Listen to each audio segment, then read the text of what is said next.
savings ang dami, your wallet sings tonight. Laki ng bawi pag nag-grab only, save 2 for alright.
#1 seed, the champion of the arena. The fans adore me because I've never lost. Yet you are afraid that you'll lose everything.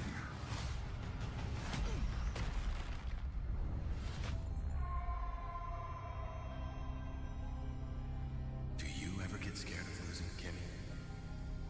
Well, big girl, I think we should cherish the joy and excitement of each game. Not who won or lost. That's right. I'll strive for victory, but I won't lose myself in its pursuit.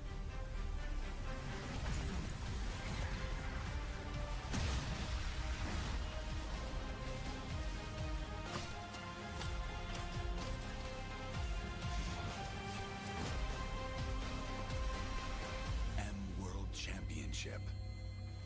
I'm back.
are here at Gamers 8 to show that we are walking the walk.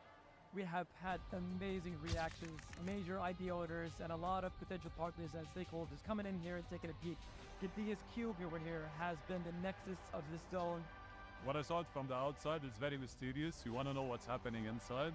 Felt like, you know, this is an MMORPG, but R is not role-playing, it's real world.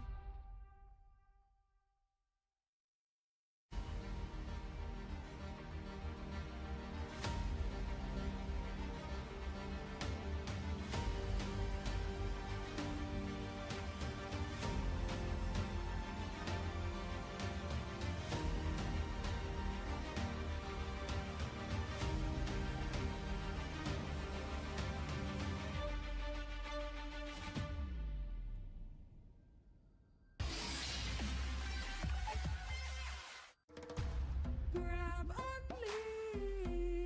Boing, boing, boing, boing, boing, boing, boing, boing, boing, boing, boing, boing, boing, boing, boing, boing, Pag nag-grab only, savings ang dami, your wallet sings tonight. Laki ng bawi, pag nag-grab only, save 244 alright. boing, boing, boing, boing, boing, boing, boing, boing, boing, boing, boing, boing, boing, boing, boing, boing.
This is Rose, and welcome to the M5 World Championship Wildcard Stage, live from Geospace Petaling Jaya.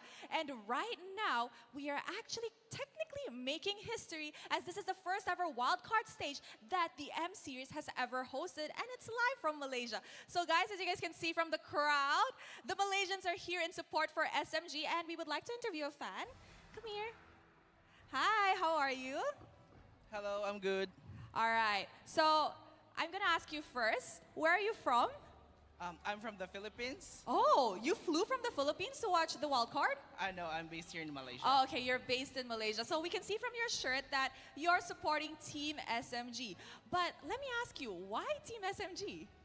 I'm supporting Team SMG because I've seen their potential since season 11, and they were the runner-ups last season, and this season 12, they've proven themselves that they can do it, and now they're here in the wildcards to prove themselves. All right, okay, so let me ask you, who is your bias in Team SMG? There's a lot of good players, but which player stands out the most for you? For me, it's Miko, because Miko is one of the best roamers. Miko's there. Hi, Miko. All right. Kababayan. All right, he's also a Filipino, yes. Okay, now, aside from that, we all knew that M1 was hosted in Malaysia, and now the first ever wildcard is also hosted in Malaysia. Do you think Or do you want to see the M Series coming back to Malaysia? Yes, it'll be great that it will be held in Malaysia if ever given the chance, because I think a lot of Malaysians will enjoy it. And yeah, I think Malaysia can offer a lot. All right, let's ask the fans. Kurang nata M Series datang balik dekat Malaysia? Oh, okay. The crowd says yes. All right, before we begin the first match of the day, let me ask you, if you could say one thing to Team SMG, what would it be? SMG, vamos! All right, let's do a little bit of a cheer, okay? You say SMG, they say vamos. Come on. SMG! SMG! All right, thank you very much, and thank you very much to all of the SMG fans. Now, guys, don't go anywhere because the M5 World Championship wildcard will be starting shortly. See you guys there.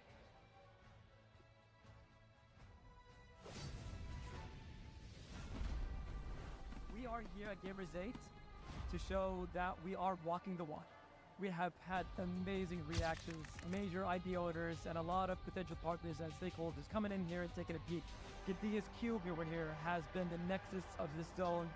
What I saw from the outside is very mysterious. You want to know what's happening inside. Felt like, this is an MMORPG, but R is not role-playing, it's real world.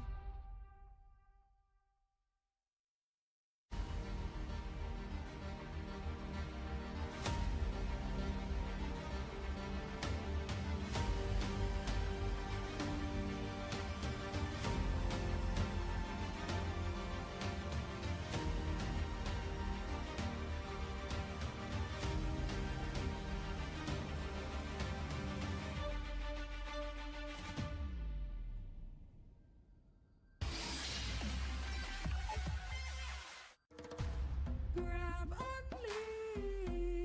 Boing, boing, boing, boing, boing, boing, boing, boing, boing, boing, boing, boing, boing, boing, boing, Pag nag-grab only, savings ang dami. Your wallet sings tonight.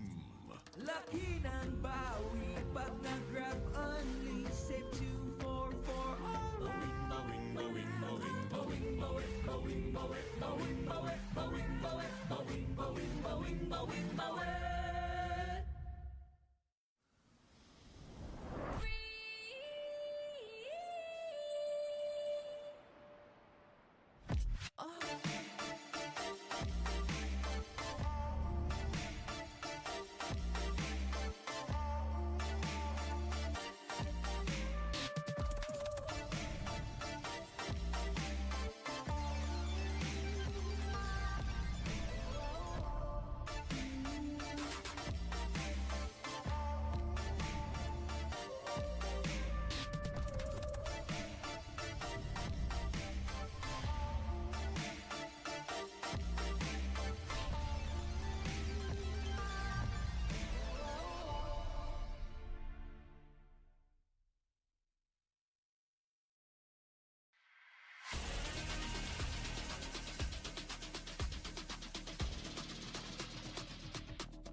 one seed, the champion of the arena.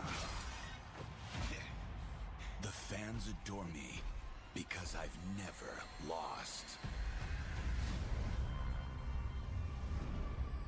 You are afraid. Afraid that you will lose everything.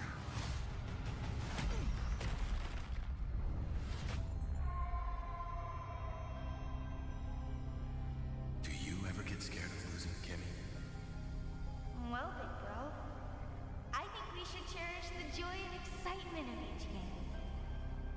Not who won or lost. That's right.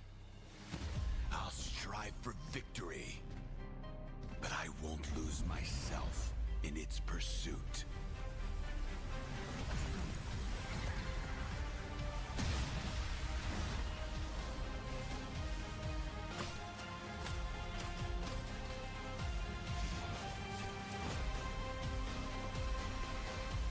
World Championship. I'm back.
winding transformation from zero to hero is finally within the grasp of our aspiring dreamers.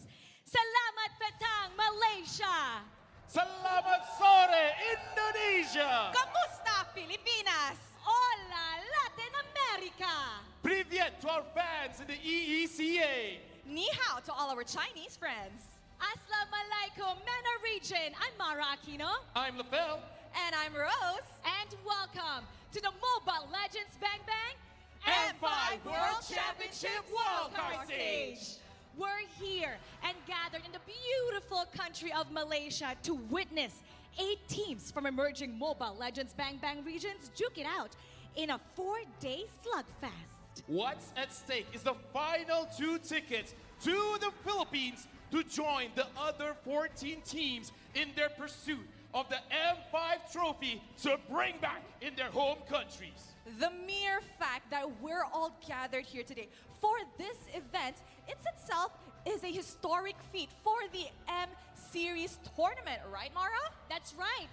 In the 5 years since its maiden voyage back in 2019, this is the first time that the M Series is holding a wildcard event.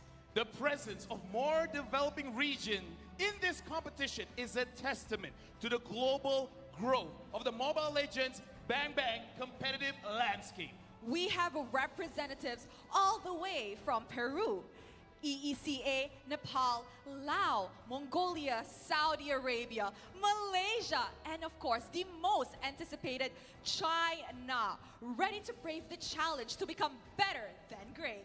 Hey, now that you mentioned them, Rose, I can't wait for them to grace the land of dawn. It's very fitting how the clash of different styles will occur in the country known as the melting pot of cultures. Well then, LaFell and Rose, let's not keep the fans waiting any longer. Tuan Tuan, Dan Puan Puan, and the rest of the world, please welcome the 8 teams for the M5 World Championship Wildcard. Starting with the representatives from EECA. We were used to seeing their team grace the World Championship stage. After a year of hiatus, this squad will mark the start of their comeback. Please welcome Umbrella Squad!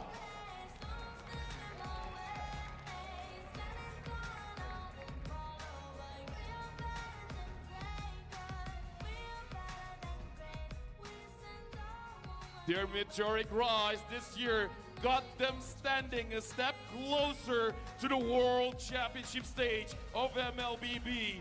Representing Mongolia, it's all guns blazing for Team Lil God!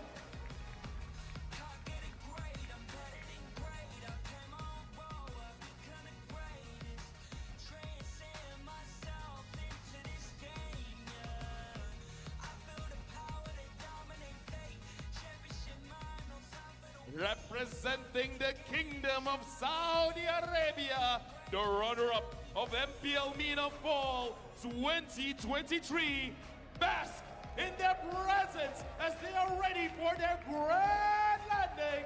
Welcome, Team Falcons!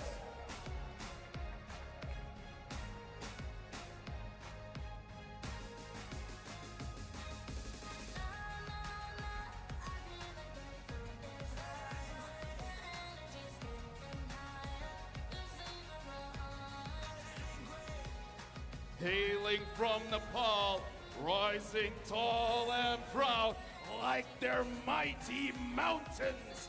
The dominating victors of the MCB Fall 2023, cheer for 4 Miracle Esports!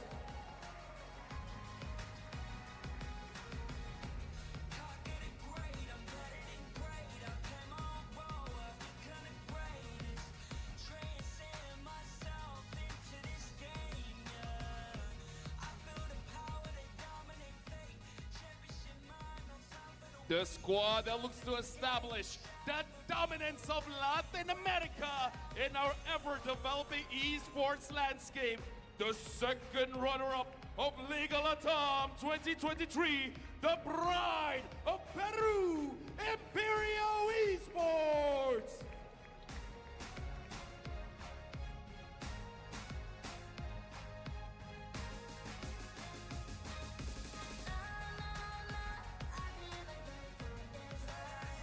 Their presence alone is already a historic feat for this iteration of the M Series. The much anticipated representative hailing from China. Give your best for Keep Best Gaming.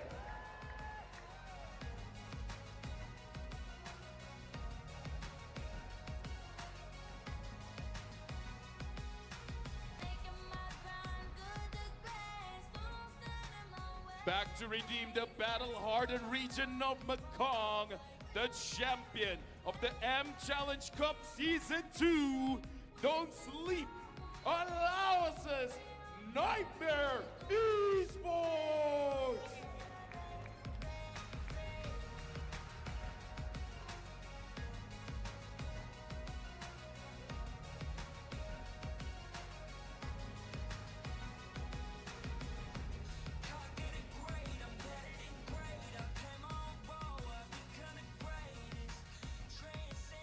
And finally, the team that the passionate Malaysian crowd has been waiting for. The ammo that will load Malaysia's chances for the World Championship stage. Make some noise for Team SMG!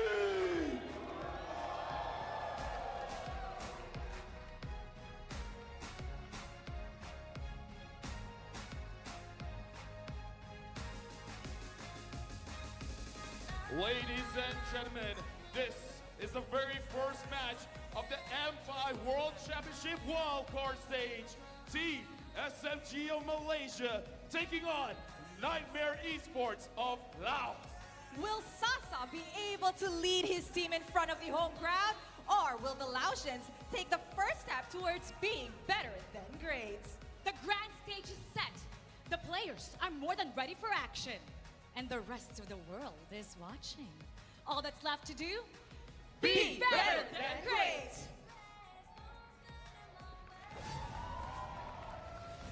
First ever wild card is dawning upon us, ready to witness the emergence of new regions, new cultures, and new faces.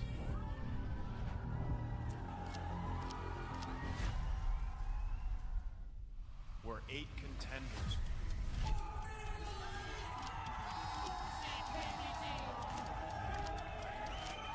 will face the unknown and write their destiny.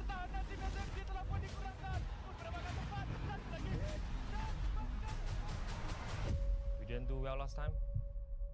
Kali ini kita akan bawa Malaysia jauh.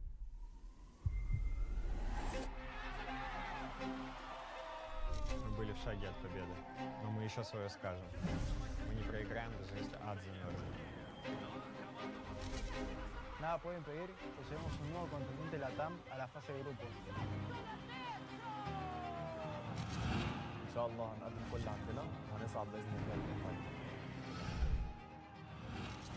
Amin nói home, rằng mẹ có sự bên nó chỉ muốn là. ถึงพวกเขาจะหนาใหม่แต่แห้งบันดาลใจของพวกเขายังหอนแห้งคือเก่า Дэлхийн аварга шатанд гарахад бид нарт нэг шатт байна. Тэгээд энэ зорилготой хүрэхэд бид нэг юу ч зогсохгүй. 以实力说话，期待中国战队的表现吧。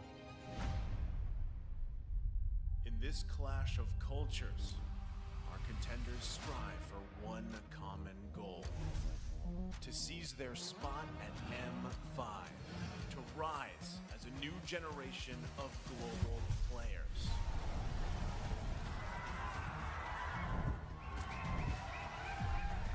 Eight teams from different regions fighting for the only 2 slots to M5 to prove themselves. Who will be the winner?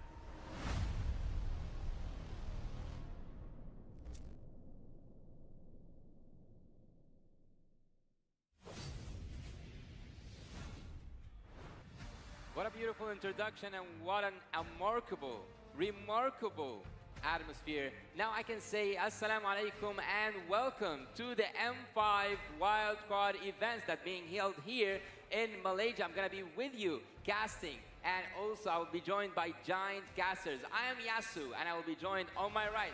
I will have the legend himself, Naisu, and on my left there is the TAA, the tactical analyst, Arashi. How are you feeling, Arashi? I'm feeling excited. A lot of hype in the arena right here, so I think we're about to see a very, very exciting match, and I think you guys are just as pumped. I can see it. It is in the air. You can actually sense how much intense everything is going on, and you have seen how the teams have just approached the stage. But I want to ask you the same question, Naisha. I want to say, how do you feel? But also, I want you to tell us, what do you expect to see in the M5 wildcard? Oh, well, I just feel like expect the unexpected here, right? That's what the wild card's all about for number one. And you saw from the parade, there's a lot of expectations here. And we kick off with a home crowd favorite for Malaysia, of course, TM SMG. But I think there's going to be surprises. So if there's anything that I could say, I hope to see some prizes. And I also hope to see who those next two teams to join the 14 heading into the Philippines. I think that it is the first time that we have a wildcard event, but this first time offers second opportunities for those who couldn't make it and who couldn't ace it to make it to the M5 World Championship that will be held in the Philippines. So today we're having second chances, and today wouldn't have happened if it weren't for our sponsors, right, Naisu? Our sponsors indeed. This M5 World Championship is powered, of course, by Moonton. It's presented by Kadia and supported by ROG, the official gaming phone, Grab, the official super app partner, and Secret Lab, our official chair partner. What else do we want to say, Arashi? Well, I mean, thank you for all the support, man. This event would not be possible without you guys. So thank you very much for making this all happen, because I think everyone is so excited to see what these other wildcard regions can bring to the table. And a special shout out as well to our global presenting partner, Kadia. Kadia is a giga project, a city that is being built in Saudi Arabia. It is the future capital of entertainment, sports, and culture. Kadia aims to change the world of gaming and esports. Of course, do not forget to follow Kadia Gaming on Instagram, Twitter, and TikTok. Stay tuned to their social media pages to find out more about the giveaways. And by saying the giveaways, actually, I think that we will have a lot of giveaways, a lot of opportunities to give the audience the chance to feel how exciting things are and how generous things can be. And there's more, because right now in-game there's the M5 Pass. It's available now for everybody to go ahead and grab. You can see here on the desk as well the beautiful Yuzhong skin. Grab that, the Dragon Shade, and you can also level it up just like last year what we saw with the Beatrix. It's got a Prime version as well. It's called the Cosmic Dragon. So be sure to log into the game and get that pass now. Exactly, get the pass and accomplish all the activity tasks to reach level 75 for completely free. So get a ton of exclusive rewards, and make sure you get your friends into it as well. You know, give them the pass maybe, and then you can grind together, because doing it alone, that ain't any fun, man. Well, actually, if you are the one who's selling, I'm buying. So the M5 Pass, I believe that it has a lot of gifts within, and I think that right now we have to narrow things down. We have to see what is up, what is the next update, and what does it have. Of course, we will see maybe some adjustments to items, some adjustments to heroes, and we will see how will it affect the meta. Will it be crucial or like critical or not? Here's the latest patch update, 1.8.30. Moskov revamp, exciting, new outplay potential right here. But what really stands out is that Guinevere buff, man. The second skill, the spatial migration, makes it so flexible, so dangerous. And we're seeing this hero just pop up in all these different roles. So I think it's a great addition to the meta. Some people might think it's a bit boring, but I do think that this very aggressive play is great for the whole situation, for the whole esport meta. And along with that, the flash of the Oasis getting nerfed means it's more balanced. It's still in the meta to be built, but now it's not broken, built as a first or second item. You build it situationally after you've completed your first initial core items. And actually, like, I don't want to see the same thing gets repeated over and over and over again. But before we get to that point, we see here that we have the group standings. Group A with 4 Miracle, Nightmare, Hello. and Falcons, and SMG, Hey, Coca, where welcome. they are right now playing on their home ground. Group B will have Imperio and KBG, LG, which is Lergon, and Umbrella Squad. So which group out of the two would you say it's a death group, Naisu? Right now, I think Group B, a lot of kind of questions up in the air there. I think a lot of people are going to have their eyes on that group specifically. But also, there could be surprises for Group A, right? How do they handle that? How do they deal with the pressure here for the wild card? And also, taking a look at today's schedule. Day number 1 of the wild card, you can see it. We're kicking it off. SMG versus Nightmare, of course. Followed up, KBG and Imperio.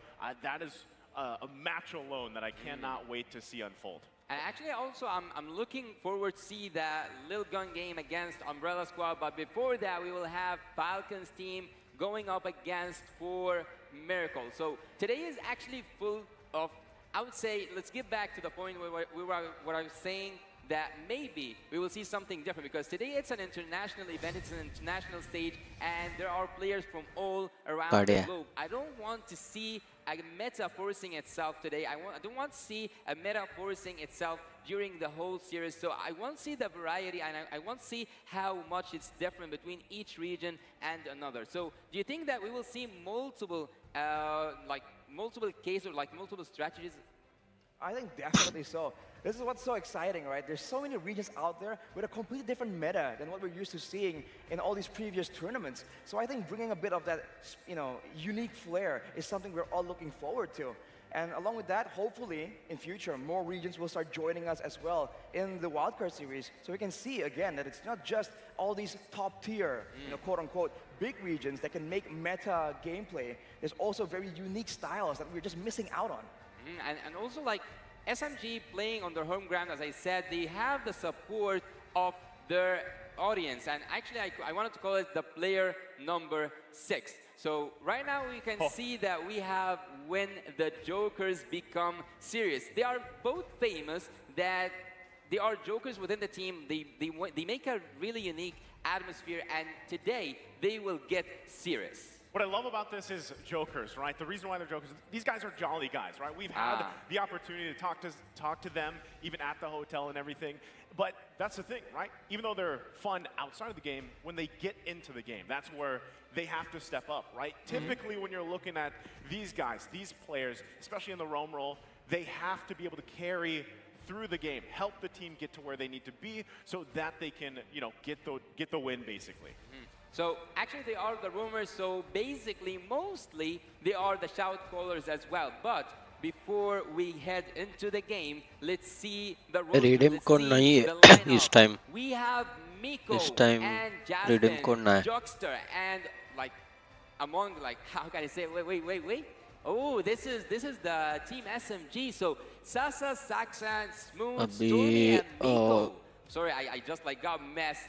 मैंने सोचा नहीं अभी पर only 100 diamonds each winner और ऐसे 5 winner select करने हैं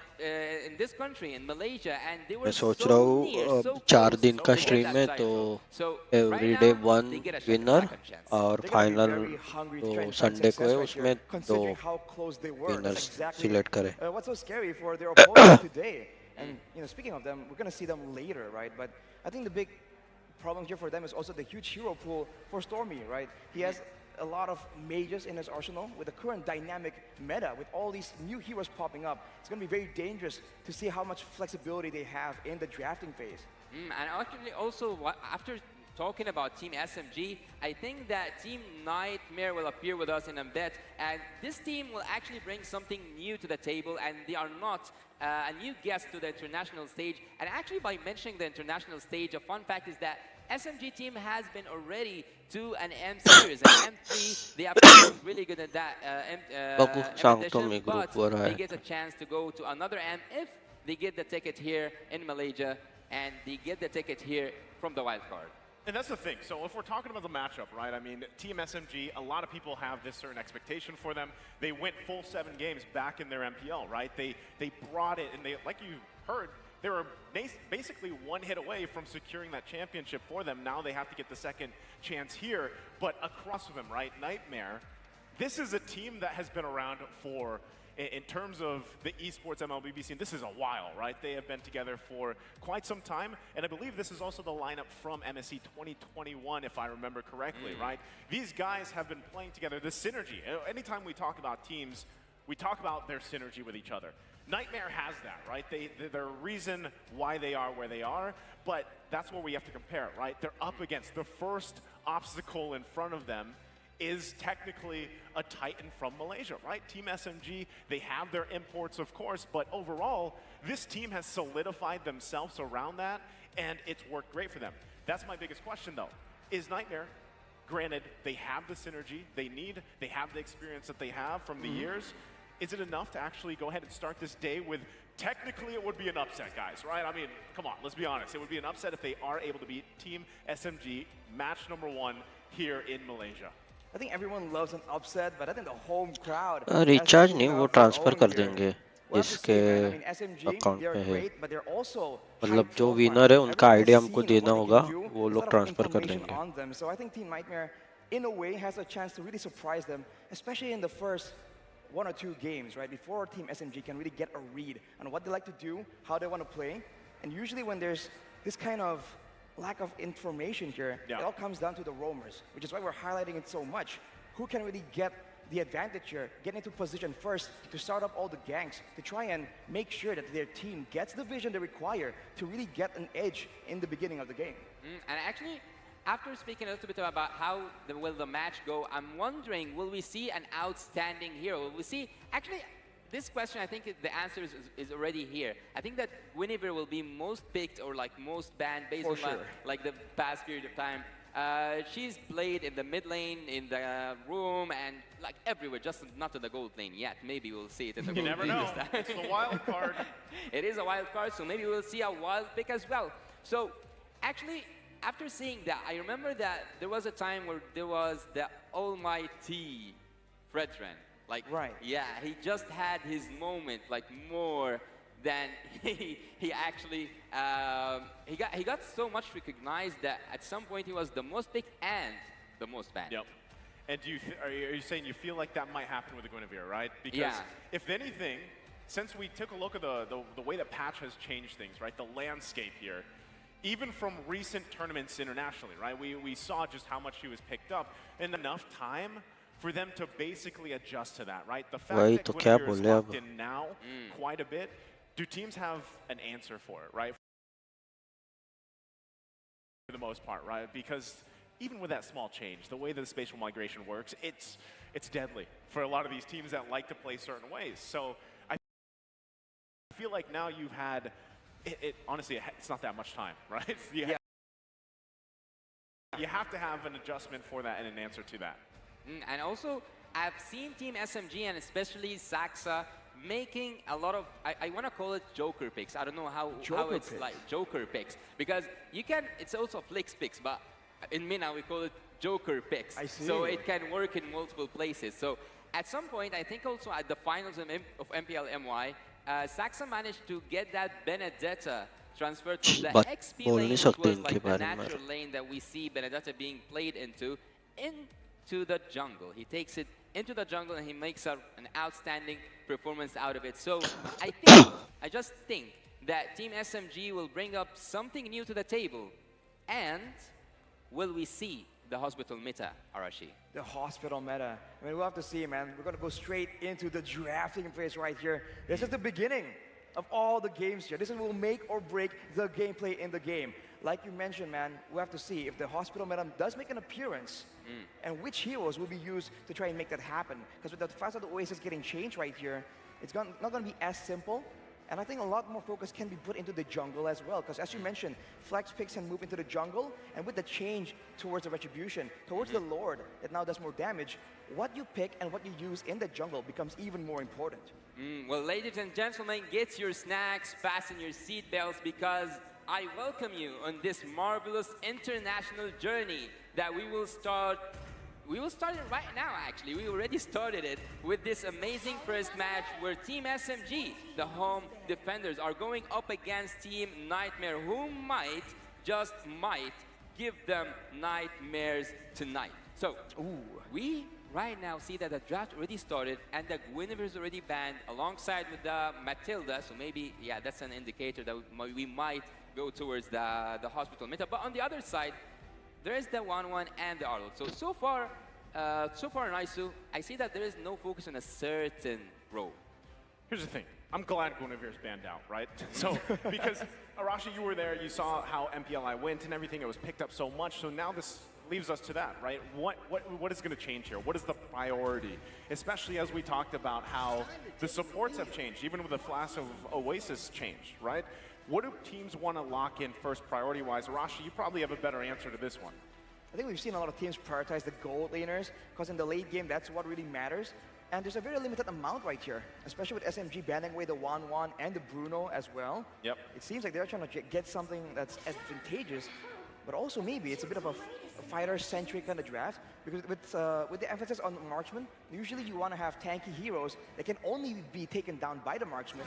And for Nightmare, they're banning away a lot of these support heroes with the Guinevere, but as MG, they're showing aggression right here, picking the Joy that is no longer as safe as it used to be, now more vulnerable to crowd control. So we'll see if Nightmare go for it, try and go for something that can really shut it down. Maybe a suppression.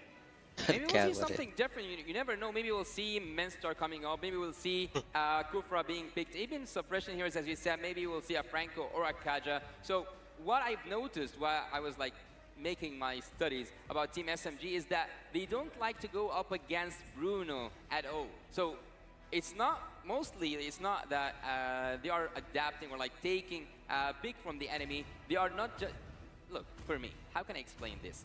There's three types of draft for me. There is target ban, and there is the meta ban, and there is what you cannot deal with ban. So I don't think that Team SMG can deal with the Bruno. That's why it is banned for a long time for them. But so far, you'll see that the Fram is joined in so fast alongside with the Benedetta. Okay, I like the fact that they picked up the Faramis, right? This is a hero that constantly gets picked up just because of the way that you have the Netherrealm now, you can count on that. But I love the fact that we saw the Benedetta, right? First phase from Nightmare for now, which technically, like you mentioned before, like we've seen history-wise, it can be somewhat flex. But let's just go ahead and assume that it's going to go in the XP lane. Great, flashy hero. You can split push as well with it. But that begs the question, what if it does go in the hands of the jungler, right? What if it does go for too easy for Lexi? He likes to opt for these more aggressive assassin-style play style in the jungle. That could work for them here. But the response, Lilia gets picked up as long as the Terizla, as well as the Terizla. I think those are great options here to punish the Faramis pick. We've seen it just rise in popularity, especially MPLI. But now with the Valentino available, it seems like SMG won't go for that. They don't seem that they feel like they're able to deal with it. So they go with the Terizla to really go in for a combo.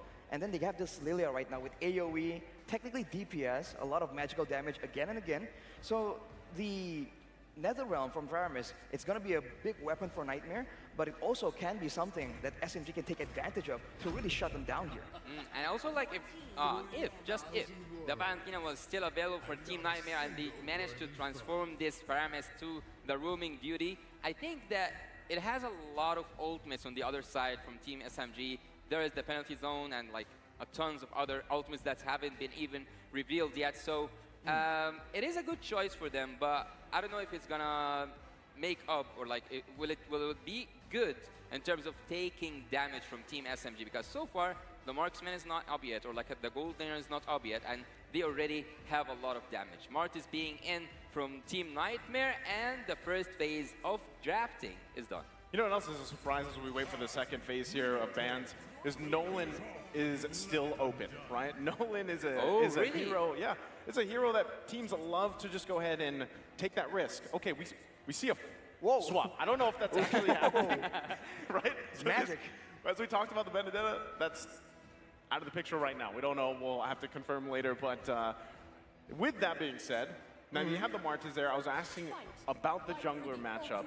And now if that's the case, then you focus on the utility. You focus on those objective, that objective play style and kind of build around that. We'll see once again once we get through this second phase of bans, really how they want to round this out. I think for Nightmare right now, it's just a great combination. There's a lot of damage built in, and especially with the Netherrealm, a big issue is that in the early game, sometimes you lack damage, you can survive, but you can't really output enough damage to take your opponents down. With the Martyrs in the picture, that's a whole different story, especially with the resets coming in from the Decimation. I think that might be enough to really push SMG away. Unless they get something big, some big teamfight ultimate, they can really deter the whole roster of Nightmare from really fighting and contesting that neutral objective. Well, do you think that after banning Hilda, do they want to give the jungler a little bit of space? A little bit of space. I mean, it's possible, especially for the Joy right now, a lot more vulnerable to the Hilda. That is definitely something they're considering. Along with the mid lane, high wave clear presence here with the Lilia, there's a lot of chance for SMG to go with that 3-mana roam strategy, and then from there focus on to the EXP and gold lane. Yeah, but Naiso, after we see that the drafting phase is totally finished, I can tell that Team Nightmares are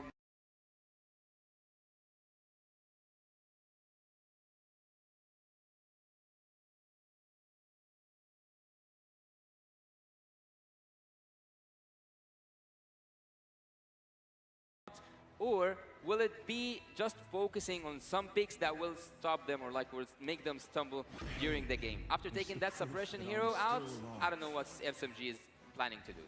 Ooh, they go for the Cho right here though. This is exactly why we were talking about it earlier. There seems to be a Roamer showdown, and it's going to be a Teresa in the hands of Jasmine, trying to bring the spice here. Big AoE combos from Nightmare against the pickoff, the damage, the burst coming in from SMG. This is like the OG tank. Basically, Tigreal I feel like at some point when everybody picked up MLBB, they played Tigreal. That's what I would assume, right? And with that, it'll be interesting to see if it actually works that way. If it actually works out here. Once again, I was also wondering, right, do they actually have that Khalid in place? It was not the Benedetta. We'll find out once we load in. But interesting lineup here, guys, and it looks like it is. Yeah, after seeing that both teams have already made it up and already like put up their final touches, let's say, and having all this perfect draft. I don't know who to lean towards, but now heading into the land of dawn, we will witness the first game and the first match in the M5 wildcard here in Malaysia, in SMG's hometown. We will see that Team Nightmare is up to the test, and Team Nightmare are now heading to the jungle. Oof, they're in the hot seat for sure, and early on you can see SMG here is pressuring away the members of Nightmare as much as possible. The Tigreal, man, this is why it gets so confusing. The Joy is now weaker to crowd control, and with the Tigreal changes a few patches ago, that crowd control comes out more suddenly compared to usual. So that is something that Team SMG needs to be very careful about. Yeah, they want to bring up surprises, and even since the beginning, you have just said it, and also Nice said it, he's an OG tank. He has been here for a while, have been here since the beginning. Tigreal being big by Team Nightmare, I think he's gonna add a lot to this match, and there will be a massacre happening between both teams, Team SMG and Team Nightmares. Well, we have to see, man, for SMG right here, the fact that Miko is on the Cho means that he's going to be so slippery, so difficult to catch. He's going with the agility and the Wilderness Blessing, so he's going to be as tanky as possible, but he wants that mobility to maybe bait out some spells, some engagements from Nightmare Esports. Maybe that will be a window for Sasa on that Joy to just come in and deal a big amount of damage. And right now, I think this is the term that we can use and say it is the calm before the storm. It is the silence before the storm, because so far we are 2 minutes in and there's not even a try to invade, to go inside the enemy's jungle or to do anything aggressive against the opponents generally. So we are 5 seconds away from the next turtle. Who's gonna take it? We're gonna see. It's gonna rely a bit on the EXP matchup as well, but you can see no one is level 4, and this Khalid is just struggling a bit slightly. He has regen, but the damage reduction on the second spell here is just not as strong as it used to be, so he needs to be a bit more careful. Okay, now that the turtle's up, first one of the game. Ooh. Looks like it's going to be a full force. Jasmine going to go in. That might be the focus. Penalty zone to jump in, finds 2. Too easy for Lexi, will be able to get the turtle, still going to be fighting for it, and they back off. No bodies dropping, but objective secured for Nightmare Esports. Everyone's still safe, but the turtle goes for the favor of Team Nightmares, and even with having that turtle, there's no much to add to Team Nightmare. That's crazy. Jasmine able to just push multiple people away from the turtle. That is something that Tigreal can do really well. And I think Team SMG were just caught slightly off guard there. Miko went in for a play as well, but with a Netherrealm, it just wasn't a chance. So they're playing it very safely here, knowing that later on, Sasa can be a lot more impactful compared to too easy for Lexi on the Marcus in the mid to late stages of the game. Yeah, we want to see some kills, we want to see some action happening in the Land of Dawn, because so far it's just like so peaceful in the Land of Dawn. This could be it right here, Yasu. First blood from the hands of Stormy. You can hear the crowd go wild for it. First blood in the hands of Team SMG. Team SMG gets their first blood, and now they are sending a hostile message. Look at Miko is going back. Smooth gonna jump in once again with the penalty zone. So Soul should be fine, even with that revenge strike, and they go ahead and disengage for now.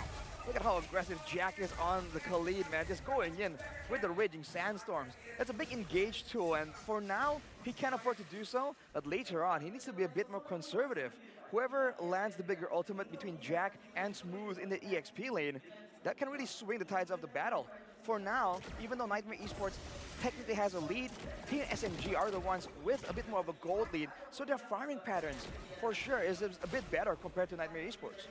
And right now I can see that there is like a little bit of poking each other. They are trying to get some of that HP from the enemy's team, and also like to break some shields from the enemy's team. So Team SMG so far is a little bit peaceful, as I told you. Even though they are now defenders, I think they have to be the most aggressive players, and so far they haven't shown their teeth yet. They haven't shown Team Nightmare what happened in the finals and how were they so aggressive.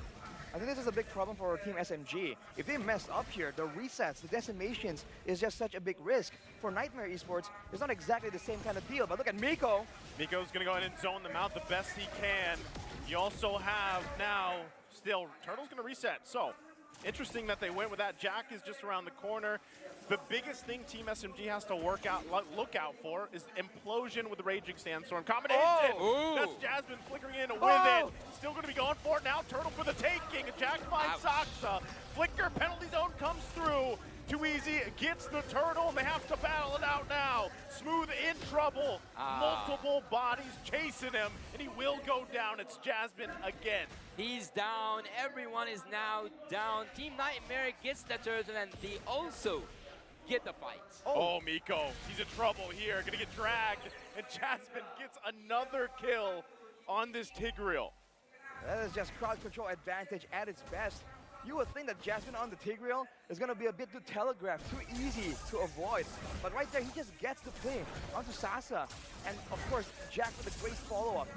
The fact that they have two Purifies also means that they have a lot more ways to really bait out spells from Team SMG and turn it around. The Netherrealm as well, right there, really just messes everything up for Team SMG. If they were able to get the Martis, then maybe that fight could have went in a better direction for them.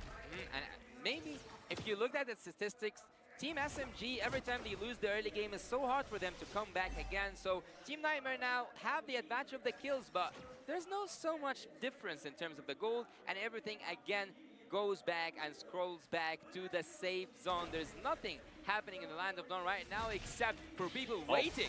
Miko gonna find his target. Jasmine has the Netherrealm there, but it's multiple bodies. Here comes Candy with a blazing duet. Gonna force them back a little bit more. No one goes down. Nightmare Esports saves Jasmine. That's going to be the way of the Dragons burnt out. So now there's a chance for Nightmare Esports to really turn it around. But look at the damage on the torn apart memory. That long range is something they need to be a bit more concerned about, especially later on when Sasa has some more items to work with. There's not a certain strategy that's happening right now. No one is going like for, I would say, protect the king. And the king here is the marksman. No one is focusing on the gold lane, neither the XP lane, neither somewhere in the map. But they are just focusing on the neutral objectives and getting the best use out of them. Funny enough, if you look at the turret situation here, it's even until Sasa now takes one down. But look at Soso. They're trying to get out. Sasa with a clean torn apart memory, able to get the kill there. And that's exactly what they need. Turtle now up, 2 in the hands of Nightmare Esports. Team SMG wants to fight this. Miko gonna get away the dragon. Jack goes in the raging sandstorm. They find Miko. He falls. Ignore the turtle. They go. Smooth goes in. Finds too easy for Lexi, and now they should be able to go ahead and get this turtle. Man, that's a 2-4-1, but the turret falling down in the bottom side. And the turtle isn't guaranteed secure just yet. Seems to be a bit of miscommunication between Jasmine and Jack. With how much your opponents move. IOD, welcome. Right there, that मैं raging बढ़िया sandstorm तुम might बताओ. just miss, and that could be catastrophic for the side of Nightmare Esports. Whenever you do mistakes, you have to deal with the consequences. Now, right now, Team Nightmare are dealing with the consequences of like, the miscommunication that's happening within the team. So far, they do have a turret. So far, they are ahead in kills, but they are not taking the best use out of it. So it is not. Oh. Miko once again gonna find Jack. Can't really do much there. And then Flex as well. They grab another kill. Easy kill for Team SMG right here, but Win of Nature, rushed by Sasa, knowing how important that physical damage immunity is. Now with the Sasa as well, has the Holy Crystal, so Joy damage is going to be ramping up pretty nicely for them. This is where Nightmare Esports need to be a bit more careful, because now Team SMG, they can absolutely strike back, and they might get one more turret in the bottom side. It doesn't feel like it's the way of Dragon more than it is the way of Miko. So far, Miko is dealing a lot, or like making a lot of fancy ultimates, but right here, it is so nasty. They just they just stole Faramis' ultimate. They just took it away from him even before the Lord comes, even before any action happens. Team SMG is just using their momentum and getting more and more and deeper into the game. Miko knows, once again, Jasmine gonna spot him out. So we'll be able to hold him at bay. But the job here for Team SMG is that tier 1 turret. They get it down. They're 30 seconds away from the first Lord. And they are taking whatever they want. It's like they are walking in a garden, and whatever they see, whatever they want, Team SMG gets. Looking at the items right here, we've already mentioned it a lot in the previous times we've been on duty here, but the Clock of Destiny just isn't as good as an item anymore. With Enchanted Talisman though, whoa, Jack! Oh, Jack gonna heal back up the best he can. The Saxa has the damage, takes him out in the 1v1. Now will also take the purple from the hands of Nightmare. Right now, Team SMG is in full snowball mode. Saxa, Sassy, you can call them like sassy players, because right now they are just showing off. Right now they are just melting enemies down. They are melting Team Nightmare down. Gonna be another one. Implosion gonna be used with the Blazing Duet. That's the combo they're looking for. They take out Miko, but can they survive the fight? Stormy gets a kill, and they're on the run.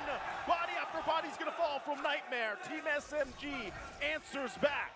It's a big combo, but it isn't as clean as it needed it to be. And Sasa will just basic attacking again and again, outputting an insane amount of damage, just like that with the Lord. A 5k gold lead, and you can really see the disparity in experience here. Nightmare Esports look lost, and they don't really see a way, at least an easy way, to really come back in this game. Let's take a look at the instant replay by Kadia, where Jasmine lands a 3-man implosion. The Blazing Duet comes in as well as the Mortar Coil. But afterwards, when they went with the Netherrealm, Sasa is just all the way in the back. And look at that damage, dude. 4 hits, and anyone in the back line, anyone that's not a tank, just gets deleted.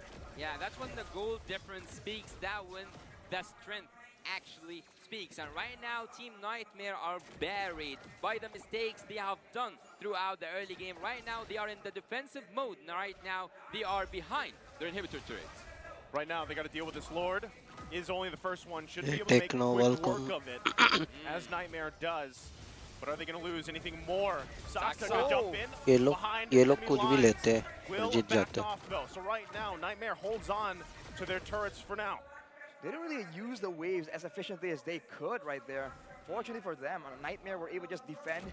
They have the chance to use the Netherrealm there to try and prevent a tower dive situation. So Team SMG do the right thing. Played a bit safely for now, but here's a problem for Nightmare now. They have to deal with so much damage. There's a Joy, a Lilia, and a Brody. So unless they get all these core members, core damage dealers from the side of SMG, it's going to be very difficult for them to come out on top in a fight.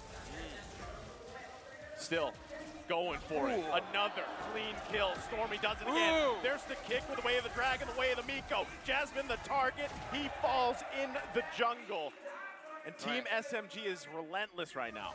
Right now, Team SMG cannot do any, or like Team Nightmare cannot do anything against the force of nature. Right now, Team SMG have a huge ton amount of damage that Team Nightmare cannot take in. They are just getting hit it one time after another. Gonna lose their base turret here in the mid and the bottom. Nightmare hold on to the top right now. Team SMG knows the lead they have. It's nearly 9,000 gold. And it's showing. Miko gonna get dragged, still has the immortality though. Taking a couple shots, he won't go down. And right now, we're 14 seconds away from the Lord. Nightmare Esports, man, they're trying to defend, but with too easy for Lexi on a Martis, and yet being 0-2 and 4, he's just way too behind right here to really do anything meaningful. The Team SMG, they will most likely bait Nightmare Esports out of their base for a fight. If they fall for a combo in the middle of the jungle where the AoE of Stormy will just do an insane amount of damage, this could be the end, or at least the beginning of the end. Right now, I think that there is something that I always used to say is whenever it is they game, you cannot give your back to the other team because right now, any mistake can cause you the game. This could be a mistake here. Too easy for Lexi. There's the penalty zone. They're going to find it. Nether Realm already going to be used as well. Soul can't get away from Stormy as he gets the double. And now they're ready. Full force. They might not even wait for the Lord here. Team SMG with a massive lead. I set on the top lane. Well, Sasa comeback moves all the way करेंगे up क्या there, पता so नहीं. they're not going to be brute forcing it just yet. They're going to bring in 2 waves at the same time, more or less right here. That is the right way to try and mount an aggression to end the game. But look at Saksa going in alone. Saksa going to push them back. Jack is trying to heal up. There's the kick from Miko. Cammy goes down. Another body going to drop. And this could be it. Team SMG trying to push in. Jasmine trying to buy some time. He does well for now. Lord making his way. Soul able to find one. Smooth chasing him down. It's Stormy working on the crystal. And they can't stop him. It is finished. It is the first game happening here. Team SMG takes it back home. The first game goes for Team SMG. They have done it. They have made it. Consistency always beats talent. And right now, they have consistency. Team SMG right won. They have the talent. And right now, they have the first point of this match. It is match point definitely for SMG, showing why they are absolutely the favorites and showing that they can come back from an insane early game loss. And Nightmare is back to the drawing board for them. It was looking so good for them, but unfortunately it wasn't enough. Tough game there. Again, it looked like it would be, somewhat even for the most part. That early game was going well for Nightmare Esports. They had great, actually, composition. I loved what they had, and when they tried to get the combination off with the implosion, with the sandstorm, with the blazing duet, it would have worked great, but unfortunately, it just wasn't enough. They got too far behind, and they weren't able to catch back up there. They couldn't make it throughout the game. They couldn't make it until the end. Team Nightmare have fell down to the momentum of Team SMG. Team SMG Nepal का भी used team है every ना opportunity और possible Miracle to get Sports. the best use out third of the game है game, उनका, and वो they देखना है. have got the first point, and it might be a match point for Team SMG. It's definitely one more game to go right here. Unless, of course, Team Nightmare can adjust. Because, like you mentioned, Naisu, it was looking so good in the early game. But I think the mid-game, where things are a bit more random, where things aren't always, default, right? Laning phase, everyone goes to their lanes, does their job, that's great. But the mid-game is a bit more adjustable. And I think that's where Team SMG showed a difference in experience, and they're able to actually outmaneuver the members of Team Nightmare. Even though they were losing in kills, they were still able to get towers. They're still able to get a farm advantage. And I think overall, when that's the case, throughout the whole game, eventually the goal difference is gonna look pretty significant. Yeah, it was significant, and at the same time, one of the things that you can see there from that game is they really could not solve the issue of how can they get past Miko. When we were comparing earlier the two roamers here, for example, that's the thing. Miko just had a better time zoning out who he had to be. He got the right targets, which allowed the snowball to happen much quicker, and it just was difficult. At that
Hello Reapers, welcome.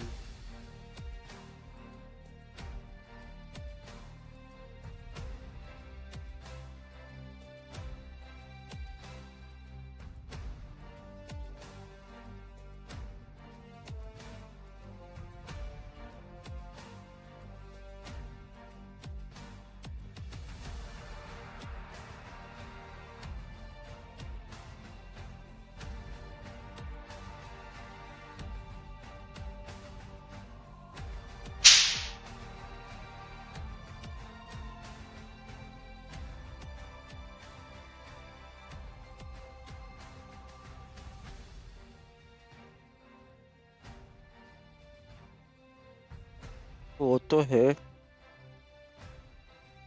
एक minute आता मैं सी।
Watching internationally, I'll be speaking in Malay, Rose will be speaking English.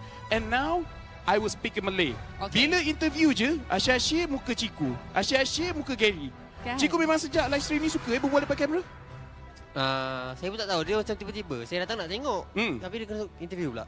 Chico said he loved being in front of the camera. It really builds his own character. Not only is he a professional player, but he wants to entertain the fans. All right, guys, before we start the entertainment part of this interview, I would like to show you guys the tifo that MPL Malaysia came up with to show our support for the Malaysian representatives for both Homeboys and SMG. I'm pretty sure Gary and Chiku has signed on it as well. I signed on it. Lafel has signed on it. So that is us showing Malaysia hospitality and supporting the Malaysian talents. Yes, hashtag Pantang Mengalah basically means we never give up. And I will have to say, we Malaysians are very tall. Imagine going up all the way up there and then signing.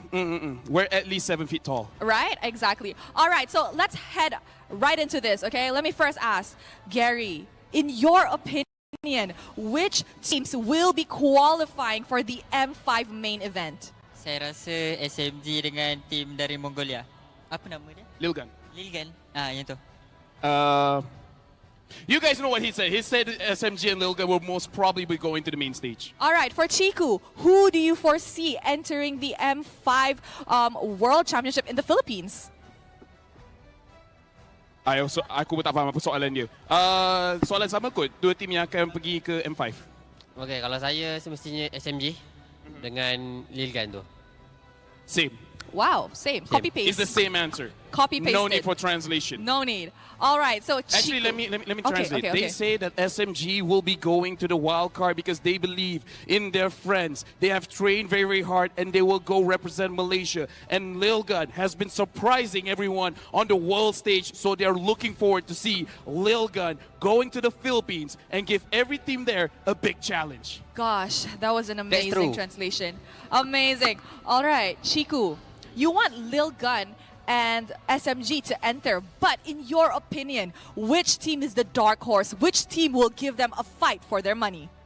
I think Falcon. Why? Sebab ada low trick. He thinks that Falcon will be the dark horse, will be the one challenging all the other teams because Lotric was before this a part of Toda, and he knows Lotric is an amazing player. He will bring the fire. He will bring the heat. All the teams will be sweating. Wow. All right, Gary, in your opinion, which team is the dark horse this wild card? Saya rasa Falcon juga sebab hari tu time MPLI diorang bantai gate kan. Gary is not really creative. He just takes Chiku's answer, but I'm going to change it.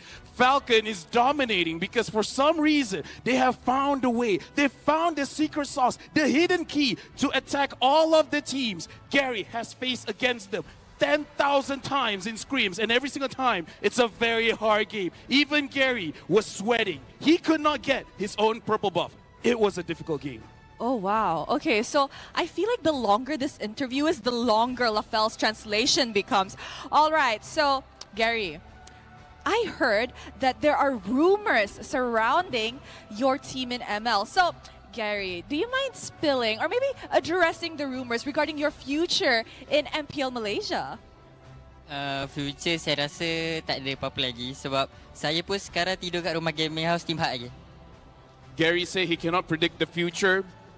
He's asked God a lot of times, and he's like, I don't know, we'll see what happens. So Gary has the same attitude. He's like, I'm still sleeping at the Team House gaming house, so my future, I'm not going to tell Rose, I'm not going to tell LaFell. He already knows, but he doesn't want to tell. He's a boy that keeps secrets. I see. So he's probably like, let time do the talking. Probably entering Toda. Okay, moving on. Oh, wow. All right. Okay, guys, for all of you guys who are around Malaysia, around Klang Valley, don't forget to come on over to Geospace Selangor to witness the M5 World Championship wildcard that is happening here. Come on over, support your favorite teams, and, maybe SMG might be able to take that second slot for Malaysia in the M5. And with that, I think we shall begin our second game in this first match. Konnichiwa. Bye-bye. Good luck, SMG. Good luck, SMG.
Gaze upon the edge Your of team the is void. banning.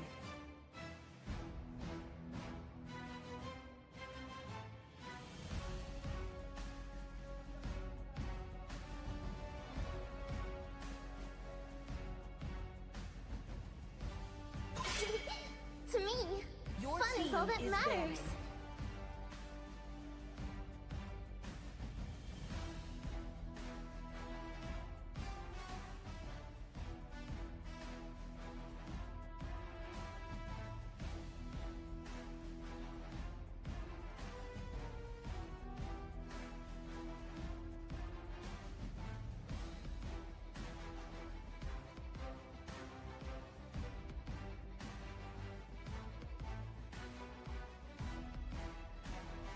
I will choose my own path. Your team is picking.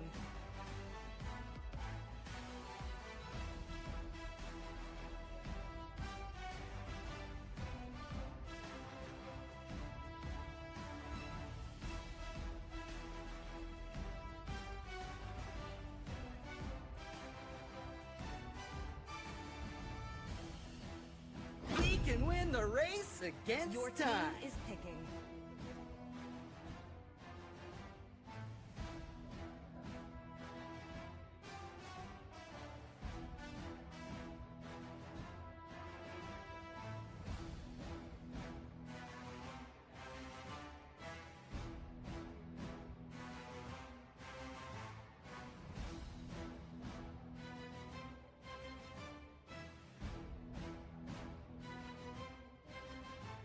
Love and hope are the two greatest inventions. Rocks need no protection Your team from the is rain. picking.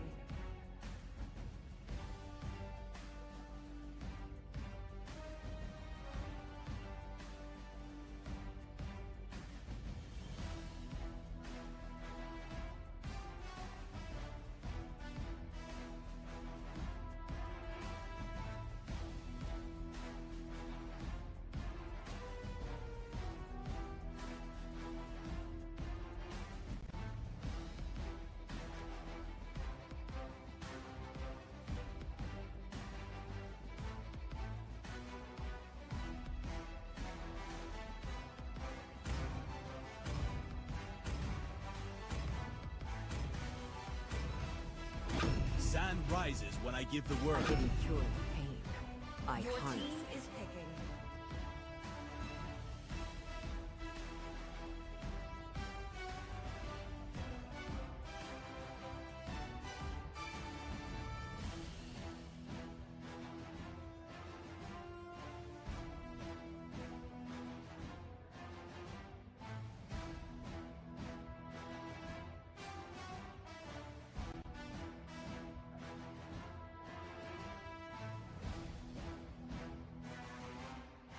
I see easy prey Your team everywhere. is banning.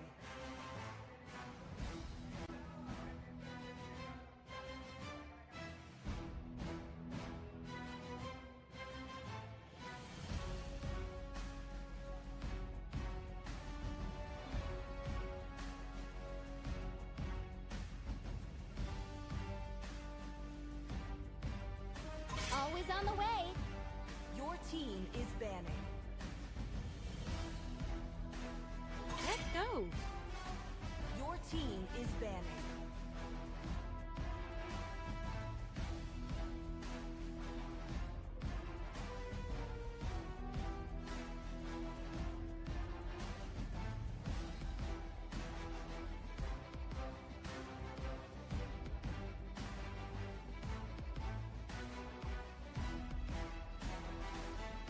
Cuckoo.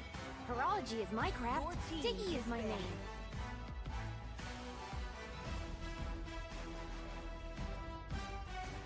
I, Minotaur, Your will team finish is off picking. what was left undone.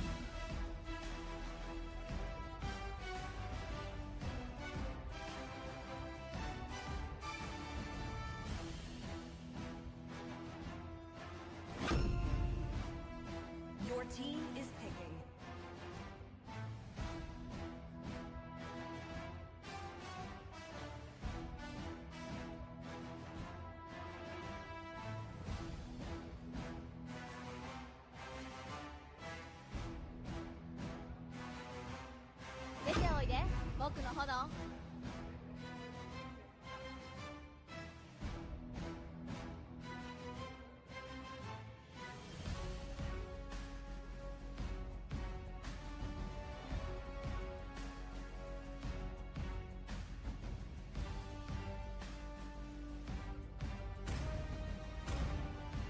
Command confirmed. Your team Rhino is online.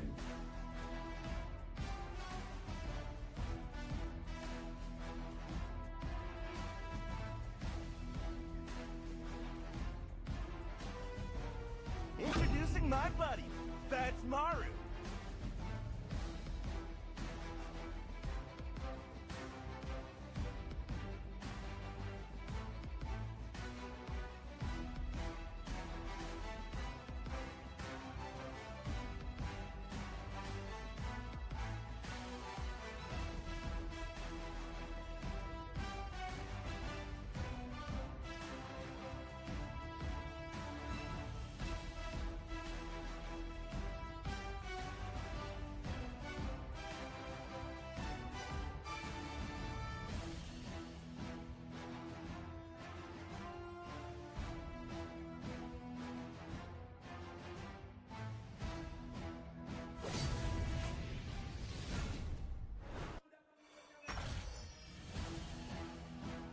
5 seconds till the enemy reaches the battlefield. Smash them! All troops deployed! Welcome to Mobile Legends!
why they took that Bruno first pick.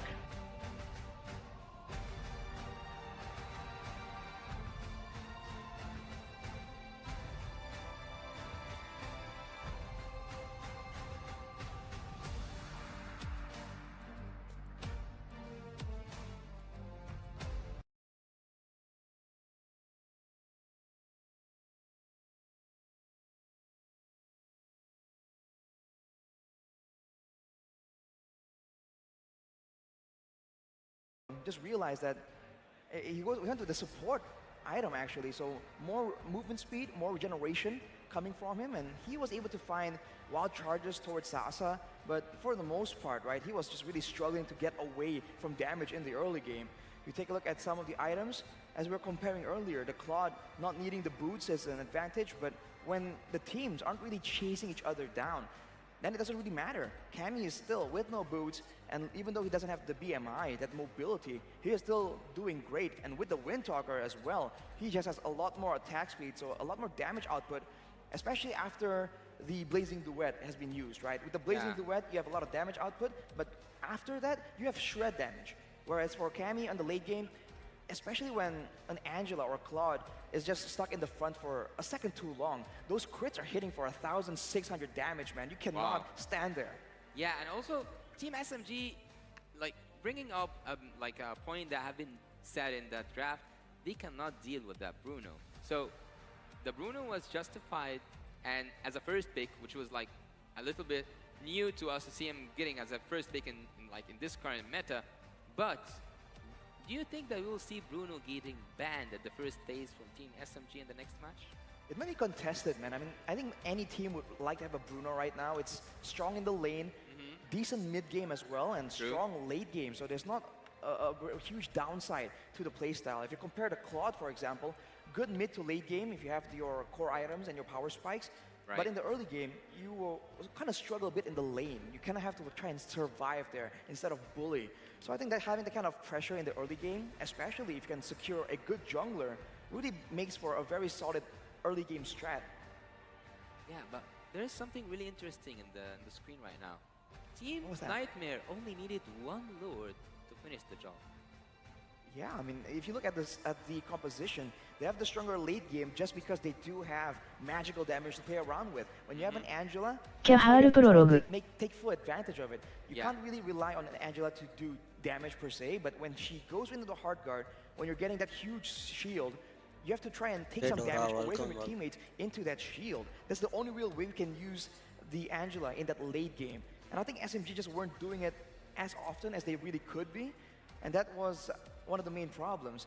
If you want to take a look at the items from Saksa, by the way, he still did some swaps here, Winter Truncheon in the end stage of that game, but he even went for the Twilight Armor, knowing that the burst critical damage coming in from the Bruno is just way too painful. Looking at the cards right here, Cammy is still going to be the rich guy, but the carry is going to be So. Like we mentioned, Bruno in the team fight is doing a lot of DPS, but that subtle damage from the Valentina is what will get you before you know it. Yeah, as I told you, in a blink of an eye, just like they took the life of Saxo, they just like removed him from the Land of Dawn. He got vanished from the Land of Dawn. So I think that at some points, Team Nightmare just used the late game to their best advantage. And that's what makes me wonder, you know, I'm sure some people, even back at home, are wondering about that draft that Nightmare Esports showed. And even, there's a lot of people that are very vocal how they feel about Dairoth in jungle, right, for the most part, because he's not your typical choice to go ahead and put there. But in this essence, the way that it worked, even with all those defensive items that we see built up, because you have the Dairoth alone, and then you pair it up with Kami, who builds up and pretty much just scales really well. That's why Bruno was such a big pick for a lot of teams. The damage is insane, and we saw that towards the end, right? At one point, all it takes is a couple hits, maybe 2, 3, to take out even some of the tankiest heroes in the game right now with someone like that combination, the Bruno and the Dairoth. Yeah, man, that's crazy. You have to wonder as well if it's all planned, because they have the Khalid in the EXP lane, and you can see the difference in impact here when you have that aggressive emblem set. He was able to actually, I think, stand toe-to-toe to Smooth, even though due to the gangs and everything, Smooth was able to get a bit of a snowball going on. I think it was 3-0 in the early stage of the game. But afterwards, right, it's almost as if every time he goes in, SMG have to react. Because previously we saw that the Khalid can be kind of ignored, but with so much penetration right there, it's just a bit too dangerous.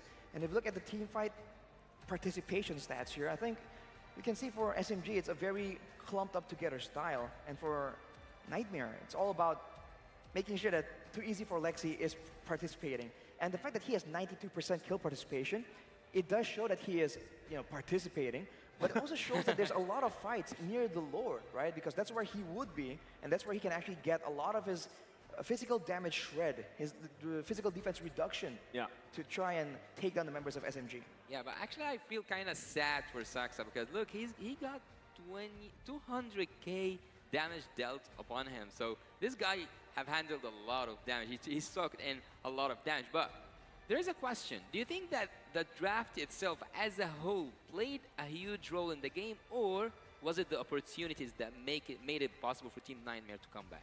I think it's both, right? The fact that SMG were able to get so ahead in the early game is because of the draft, right? It's a good draft with a lot of mobility, a lot of outplay potential. The hard guard can be used with the Baksha and the Yuzong, so I mean, they have a lot of combos available.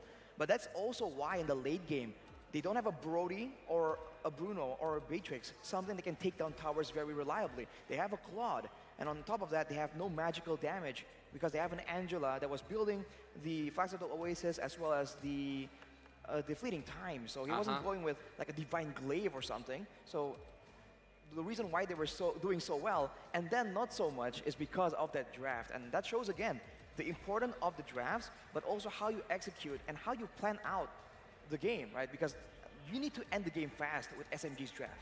And that's why I'm wondering too, MVP Soul, he did a great job at actually juggling the ultimates that worked best for the situation, right? As we saw that game kind of unfold, there was times where he had the hard guard, like you pointed out, breaking down some of the highlights there, Arashi, but also there was times he had the Way of the Dragon, right? And he played those situations the best he could, given the fact that they were down for quite a bit of the game, right?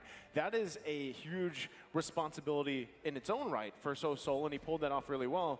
And so, will they be able to replicate that for the next game? We'll have to see, man. I think there's going to be adjustments for sure, but we might get, some extra knowledge from backstage right here. Yeah, we might go backstage to see what's going on with Mara. Here with me is Pui, the team manager of Nightmare Esports. Pui, congratulations. That was such a great comeback. Now give me an inside scoop. When the players came back just from that win after game 2, what was their reaction? What did you tell them? It's very excited, and it's very, I'm so excited for that game because it's very, the fighting is so blood, Give me an inside scoop in terms of who was the loudest and what was the reaction of the players when they got in? The loud, right? Yeah, who was the loudest? Who was the most energetic? Yeah! Who out of all of them? A coach. The coach? Yeah. Coach, you know what? Coach, come on over here. Let me just see you for a little bit. How proud are you with what happened earlier? What did you tell the team? I feel good. Feeling good? Yeah, feeling good. What, with that win, what did that do for the entire team? Do you think it boosts their confidence? Do you think you're going to take this one? For sure. 100%. 100%. What about you? We're so confident from that last game because, we are proud of that. Yeah. Yeah, we feel good now. So you think you can take this? Yeah. Now, before coming to today's game, tell us about the pressure that Team Nightmare Esports was feeling. This is my first time to come to Malaysia and join Wildcard. Yeah, we have a lot of pressure because we keep practicing, wake up early to practice, to do a lot of things to here. We're doing hard work. Yeah, hard work. We're doing hard work. And the hard work definitely is paying off right now with that win. Now, what do you want to say to everybody back home watching? Because we want them to support Nightmare. Okay. Let her say it, but I will say loud. Sure. Okay, for our people, for Nightmare fans, so please supporting us. We will do our best, and yeah, we will do our best. We will get the champ in Wildcard. And coach? Yeah. Can I say in Laos? Absolutely. We'd love to hear you speak in your language. สบายดีทุกคนพวกเราทีมในแมอีสปอร์ตฝากให้ทุกคนให้กำลังใจพวกเราเนี่ยพวกเราจะเฮ็ดสุดความสามารถพวกเราแล้วก็สิ ไป M5 ให้ได้เจอกันอยู่ฟิลิปปินส์ทุกคน See ya Philippines. Oh, let's see if we'll see you in the Philippines. Once again, let's wish your team good luck. And now we're going to take it back to the casters. Be better than great.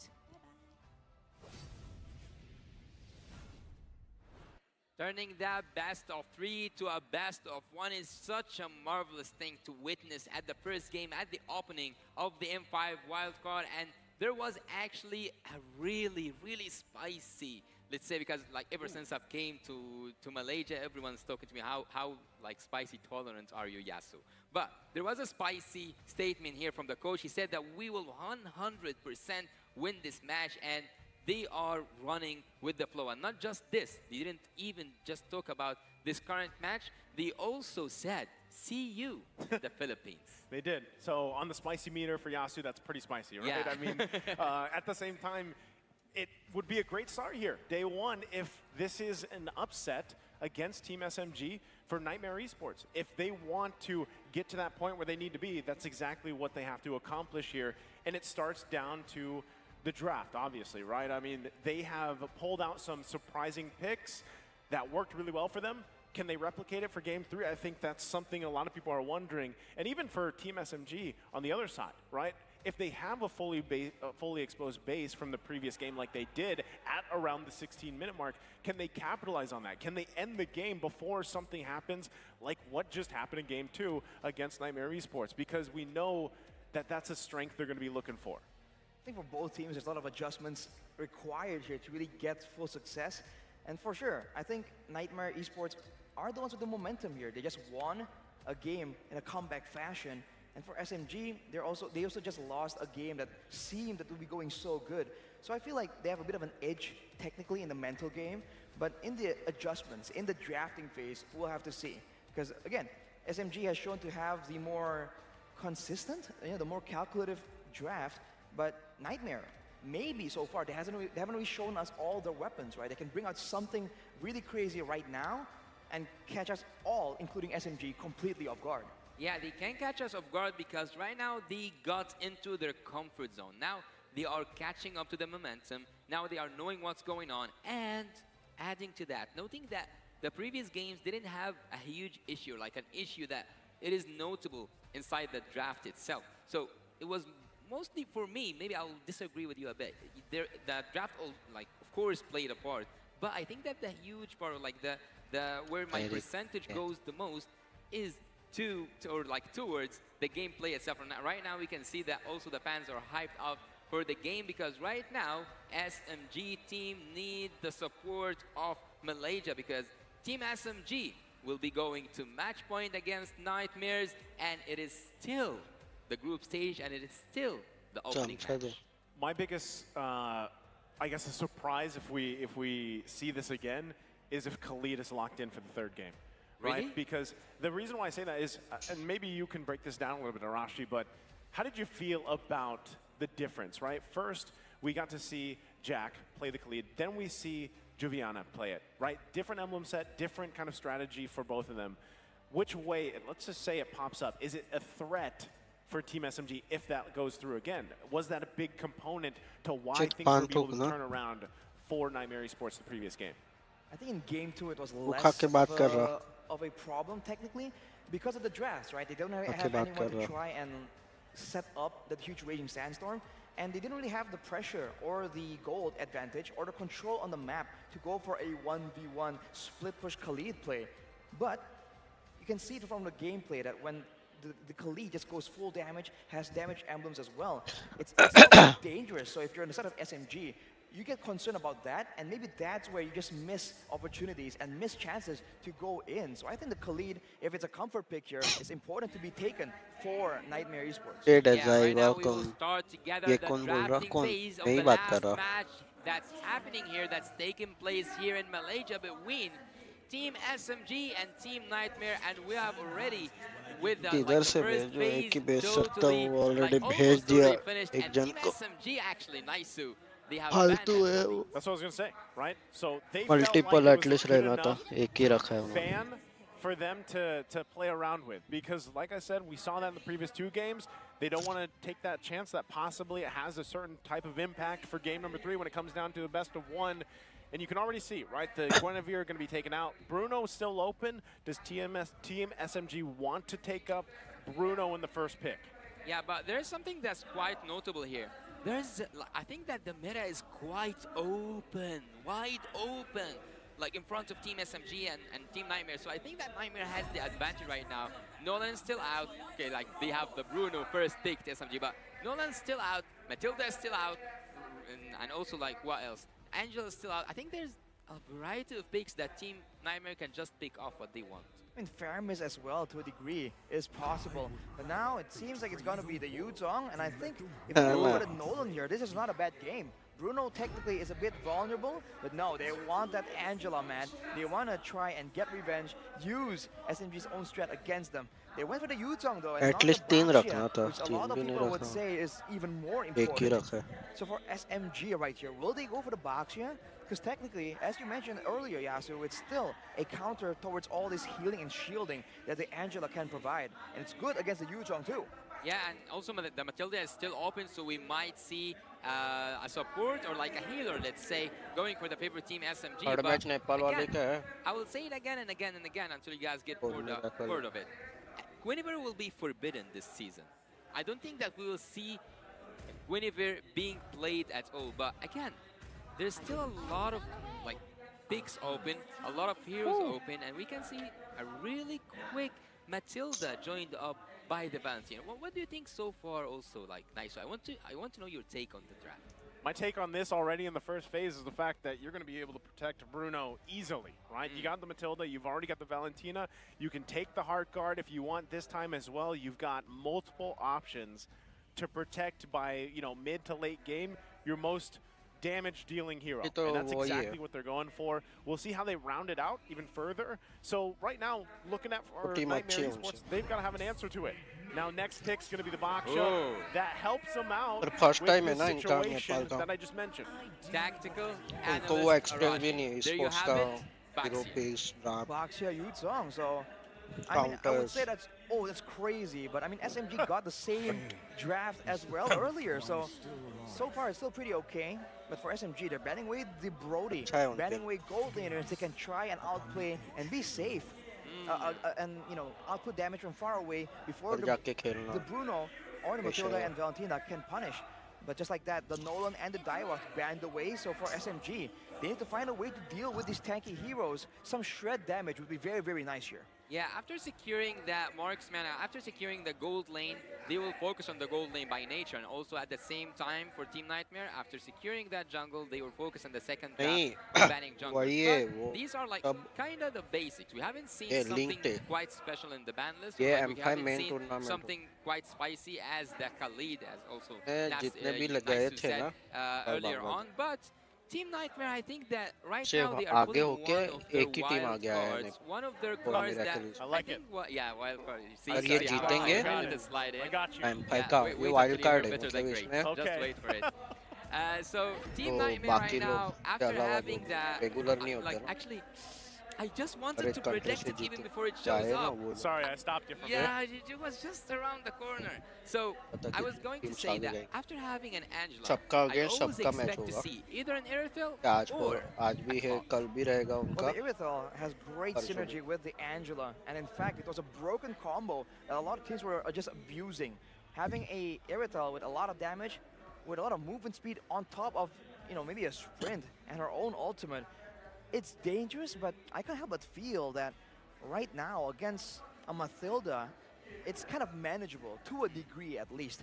For SMG though, that means that they need something tanky, someone to absorb that damage, but they go for the X-Warp that can survive the initial pickoff, and they have a heavy spin in the up high. They can't pin down the Irithel, but I think that's a lot easier said than done. They might lack that damage. Daily kick match there was a really good fact here, is that Miko, his birthday is today, or it was yesterday or today? Yesterday. 22nd, yep. So will it be a happy birthday? Will he be gifted that victory, and also he will get that victory for Team SMG or not? That's what we will see in the upcoming minutes, in the upcoming match, the match that will gather between two giant teams, Team SMG, who are now in trouble and who are now most predicted that they will win, but Team Nightmares seems that they will show them nightmares even if it's the afternoon.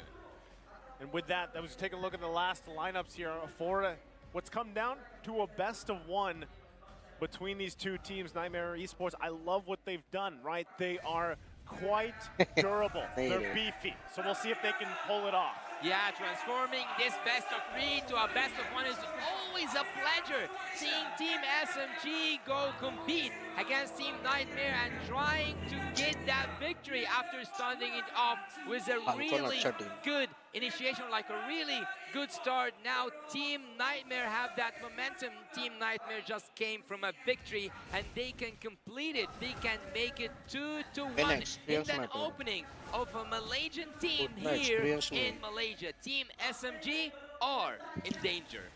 Definitely.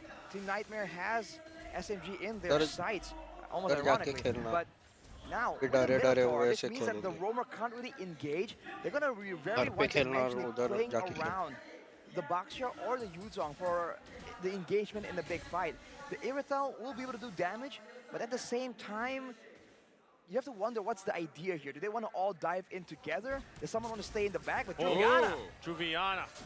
Can he actually survive this? Gonna try to get away. Has the heal from Jasmine. Couple hits though. Good cover from Jasmine there. No, the flicker comes through. Saxa gets the first blood. And that's the mobility we're talking about from the lineup from Team SMG.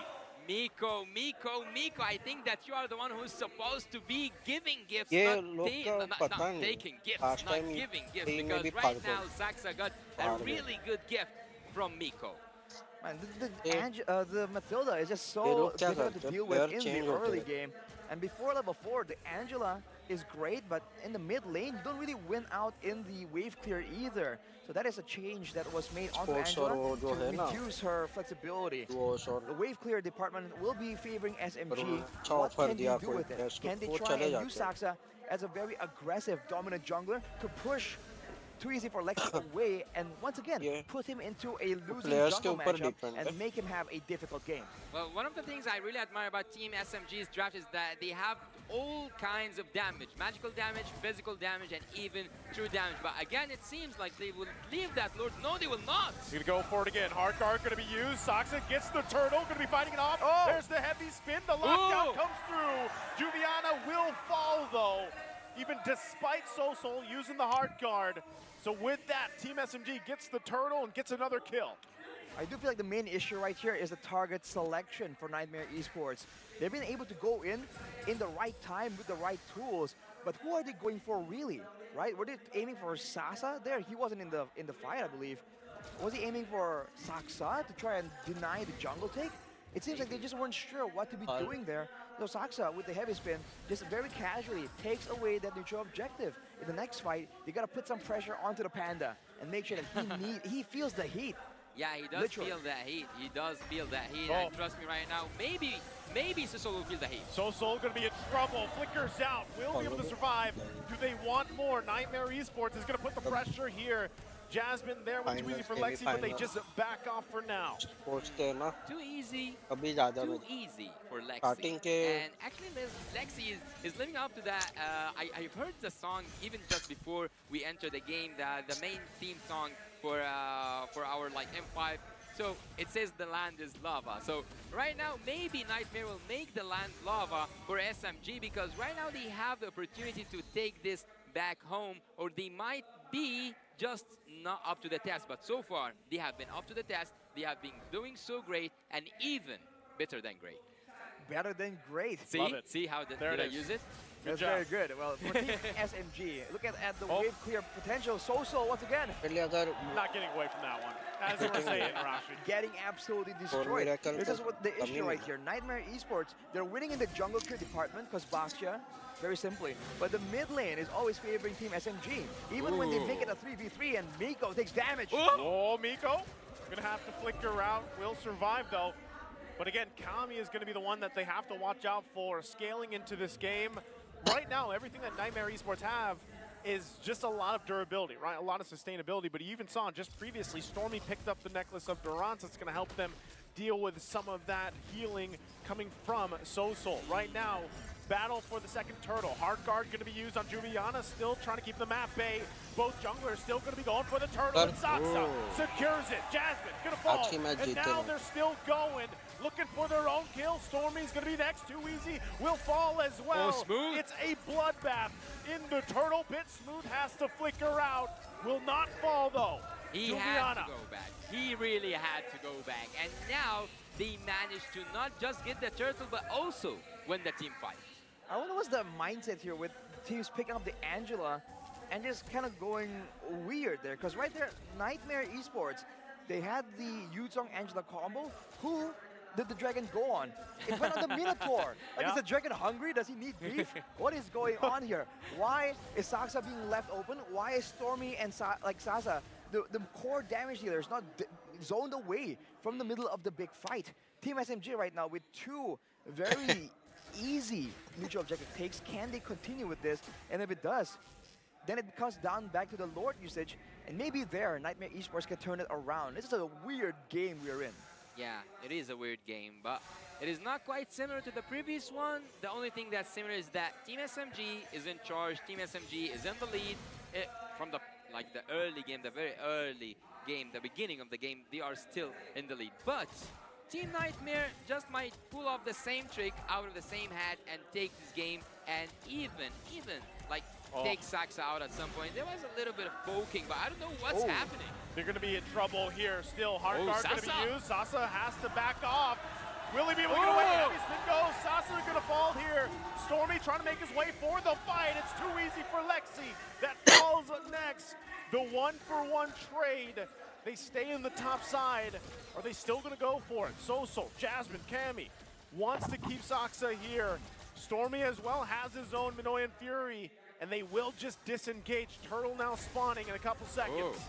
Ooh, almost a big play right there with the Minoan Fury stolen by Stormy, but that's the problem. Team SMG, they were just engaging so aggressively with Saksa, and they just get counter-engaged right there with a man disadvantage to make things worse, but they do arrive on the turtle earlier. Will Juviana once again go in? Who will be his main target? If they committed to that turtle, if they actually can't commit to this turtle because all the ultimates, I guess like all the ultimates will be ready by the time for the turtle, but they again go for the safer route. They go to choose to live in peace, to not do anything, to not contest that turtle or to take any advantage out of it. They just want to go back and see what is neutral, what can they take, what does the game still offers to them in terms of the jungle and also in terms of the minions. So Team Nightmare is actually right now farming up, and they are keeping the same gap between Team SMG and them because it hasn't passed 3K so far, right, Arashi? No, it's almost there in 3K, but not quite. Sasa still on the Bruno, by the way. One death, but overall still keeping up even one level ahead pushing compared to Cammy. But Stormy is pushing, gets a free turret right there. So you can see again the macro difference right here from Team SMG. Even though Nightmare has a Baxia, they're not arriving in the right place at the right time faster.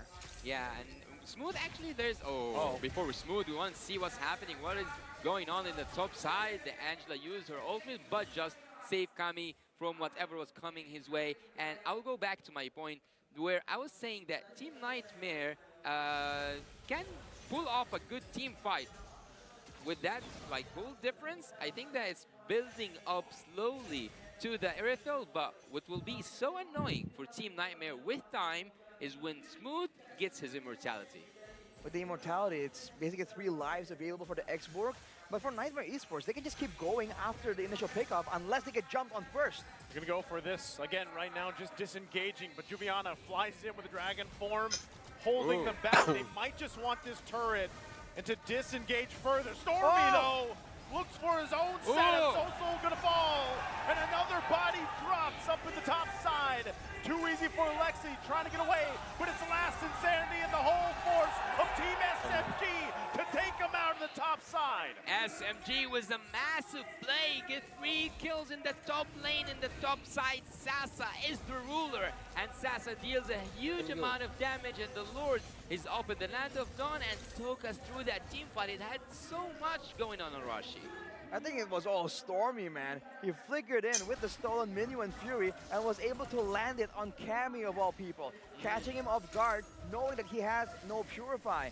Looking at the items right here, he has the Lightning Truncheon on top of the Necklace of Durance, so he can actually cut down on the healing from so many members of Nightmare Esports. That's definitely a big possibility, especially if he steals the Minuan Fury and applies it to everyone at the same time. Now, with SMG having the lead, they're going to try and go for even more, especially when the Lord comes up. They're going to try and go for a decisive fight once again because they do have that AoE advantage. Yeah, they have the Lord on their side, they have the fans on their side, they have everything going to their favor. But this is just exactly like how it was last game going on.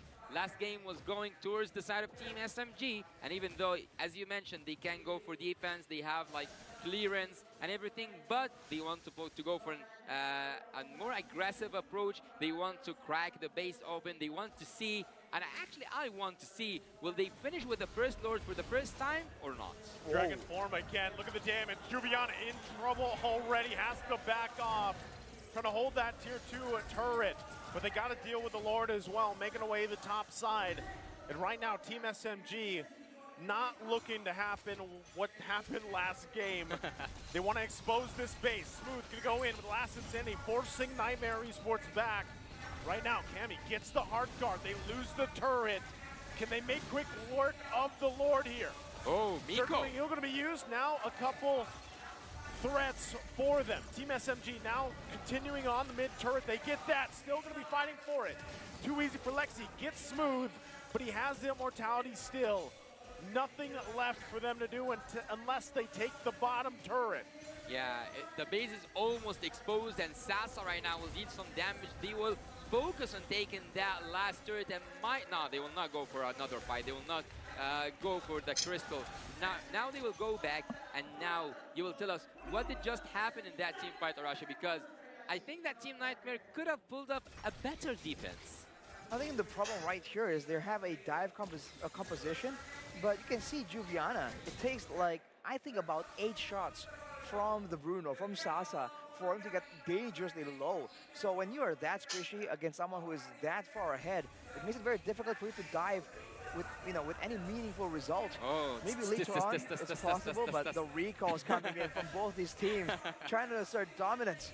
Well, for Team SMG, they're able to use the Lord efficiently, not get a 3-lane push, but still able to get 3 base turrets down. So now, if you think the macro game is difficult for Nightmare Esports, it's about to get more difficult with all the waves just pushing in by default towards their base. Yeah, they are having that confidence boost. They are having their moment. Now they are dominating the game. They have like a huge amount of gold to their favor.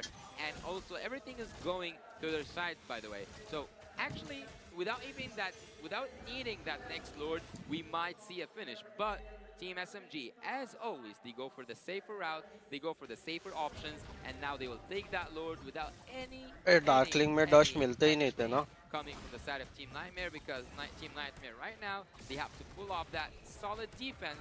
And as I told you, Smooth, once he gets that immortality, he will be so annoying. Imagine how arrows annoying luckily मिलते हैं when it मिला comes तो to the next team fight. बहुत कम मिलते हैं Well, if you look at these items, he also has the War Axe, so for a bit more damage and movement speed, and the Ice Queen's Wand, which was nerfed from और when XP भी तो कम मिलता था ये beast मारेंगे तो it kind of builds up. It doesn't go instantly like high. It's a slower, Dust ही मिलते थे slower फिर slow. तो But अभी still क्या gonna be a सब big mix problem in the middle up of कर a दिया fight. इन्होंने Now with the Lord coming दोनों in, के the reward beginning of the end for Team SMG. This could be it. Nightmare Esports trying to hold on. Juviana ये flying beast into the मारने का fray कोई of sense Big नहीं था and but the last में hard जब guard. इन्होंने They वो got अपडेट the लाया reward था ना of the Lord as well. Heavy's been shut कि down. आर्केन डस्ट वो एक्सपायर नहीं होंगे SMG तब मारना will keep बेटर their था उस time nightmares at bay in day number 1 the wild card as हाँ they take इसमें the कुछ series मतलब नहीं है मरते ही नहीं वो 2-1. Wait a moment. Darkling Team SMG are now अलग shining. स्किल्स They रहती हैं have उनमें their moment, and they have earned their moment. The first match winner, the first match and the opener of the M5 Wild Card Championship वो will take it back ये home. Specific Team plate है SMG, पेट है now we वही can मार say सकते हम लोग same happy level पे अदरवाइज डार्कलिंग से पावरफुल है The birthday boy making the plays happen, man. Darkling में खाली आर्चर छोड़ा बाकी तो मर ही जाते हैं was just too difficult for Nightmare to deal with, man. And they were just unable to find anything of वो real वही value है in ना, the वो early उसका game. काउंटर डैमेज बहुत In that पड़ता है, last नहीं fight, तो it was so close. Tank They को did मारता रहता the तो वो combo, इजीली right? मर The जाते dragon with the और hard guard काउंटर डैमेज की वजह towards से the बाकी Bruno, कैच but भी it's a too little too late. And for now, it's Team SMG. Infantry just, और राइडर भी you know, going through with the predictions, is coming out on top against Nightmare Esports. I think again a part of that was, you know, they learned from game 2. They're like, all right, if we have a base fully exposed at like 14, 15 minutes, we don't want to let the opposing ये तो team mostly buy another 10 infantry और minutes to have a rider chance और of back heavy the game, right? This time it was clean. Heavy They got the बहुत base late fully लगता exposed. है They waited a bit. They got the second Lord, and then by that time, they already played around that huge advantage they had. So हाँ tank again, को ही a damage great पड़ता है, learning बाकी safe lesson. रहते हैं Team SMG और and a great start for them, the home team here. हाँ और Now we will see some catching words backstage. वही मैं वही करता रहा. Hello everyone, my name is Lafel and I'm here on the players room for Team SMG. And as you guys are walking, hold on, Saksa, I actually want to talk to you. Come here, come here, come here, come here. First of all, here's your mic. Hey, translator, Miko, be here. All right. First of all, congratulations for the win against Nightmare Esports. But I have to ask, पर वो damage in के game हिसाब से number नहीं 2, मिलता, वो you guys randomly were मिलता. doing well. But why was it difficult to end the game? So we're to ano to the air of enemy. So what sa ano तो एक हिसाब से रैंडम ही हो गया वो. Go ahead and translate. Or do you want me to translate? It's okay. English. He said he can talk in English. The enemy. Yeah, the enemy. Hero. So many damage, so hard to attack. So apparently the enemy had so much damage that it became very difficult for them to end the game. Now, Saksa, I also have to ask, starting off this game against Nightmare Esports, it was very difficult. What is going to be the mindset for Team SMG against all the other teams you guys are fighting after this? What? That did not translate. Translate, yeah. Miko. Ano sabi? What is the mindset for Team SMG after this, after seeing Nightmare Esports is so strong? Ano daw mindset natin pagpunta sa next game kasi malakas daw yung Nightmare Esports. Reset lang. Reset. After the game, one game at a time. Then positive. Always positive. All right, so they're going to keep positive. They're going to reset. They're going to make sure that they are ready for the next games moving forward. Thank you very much, Miko. Thank you very much, Saksa. Again, congratulations on the win and good luck for the next one. We'll be going back to the casters.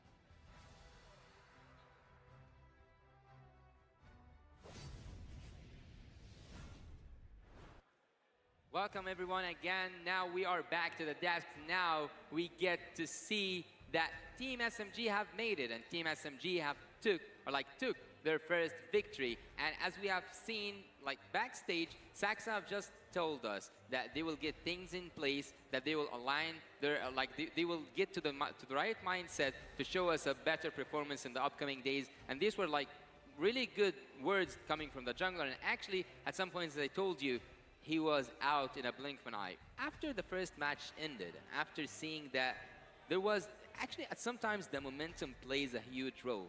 Do you think that Team Nightmare in the upcoming stages can show us something really like unique? I think he has to like clean up the early game execution. I feel like when it comes to the late game, where it's a proper team fight, right, where it's a default team fight clash, no real weird maneuvers, I feel like Nightmare Esports does pretty okay.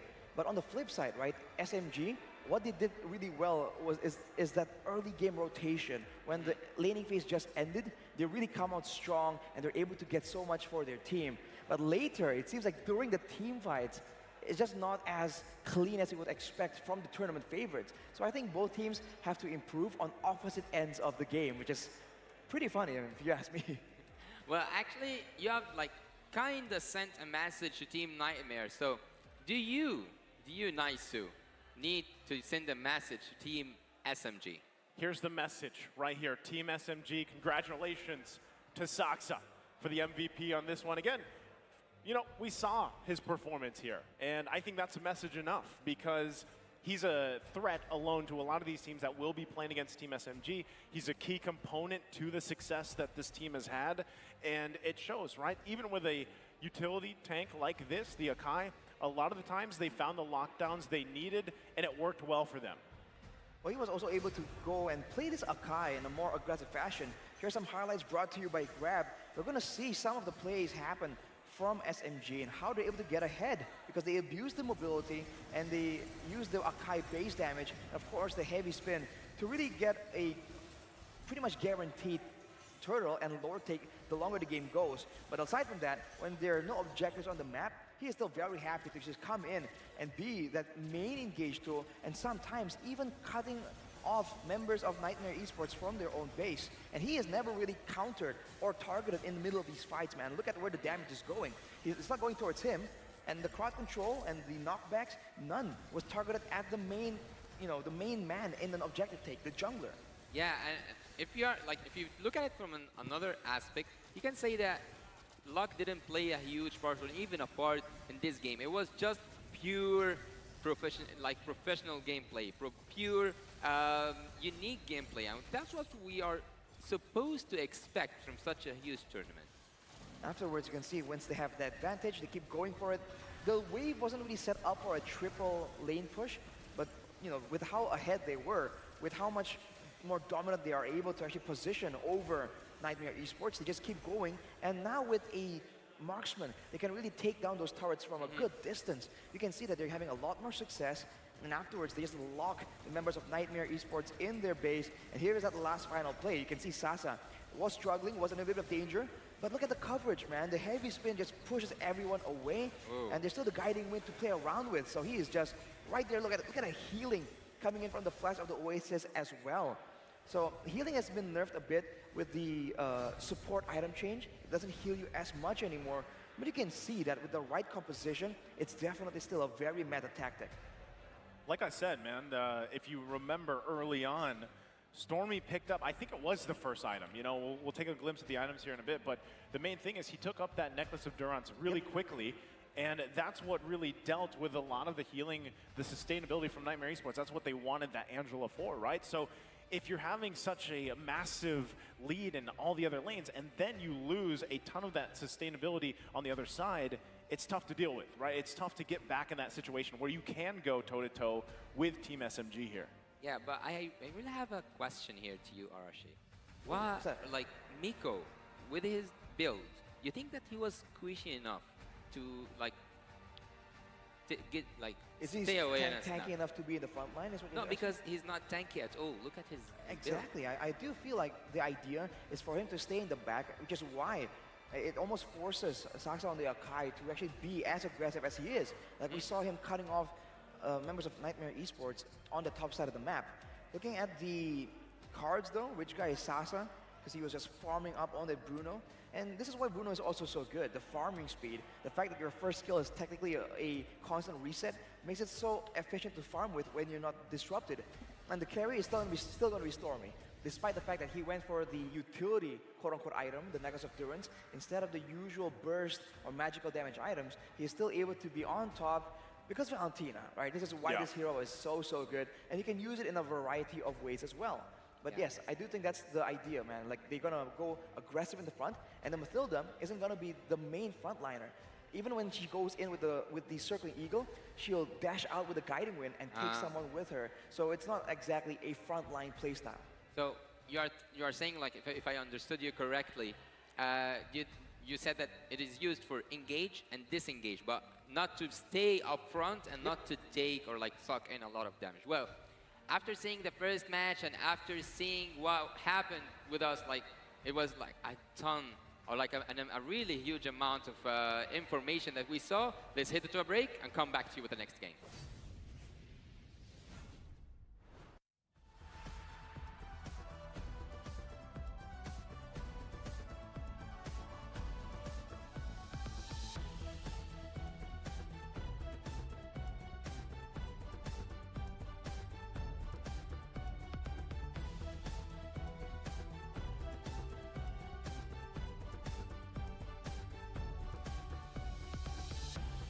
Jenna, bro.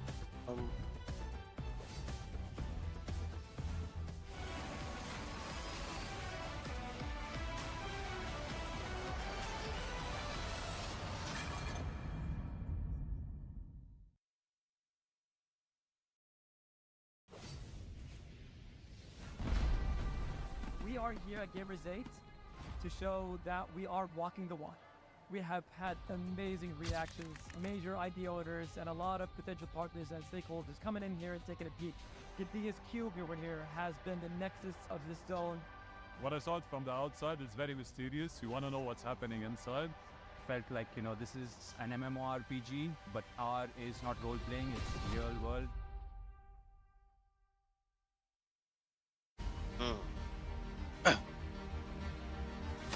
Trick.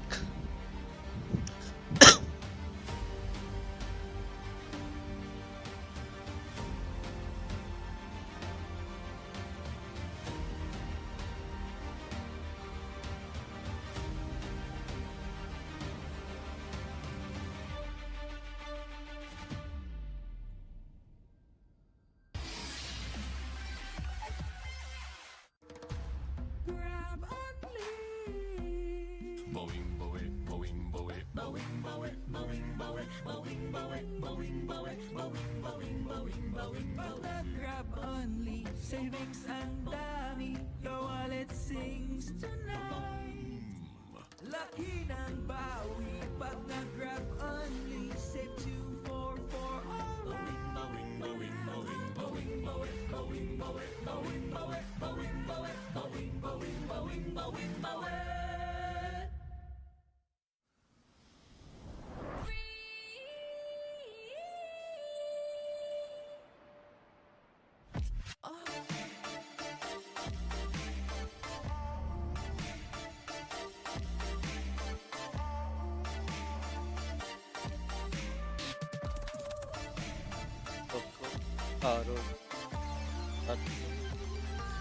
ये पहले भी हुआ था।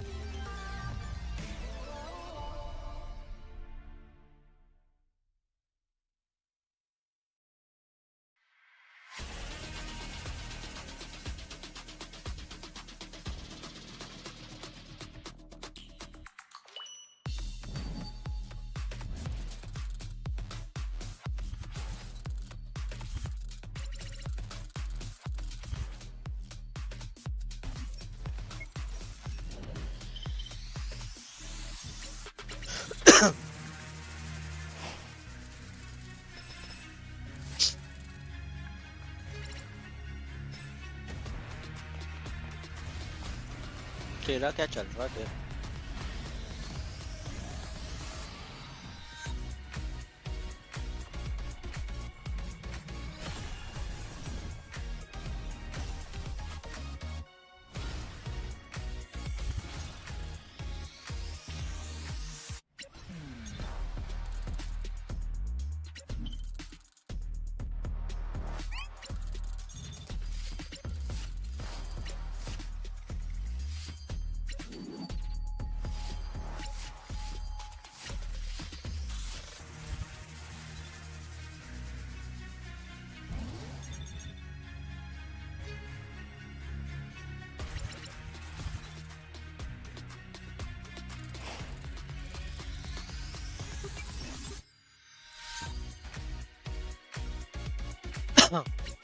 हो जाएगा क्या?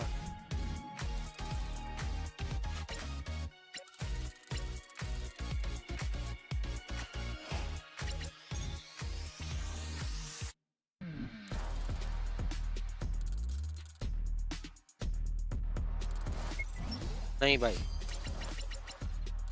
Extra पैसा कौन देगा?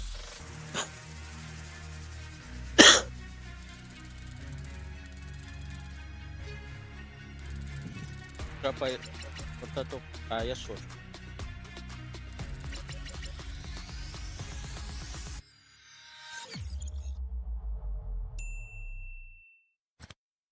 I am the #1 seed, the champion of the arena. The fans adore me because I've never lost. You are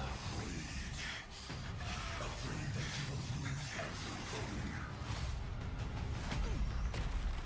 task से नहीं होगा, टास्क से ठीक है ना। अपने को वही चाहिए। लास्ट टाइम भी उतना ही हुआ था, ज्यादा किधर हुआ था। पर का तो डालना ही पड़ा था, बट बाकी इस टाइम नहीं डालेंगे। टाइम अपने को ट्राई करना है कि ये प्राइम स्किन उठा लो और रॉजर प्राइम ट्राई करना है।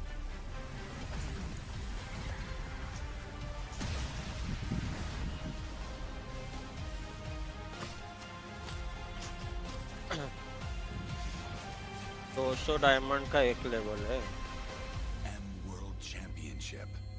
80 लेवल हुआ, 70 लेवल के लिए 70 into 200 3,400।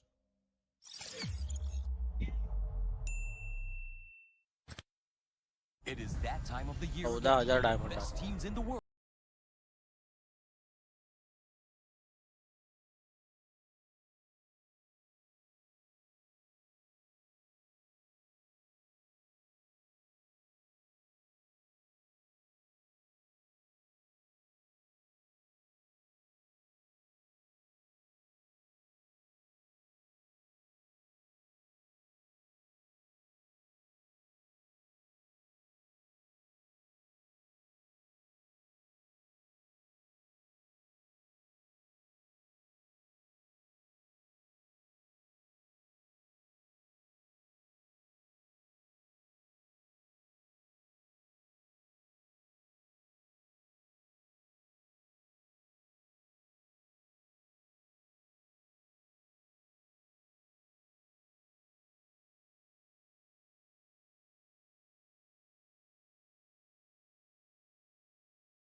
stage, teams will play a best-of-3 single round robin. The 2 teams with the lowest rankings in each group of the group stage will be eliminated. Now, let's take a look at the knockout format. Note that there will be a knockout draw after the group stage. The 4 first-place teams will be in Pool 1, while the second-place teams will be in Pool 2. 2 teams from the same group will not be drawn together, and that will form our knockout bracket. It will feature a double elimination bracket featuring the final 8 teams. All the series will be best of 5 except for the grand finals, where it will be best of 7. The M5 knockout will be spread out across 6 days, where the surviving teams are one step closer to becoming the M5 World Champions. And that's all you need to know about M5's tournament format. Remember to tune in or see you in Manila. Achieving greatness, one step beyond. Be better than great.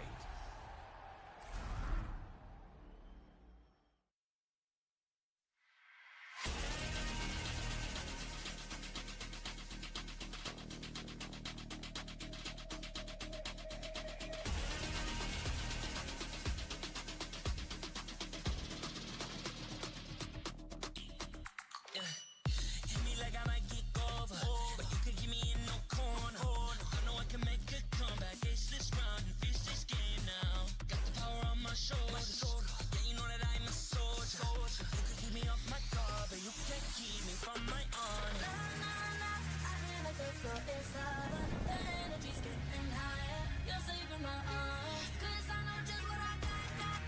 I got you like na-na-na, and you know I hold the power. This feeling I love, oh yeah. Making my grind good to great, so don't stand in my way.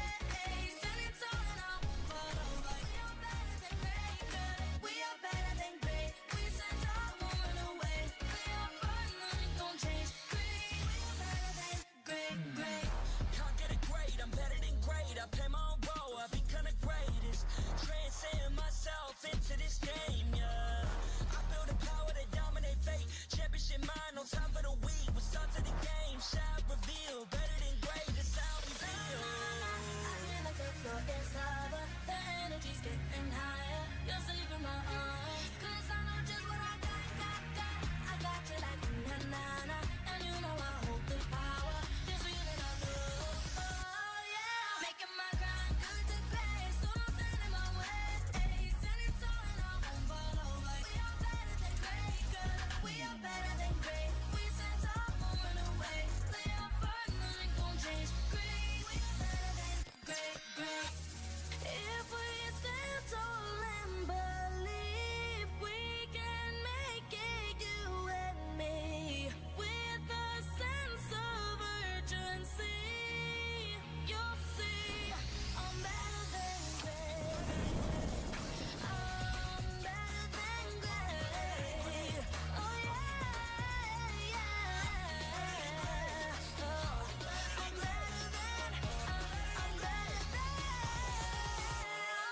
Making my grind good to great, so don't stand in my way. Standing tall and I won't fall over. We are better than great, good. We are better than great. We stand tall, won't run away. Play our part, nothing gon' change. Great, we are better than great.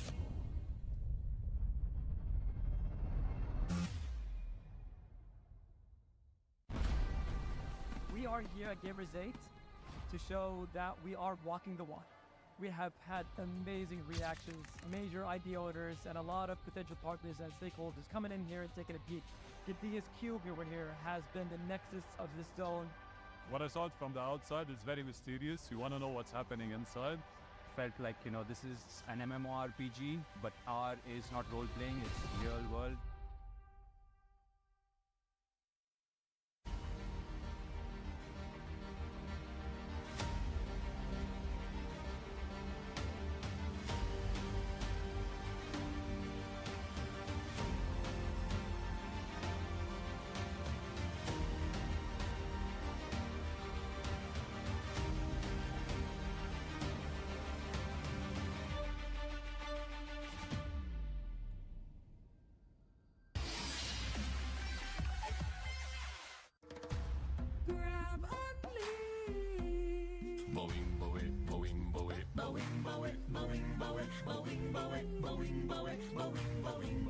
Pag nag-grab only, savings ang dami, your wallet sings tonight. Laki ng bawi, pag nag-grab only, save 244 alright. Bawing, bawing, bawing, bawing, bawing, bawing, bawing, bawing, bawing, bawing, bawing, bawing, bawing, bawing, bawing, bawing.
The number 1 seed, the champion of the arena. The fans adore me because I've never lost. You are afraid that you will lose everything.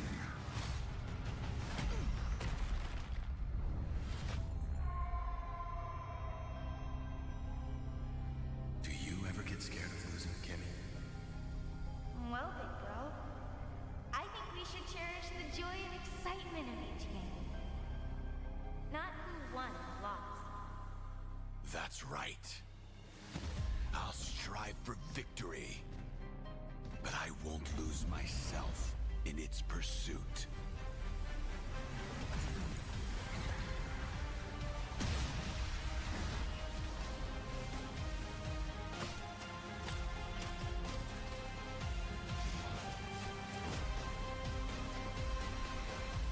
World Championship. I'm back. उसके जैसा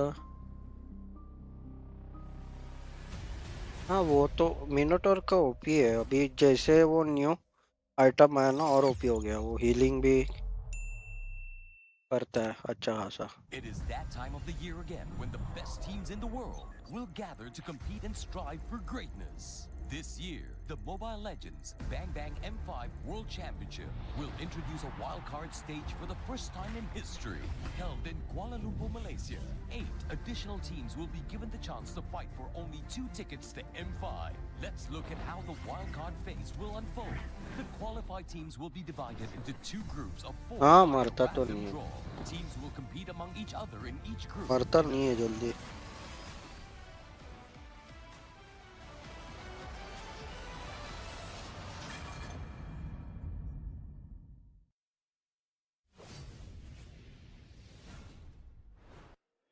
Roses are red and violets are blue. I'm Yasu, joined by Mirror, but no.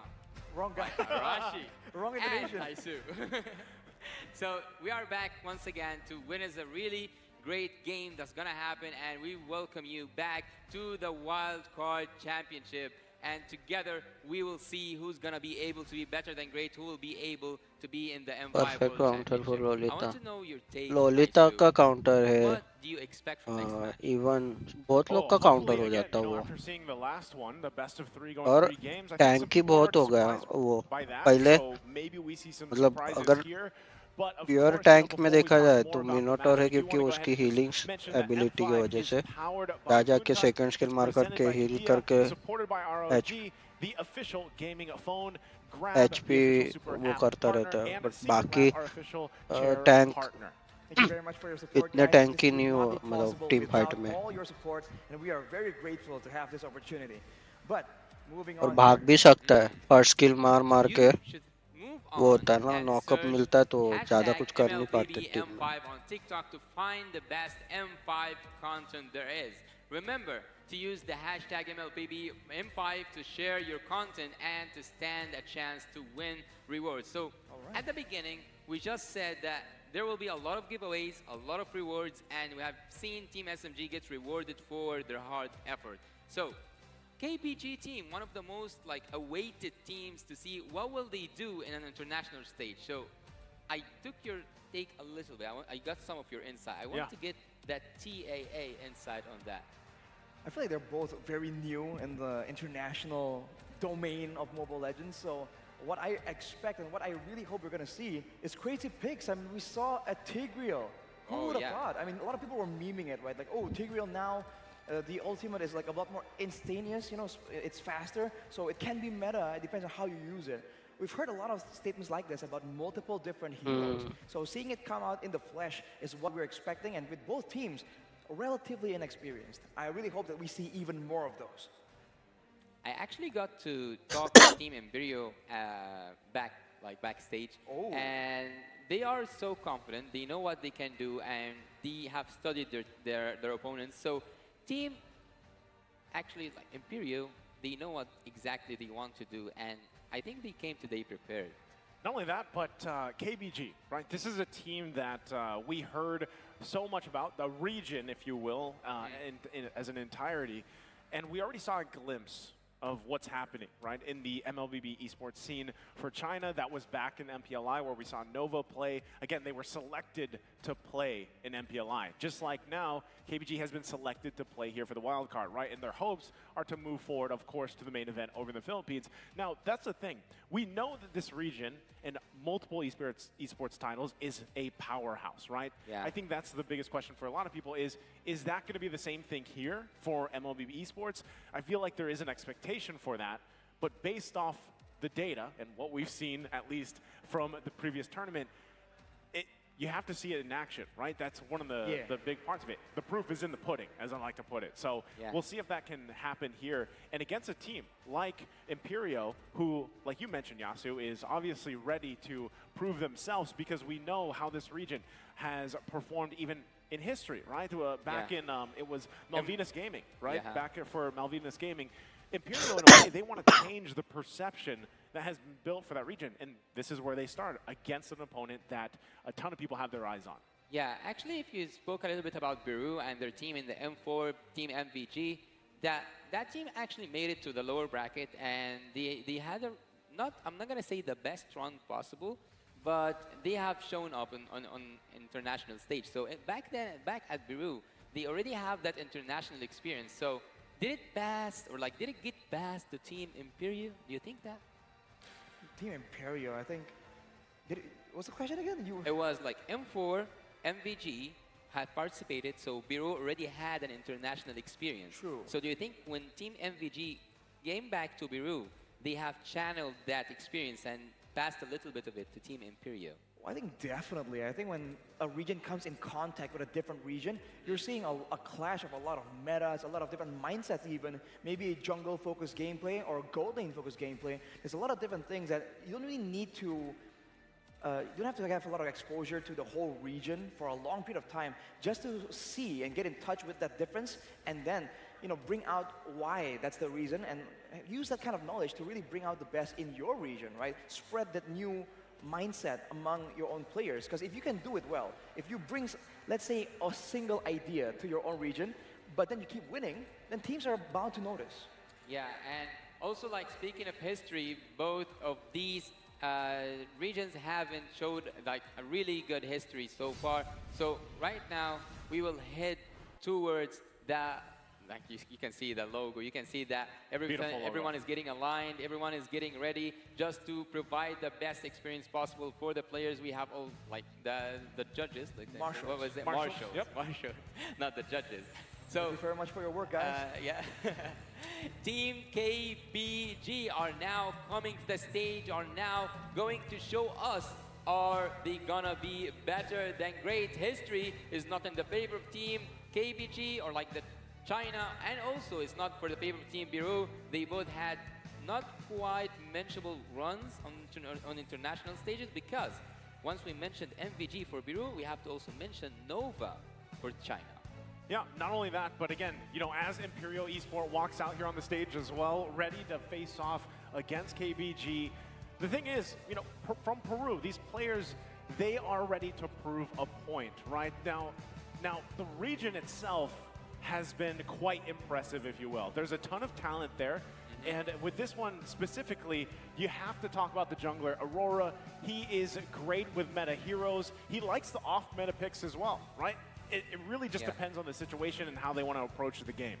And when you're in doubt, going for the early game aggression and the skirmishes is always a great idea. So I think for Imperial right here, they can really try and take advantage of it. But here's where the intelligence battle begins, right? Who actually has more to try and counter, more information to try and find counters and find strategies? Because otherwise, it's a bit of a risk that both teams are taking in the beginning, just going in blind to this drafting phase. Yeah, and also the mutual respect between the players and the coaches is always quite pleasing, or like it is always quite pleasing to the eye. KBG, walk us through it, Maisu. KBG, we know that they like to play a 4-1 protect kind of style. That's what they like to draft with, at least from the scouting reports. Again, this is a team that we don't have a ton of information about, right? So it has to kind of go about as the tournament unfolds, and we'll know more about it. But also, looking at Imperio, we know this team, they're pretty wild in the draft. They like to pull out some of these interesting picks, especially for their jungle and their XP. Yeah, and also Yuri is a pretty dynamic gold laner. He's okay being left 1v1. He doesn't need to be babysitter. He can deal with whatever situation you put him in. And we hear that Fashion and Steve, they're just really aggressive, and they would probably contest the early game objectives, especially the turtle. So for both teams, it seems like they have a bit of a team fight bias here. They're going to try and group up. So I think it comes down to what can they do before that, because the fights, I think any professional Mobile Legends player will be able to play a team fight well, but the setup is where it's important. Yeah, but speaking of professional players and Mobile Legends, how long do you think will it take for the Chinese?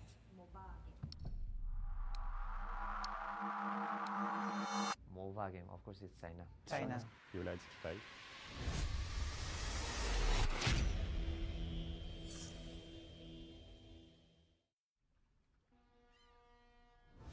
I think it will grow more because they do everything to win, like that kind of mentality. 觉得我们队伍是一个比较敢打敢拼的队伍吧，就是无论在国外还是国内，我们都是一个很敢于去打架的。China punya MLBB dia tak cukup lagi setahun. Masih depan mungkin dalam setahun setengah boleh kot. I don't expect much from them in this wildcard. 我觉得他们第一个season吧，应该不是很好啊，这次成绩，下一次可能好一点吧，因为他们才刚开始。Yo no creo que KBG sea tan poderoso como dicen, como porque el otro equipo chino terminó mal. 我们想跟他们说的是，虽然我们才刚加入这个项目不久，但是不要小看我们。Я считаю, что китайцы в будущем станут очень сильны. Я готов им отдать сразу второе место после EECA, поэтому... Should KBG be the team that we fear? We don't fear any team. 面对这些强敌，我会更加有动力。我会先学习他们，然后去超越他们。跟他们的差距可能在于我们游玩的时间没有他们长，经验没有他们丰富，但是我们在短时间内的进步其实是特别大的，所以我们自己都很有自信，觉得自己能从中出现。China is a very smart region. They have a lot of world titles in other mobile games. คิดว่าทีมจีนเป็นอย่างหนอดเข้าโมโหยังเกี่ยวเขาลาย 我觉得未来中国是很大的潜力吧，对我们来讲一个很大的挑战。他们对我们有期待，我们也会尽我们全力展现出自己最好的一面。这是我们中国队第一次参加 M 赛，但肯定不是最后一次。我们已经做好准备登上舞台。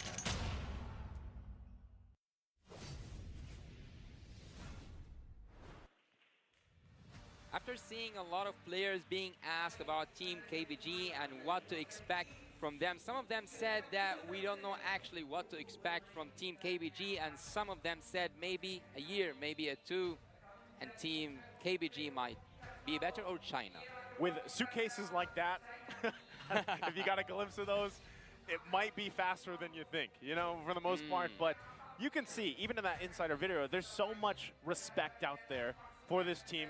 Even, even taking a look at this, I'm pretty sure that's mixed up, by the way.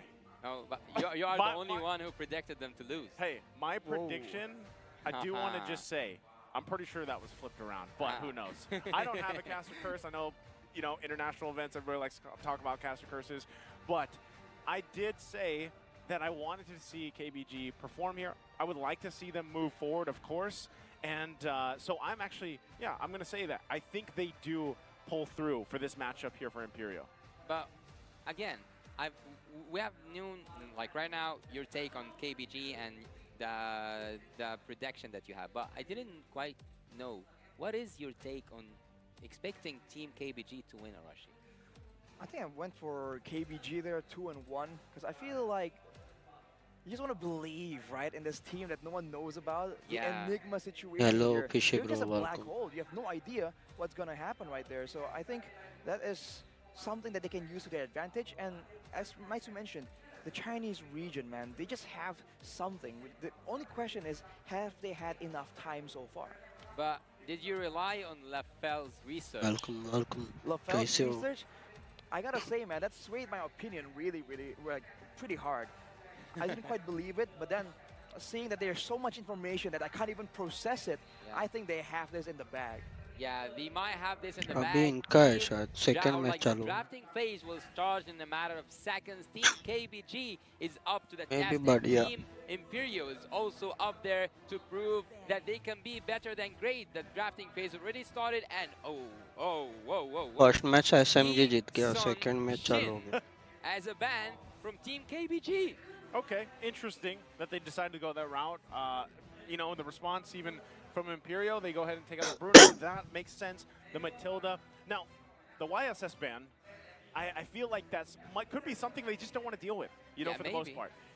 It is possibility, too, that YSS still can actually carry some games into in a certain situation, certain environment, but does it warrant the ban, Arashi? You know, maybe you can expound on that. If they had any unique experience we haven't seen just yet, then maybe. But on paper so far, from all the other tournaments, we have not seen that the Yi Sun-shin is that big of a powerhouse. Although, as you mentioned, we've seen Assassins come back into the meta, and you can count Yi Sun-shin as a marksman, but technically he is also an assassin. So it might just work. It might be a different meta we haven't seen. That's exactly what we want to see. Minute में Although school with से that, हाँ all the other fresh हो bans जाओ are आराम also से आ pretty जाओ. typical. The Guinevere, the Faramis as well. Now that's where you start to wonder, are they going to bring out something crazy in the picks? Because that is what I personally am waiting for. Yeah, man, that's crazy from Team KBG. They have just banned that Houston Chin, and maybe, just a maybe, they have studied Imperio and they knew that they have a monster Houston Chin among them. But so far, so good. The first pick for Team KBG, the Take That Joy, and Joy have already proven that it is a really good pick to be brought up to the international scene, even after she got a little bit nerfed. But Team KBG, will they bring up surprise or not? That's the hard question. I think that's one of the main points, right? The Joy, not much of a surprise so far, but is there something up their sleeve? Is there a niche pick? Is there a cheese pick that they like to go for? You know, the fact that they did also take out the Guinevere makes sense. Like you mentioned earlier, Yasu, you know, you're not really expecting to see the Guinevere pop up here, as flexible as that hero can be. So the last pick here on that swing back was going to be the Angela, who we've seen pop up now quite often so far, just to start off day number one, paired up with that Terizla. What's the answer from KBG? Well, with the Terizla being picked in, so you don't expect a Khalid, you don't expect a Yuzong. So usually Baxia comes to mind, and with KBG already selecting a Joy, unless they flex it in a very forced way, they won't be able to get this Baxia away from the hands of Imperio. So the order of picks here makes sense. But here, can they just pick something? Are they going to go for a counter pick? Are they going to go for flex picks? They can just confuse Imperio. Turns out it's going to be the Lilia and maybe the Arlott that was banned a lot in match number one. Actually, I quite like KBG's draft because they have slowdown effect and they have a really good team fight. Crowd control is already there even before like having the rumor if like Arlott didn't decide somehow to be the rumor. And also they have a really good amount of damage, which is mostly magical damage, but KBG team haven't brought up the marksman yet or the gold laner, and I think that they might. It might be a plan for them to go to the second phase without a marksman. But will Imperio team take a marksman and focus on banning it? I don't know.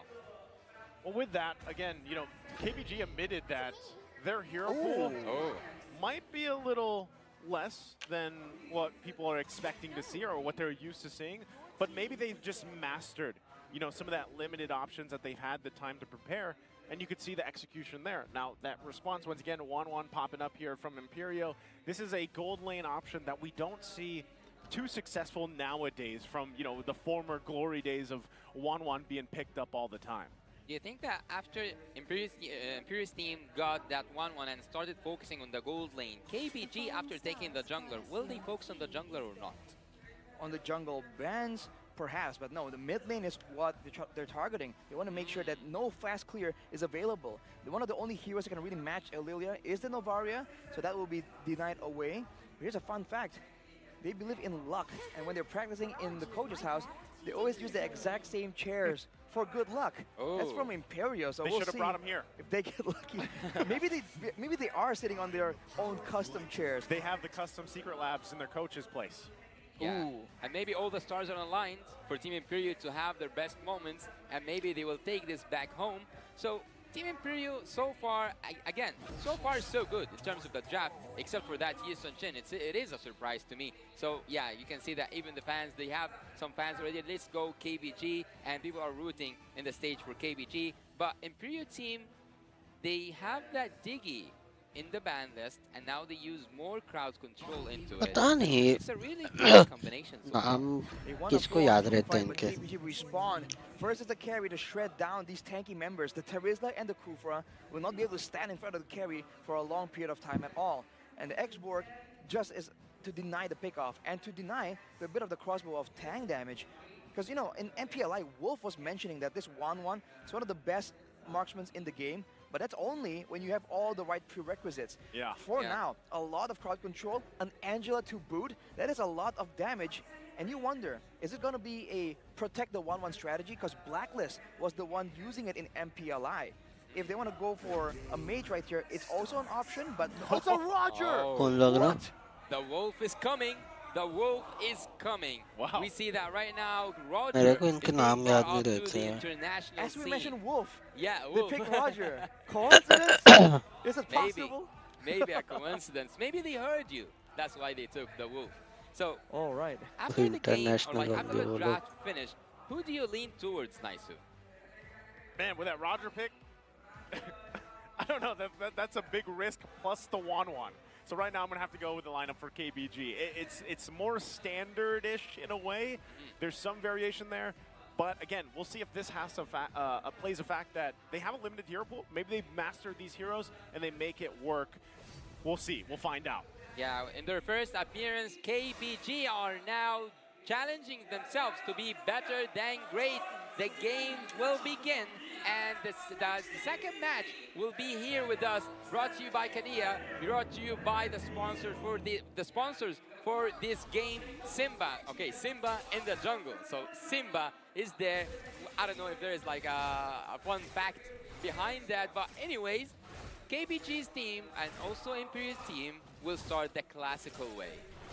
Aurora against Simba, man. Can he win it against the king of the jungle? We must see. I think what I'm also curious about is the roaming Arlet right here, because usually there's a lot of reasons keep why best Arlet gaming does and well, but it's almost Imperio a esports. necessity. If the Arlet falls behind, ये बहुत KBG सारे is gonna find it very इससे difficult. Look at the EXP. Qualify होके आई हुई team से. Just doing a lot of damage, true damage. Oh, Tide's already gonna have to flicker out. There's Aurora. First blood going to the hands of Imperio right away. Under a minute, Simba should be just fine to back off, but that's a good start for Imperio already. And this first blood gate was like brought to you by Kadia, and right now, let's have a quick look at the emblems. Look at the agility and wilderness blessings available for Keep Best, but Steffi gonna be in trouble here. He flickers out. There's Aurora again, one hit away. He'll get it. Does the turret take him out? It doesn't. Imperial off to a strong start. Tides will finally get a kill. Oh, he's on the hunt. Aurora, level 4, level 2 Tides. Aurora gonna run into the wall, and it'll be a double for Tides. There can be only one king in the jungle, and so far it has been the Wolf. Wolf, but he gets taken out there, unfortunately. But this is what अभी Imperial 3 wants. दिन इनके Even if matches they don't हैं. really चौथा win दिन super इनके hard in the early semifinal. game, that late game 1-1 is what बाद they're में waiting actual for. And Empire level start 4 is where they can try and use this Angela Roger combo. We haven't seen it before, but in theory, right, more movement speed, more damage, it can definitely work in favor of Imperio Esports. But the thing I haven't seen quite much is the babysitting of the Angela, but for the XP lane. There it is right there. Aurora with Heart Guard. They slam into KBG, but Steffi's gonna fall. They still have some firepower to go through. Marquino's in trouble. He will fall. It's a double. CU gets it on this X-Borg. They're gonna back off for now. Aurora could go ahead and take this buff as well. Alongside, they took the turtle, but there's fight left in KBG. That was a bit extra from Imperio, man. It seemed like they already got the neutral objective. They could really walk away, but they go in and tank the whole last Insanity. Granted, it's still an early game situation right here. No real items for the X-Borg just yet. But if they repeat that kind of mistake, it might be fatal later on, as Yur is able to actually avoid a gank. That mobility is mainly what makes the 1-1 so good. China का first time है ये Empire. On top of the utility, that is the ideal situation that Imperio want to look for. Well, KBG is pulling off a quite good performance compared to Nova team that we have witnessed in the MPLI. So for some of you who might have expected, yeah, that KBG wouldn't like have a chance, or like based on history, they wouldn't, or like they will not play good. Well, they are playing good. They are ahead in goal, just with a little bit, but they know what exactly they are doing, and they are executing it really, really smoothly. And it's a great execution so far, but they need to do a bit more than that. China का first Empire. Really take over. They have First to try and time push the advantage right here Empire and में use entry. what they have. Tides with 2 kills right here is going to be a bit too difficult to deal with, especially in the early game. At least a 1v1.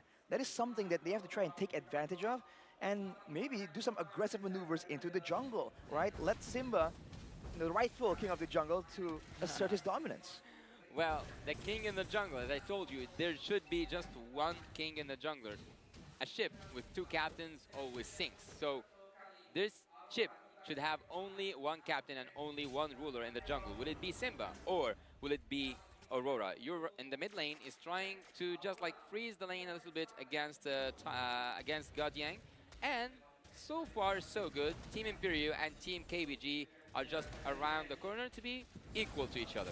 Once again, it's going to be a 4 versus 4 for the Turtle. They're going to jump in. Penalty zone finding 2. LMU going to be in trouble. Hard guard comes through. Simba will get the Turtle. Can they get the fight?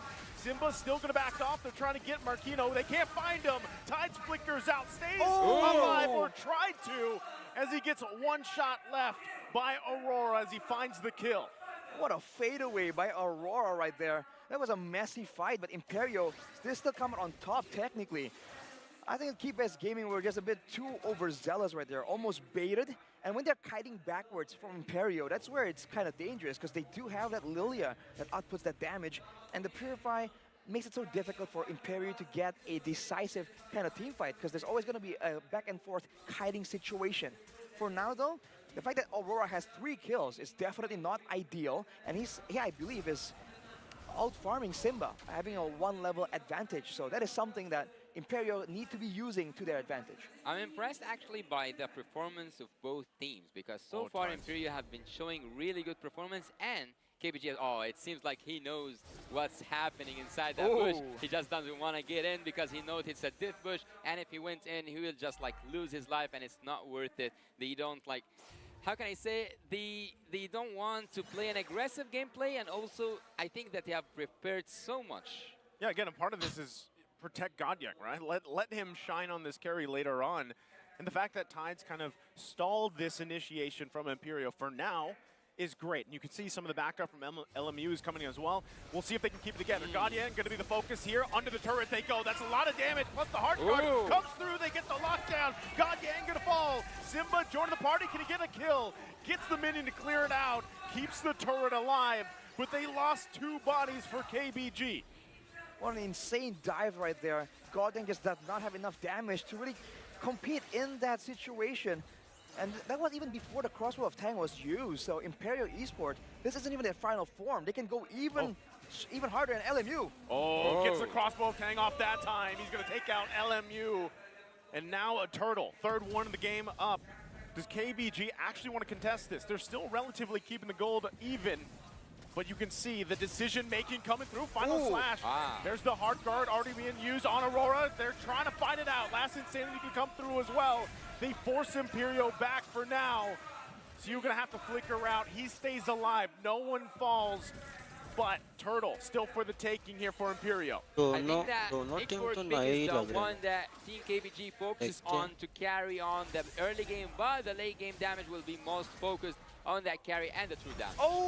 Simba goes in, takes the Turtle, just like that. KBG didn't even need to contest it. They believed in Simba, and he did it. Smooth criminal right there, just stealing it from under their noses. Now engaged though from Steffi. It's gonna work. Yep, they get the last Insanity out. That is a resource out for now. But again, great thing from KBG. They are keeping up with Imperial right now. Yeah, they are keeping up, and actually I'm surprised by how much they are showing in their first appearance. KBG is really doing really great, but Team Imperial on the other hand is also doing a decent, and like showing a decent amount of experience. Team Imperial might actually be a dark horse. Dark horse, Imperial? I mean, KBG is also doing really, really good, because if you notice, right, there have been a lot of traps set up by Imperial, but Tides just hasn't been falling for it. He keeps predicting where they're where they're setting up the trap and avoiding it, showing great instincts so far. And they're only letting Siyu just stand in the front and take the damage, knowing that he can just escape with the Firaga armor. And as time passes, Simba and Godyak are gonna do even more and more damage, Lumu as well. Afterwards, Imperio, the one that's gonna fall off, because if they build a Wind of Nature or a Winter Truncheon, that could be the end of it. Yeah, very decisive. Again, Steffi gonna find the mark. Tides could be in trouble. Final slash, trying to buy some time. CU joins, LMU is there as well. Can they turn the tide? Crossbow of Tang gonna be expended, and they back off after that. Imperial knows exactly what they want to do. KPG knows that Imperial wants to force that team fight, and they know that they have to go back. I really admire how many times Team KPG and their map awareness was there to avoid inevitable fights, but to get the best, I'm gonna say the best outcome from such an inevitable ending fight for Team Imperial. So far, they are depending so much on that X-Borg. Do you think that when will we see the carry shine? I think in about 13 minutes, that's the general assumption. It's late game kind of, even though it's not super late game. Once the core items are done, there's going to be danger coming in from Keep Best Gaming. But afterwards, in the late game, let's say 16, 17 minutes, that's where we expect Keep Best Gaming to itemize accordingly and just nullify a lot of the tools that Imperio has. The healing, for example, they can get reduction for that. They can go for immunity to deal with the crossbow of Tang. Once they do that, I think the late game is dangerously difficult for Imperio to beat. So they gotta try and make use of this Lord as much as possible. Yeah, they have opened up that bot lane just to keep KBG busy until they get the Lord. Do they want the Lord or do they want the Simba's team not fight? even there for this Lord, but most likely going to go in the hands of Imperio. Oh. Aurora does get it. Simba still pushing to the top side. Tiu in trouble, has the immortality. God Yang trying to help him out, but won't be enough. A couple hits away, and they find it. Now God Yang left alone under the turret, trying to bomb, trying to weave, still going, keeping alive for as long as he can. Will finally fall. Tanks wala chalu So hai. KBG trying to find Exclamation mark, something. tanks. They are trying to fight something, but they just got one turret in exchange for a Lord.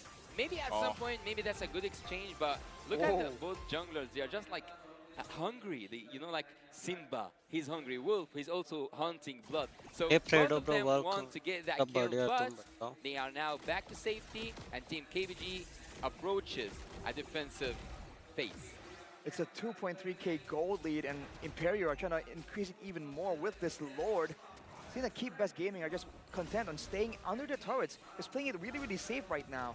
They have the late game, I would say. It's great confidence. Oh yeah. But you know, they let go of too many things. The gold lead can just spiral out of control. I think generally, to be able to just brute force win the game, most people would say about 10k is where it's at. So 7k gold lead. Huge initiation from Imperio under the turret. Can they still continue on? LMU gonna grab a kill. Martino in trouble. Heart Guard gonna be used as well. Aurora grabs a kill. Imperio is hungry, but all they got out of it is tides. Oh my god. Oh my god. That flicker ultimate, that flicker engagement from the Kufra was really good. It was well executed. They didn't get most of the kills. All of them ran away. Yeah, but best of Tide 3 was so. there to be the sacrificial lamb. Look at the gold swing though. Generally, I think it swung in favor of Keep Best Gaming. They can take whatever trade any trade they can get right now, they definitely want, but Siu. Siu gonna be in trouble here. Took quite a bit. Aurora, again, we talked about the combination, the Heart Guard with this Roger, the way that he works. It's too fast for KBG to deal with right now. The amount of split bushing that Simba is doing making me feel like he's an Hayabusa or maybe a Fanny because he's so focused on that bush. He can 1v1 anyone, I feel like, at this point, unless he really makes a big mistake. For Imperio, though, they have a very one-dimensional teamfight style, right? You're generally is the one in charge of dealing the damage, so if they can zone him away, they can go for a fight without him. I just said that, but he just takes it away. He does take it away, but we wanna know the in-game equipment with you, Arashi. What is like catching your eyes right now? Well, for now, no real Wind of Nature done yet for God Yang, so he can't really be as aggressive as he wants, but he does have damage. So if Imperio dives in a bit too aggressively... Oh, Tide's gonna be in trouble. Final slash on 4 members, but nothing to follow up with. So despite that, they can't do anything about it. Imperio building on the momentum you talked about, Arashi. They're now nearly 5k ahead and Lord in sight. Even by having that final slash taking 5 members of Team Imperio, there was no backup, there was no follow-up from the team KBG. Will they go for that Lord? That's a huge question. Steffi gonna charge in again, finds LMU, gets that Purify out. They're gonna keep the map bay. Still, Lord gonna be worked on by Aurora, and there's nothing KBG can do about it for now. I think that Simba, will they rely on Simba to take a neutral objective once again alone? Ooh, I mean, I think that's a bit too idealistic. There's so many ways that Imperio can really stop Simba from even coming close to the Lord. But now that he has that Winter Truncheon, this is what I'm talking about. The more counters they have towards the main damage source of Imperio, the better they can do. And at this point, Lumu on that Lilia is doing a lot of damage. If they can coordinate and get Tides to engage with him, there could be a lot of potential, but no. Yeah, he's going to be in trouble here. Black Shoe's already going to be used, but look at all the damage and members from Imperio. Simba trying to help him out, joins the fight, pops the damage. LMU will go down, and meanwhile on the bottom side, they were trying to defend the base. KBG being split up, and now the Lord making its way top side. Imperio can rely on the Lord to finish that job and to take that kill, and now the base is cracked wide open. Just one mid lane turret is still there. Steph gonna jump in again, finds his mark. They're going for it. Penalty zone gonna be used along with the crossbow tang, and now the base gonna be worked on. Imperio will take game number 1. Imperio takes game number 1 in a best-of-3 series. What a nice finish. Imperio, man, with all the aggression, making the Roger work.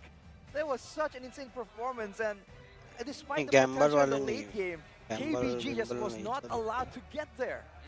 This is interesting, right? I mean, you see Aurora, you see him in person, you see the hero he picks, you see his play style. It reminds me of someone, right? Ooh. But again, a great performance there from Aurora and from Imperio, the team as a whole. They, for a while, KBG, they kept things together, and then it just snowballed out of hand. And so you're wondering exactly how do they adjust from that, right? Because this one was a tough mid to end game transition they had to deal with. Yeah, and they had some mistakes, but not crucial mistakes. So I think that KBG, once they get back to the room, they can discuss those mistakes and think what is better to be changed and to be to bring on a better performance. Imperio, on the other hand, they are doing just fine, and I think even at drafting, they are also doing fine.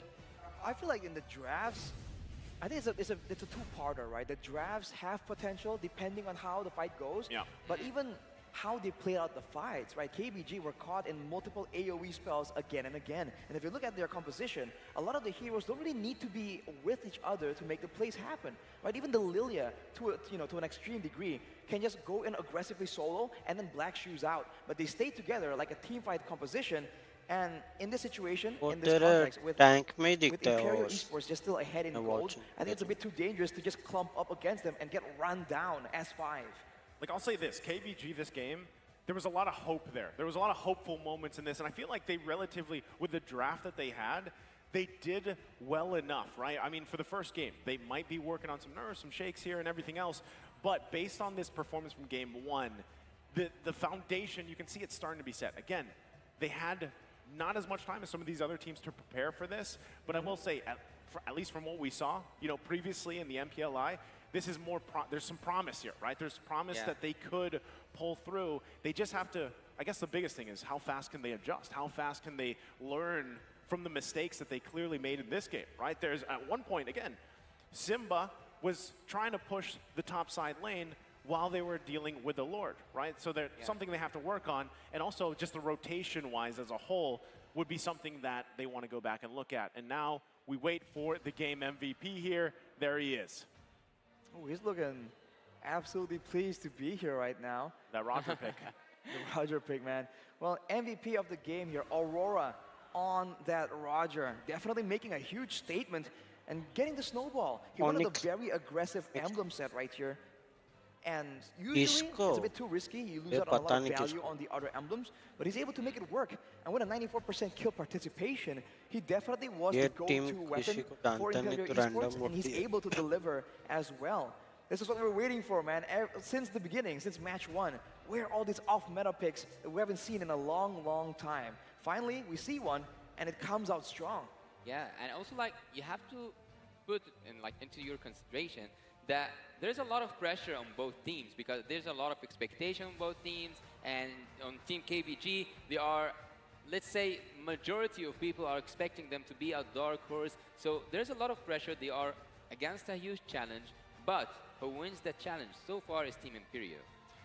Yeah, I think Imperio had the right idea. They had the more executable game plan, and for KBG, I can't help but feel that initially they were doing just fine. They were stalling for time. But the mid-game, when they felt like, okay, you know what, we have some power spikes, some items, let's go and risk it and ये start voting going for पता नहीं fights. किसको. That's where they really start falling short.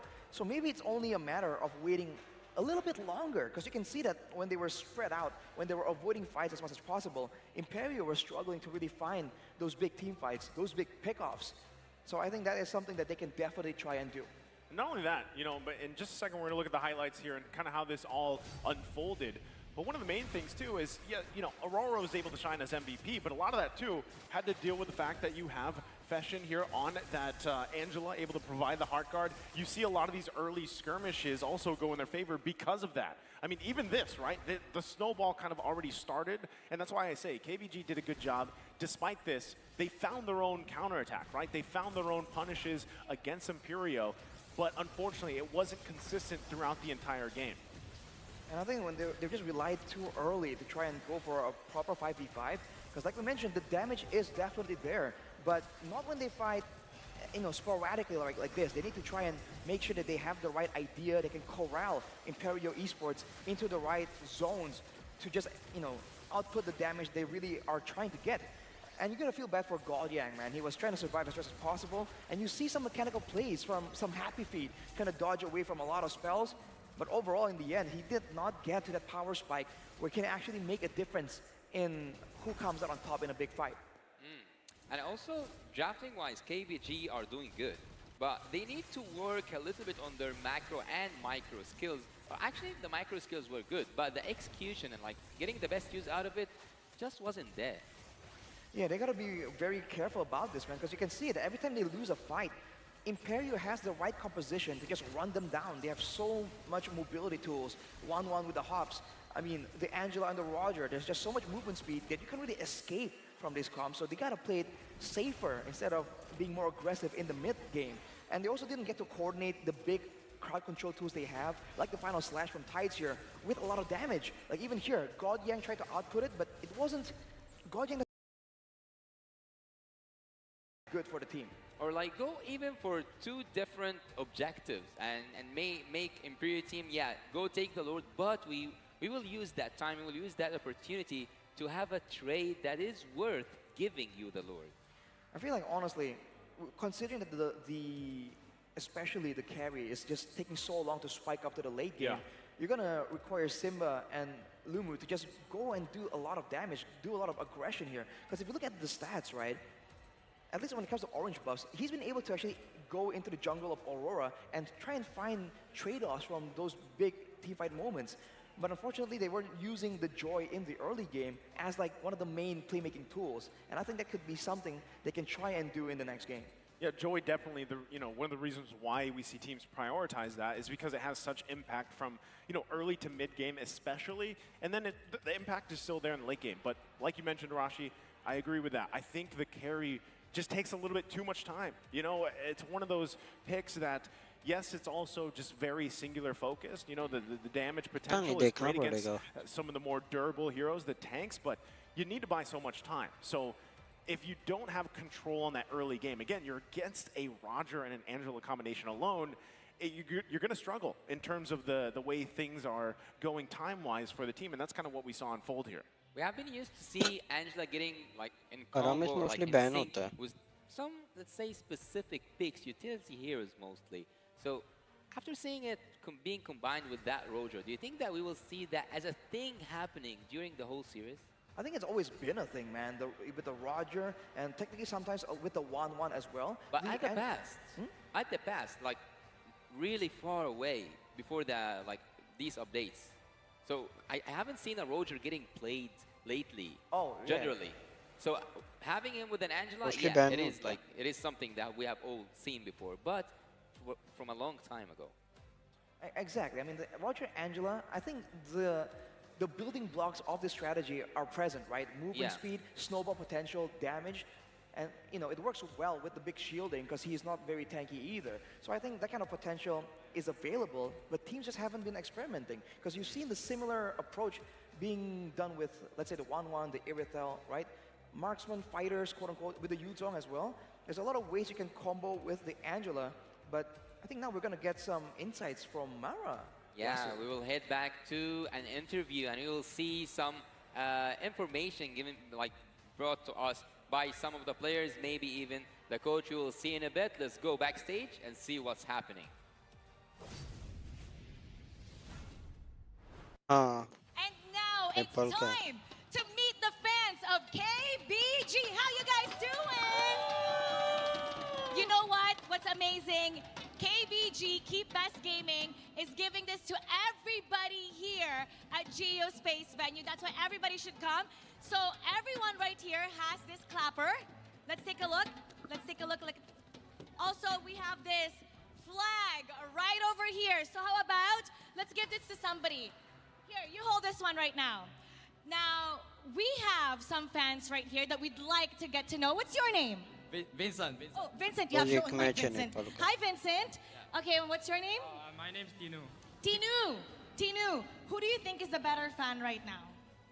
You're a stronger fan? I'm definitely the better fan. Oh, okay, well, he thinks he's the better fan. Yes, of course. Oh, you agree he's the better fan? Wow, you're so humble. Oh, wow, he's so humble. Okay, let's go with the better fan first. Who's your favorite player from Keep Best Gaming? My favorite player is the jungler, Simba. Simba. Why Simba? Because I've seen his passion from the interview. He idolizes Sonic, and I see that potential in him.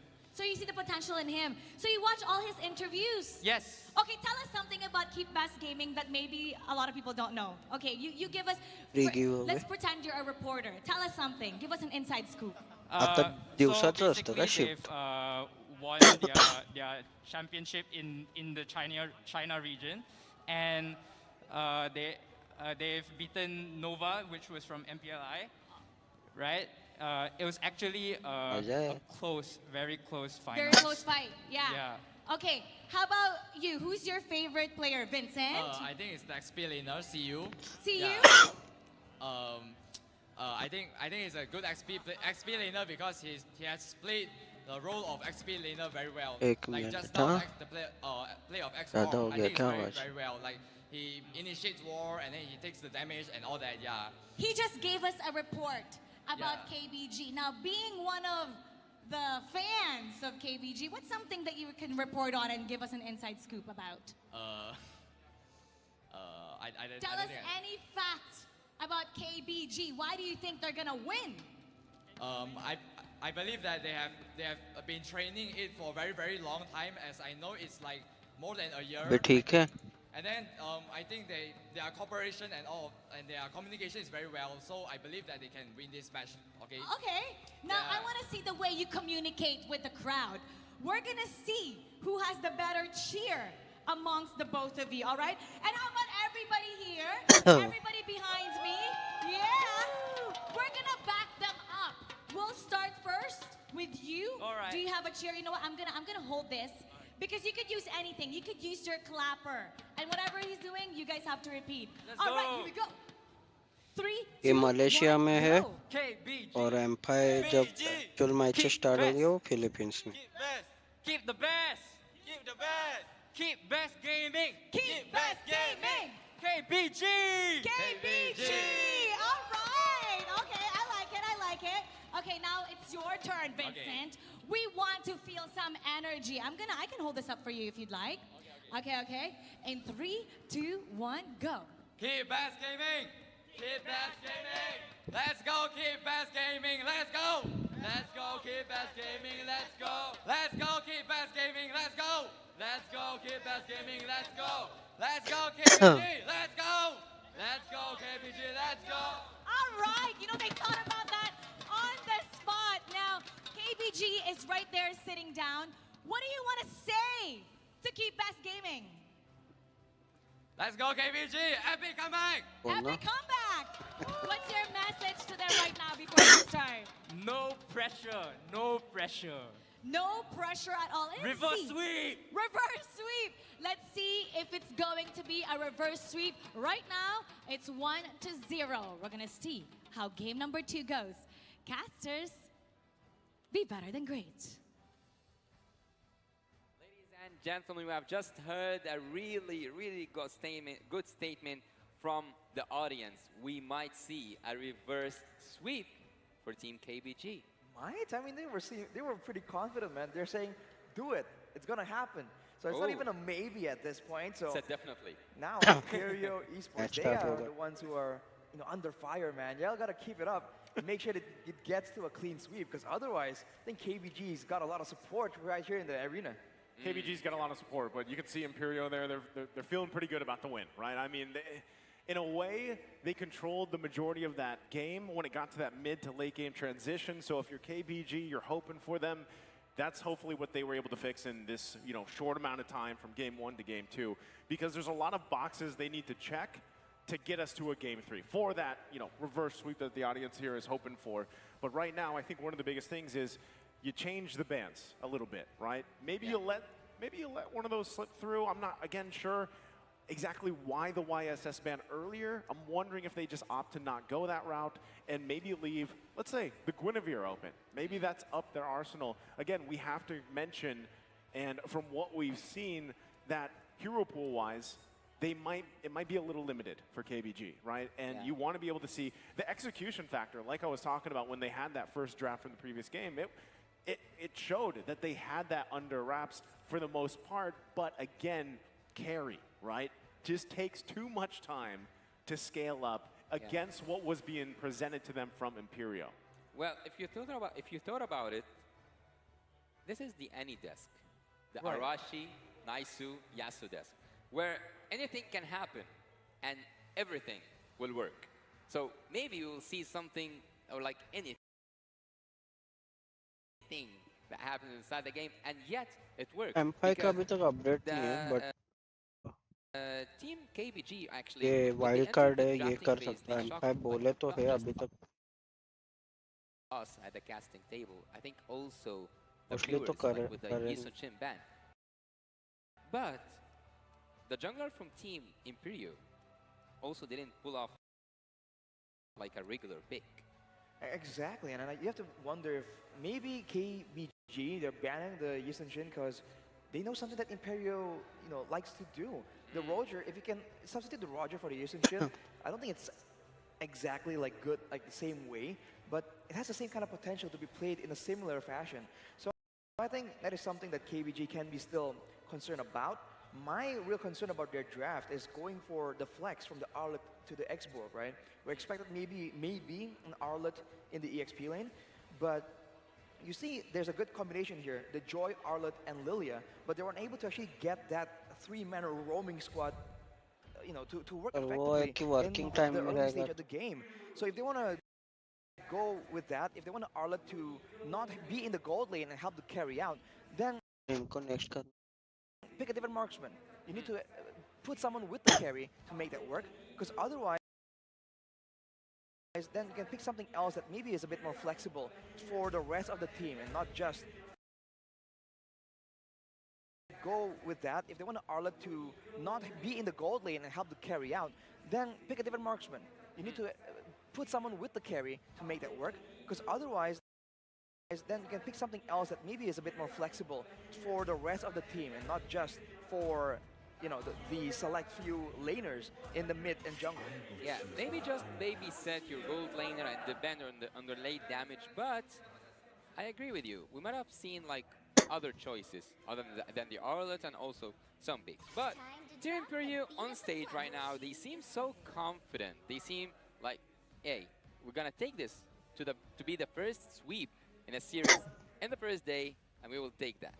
As they should, right? They're confident enough. As they should. As they should, because why not be confident after their previous game? Exactly. That's my point, and that's exactly why they take the 1-1 first pick. So Guinevere is actually open, and that's what I'm saying. Imperio is feeling great about the previous game, and on the response from KBG is Angela. I'm wondering again, do they actually want to test the waters here, pairing up the Angela with something that either they haven't done before or maybe they're a little uncomfortable with? But still, the fact that Guinevere is open, I'm not sure if they actually want to go that route. How many times? Irithel? Irithel, maybe. Oh, you want to catch it even before it comes. Okay, maybe next time. Better luck next time. Go on, Yasu. So I think that Angela can do any chores except cooking. That's what she says, like over the game. She keeps telling you, I can do anything, but I cannot do cooking. So far, I think that Poppy Poppy Boom, which is the sound she does when she does her ultimate, I see, have been there since the beginning, I guess. It haven't like left us along the series so far, and then we are at match 2 now. Imperial team, they get that Guinevere. Why are you laughing, Naisu? You didn't see the message? What? Your debut? About their debut? They held it up there, but go on. I'm sorry. It's like show your reverse sweep. Yeah, show your reverse sweep. Support from the internet. Your debut is pretty good. That's what they're saying. Well, hopefully they can really deliver on the hopes of the fans right there. They let go of the Guinevere Terizla, so 2 very good initiation tools, and they have a 1-1. They can really follow it up. Earlier, I believe the Imperial banned away the Irithel because it's still a good matchup against the 1-1. Technically, you can never really pop the weakness point in the back. But no, the KBG, they're going for the carry again. Now with the Baxia Angela though, there could be a lot more space given to this carry by the ganks, by the roams being done. And relatively for Imperial Esports, it's not bad, but it's just not as fast as the Baxia, so we'll see if this really plays out. Well, I think that having that Guinevere is a force of nature. So Imperial team at their first phase of drafting, I think that I'm leaning so much toward them. In terms of classical drafts, because these are the picks that we see mostly on a winning team. I think you need to follow up with Grin, especially if it's a jungle tank Grin. Because if you see how it's played, it's always engagements, and sometimes it's about the lockdown. It's about the Violet Requiem. It's holding someone in the spot for, let's say, a Beatrix double ulti combo, Venus Rage or a Nibiru's Passion, or maybe even a Lilia. A lot of burst damage usually is paired up with the Guinevere, so they're gonna require something a bit more. But without the Lilia available right now, I do wonder what's gonna. Yeah, it's banned away. So I think KBG will have to find a different solution right here if they want to try and match the damage potential. Well, they still won with the carry, right? But this time, yeah, they have these the Angela and the Baxia combination to work with. And interesting, right? The way that the coach from Imperial, El Viejo Max, by the way, sounds very familiar. But how do they want to round out the first 3 picks they have? 1-1 Terizla Guinevere is a great start. This is something we've seen many times now. 1-1's kind of interchangeable, but the fact that you have to deal with a lot of the CC potential just between the Terizla and Guinevere alone is something that KBG has to answer, right here. How do they round this draft out? For me, KBG team so far, let's go for Imperial. Imperial can take that Valentina. They can get the best use out of this Angela's ultimate, which is, I think, the only point of strength so far for Team KBG, at least for me. Maybe you can disagree with me, Arashi, but I think that Angela is what KBG is building the draft around. Well, before that though, here's a fun fact and an explanation. The Latam Mountain Shocker during the MLBB Latam Super League South Season 3, Aurora recorded 100% 7-game win rate with Yi Sun-shin. That's why they got that respect in. It's not something we see a lot, but if you can make it work, it works. And for now, for KBG, what can they make work? Because there's no solution for the 1-1. I thought actually that they're gonna play it like a kite back style. But with the Yuzong, they're just committing for a full-on dive. But Imperial doesn't care. They go for the Novaria, giving them another target to really jump on. Actually, KBG at this moment, what is missing now?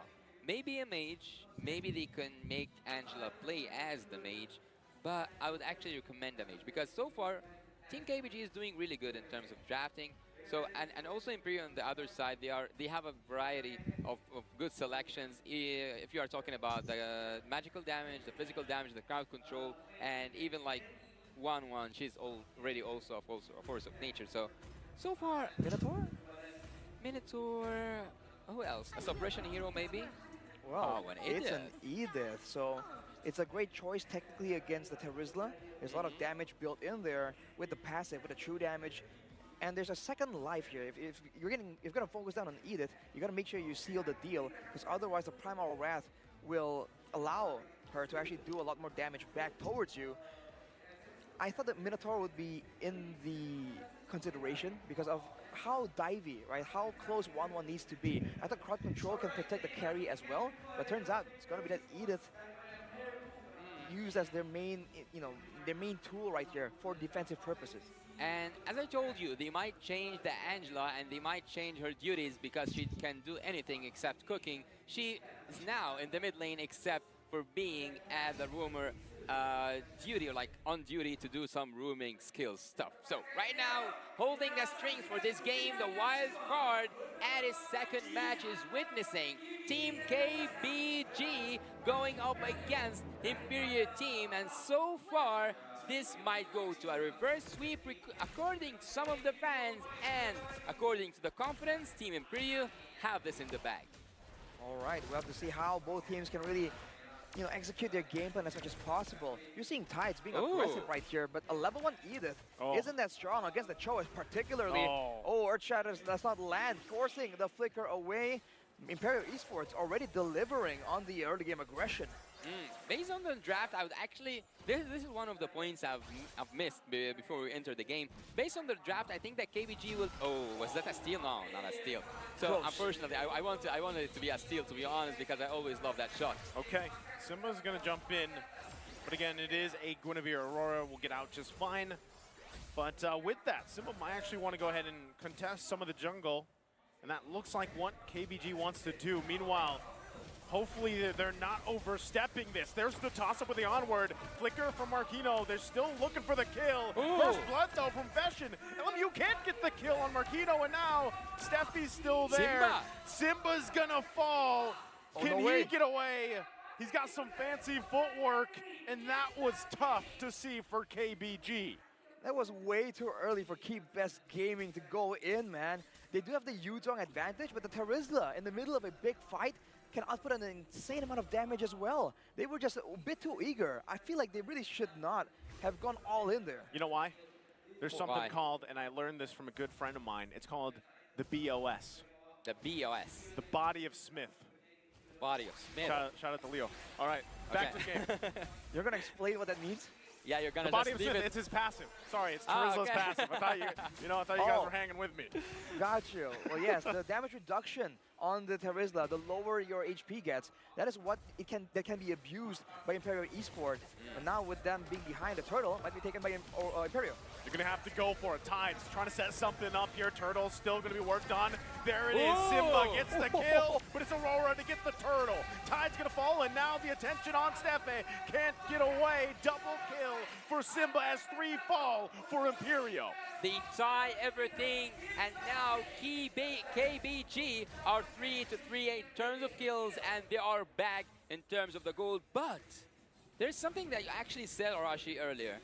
I think that based on KBG's draft, they should play an aggressive early game. An aggressive early game, but not before level 4. They need this hard guard backshot combo to really abuse, but now look at this, engage. Okay, still gonna be going for it. Tides gonna have to get out of there if he can. Primal Wrath gonna come through, still gonna be able to survive. And now Yor! What a timing from CEO, able to get the kill. Imperio down a member.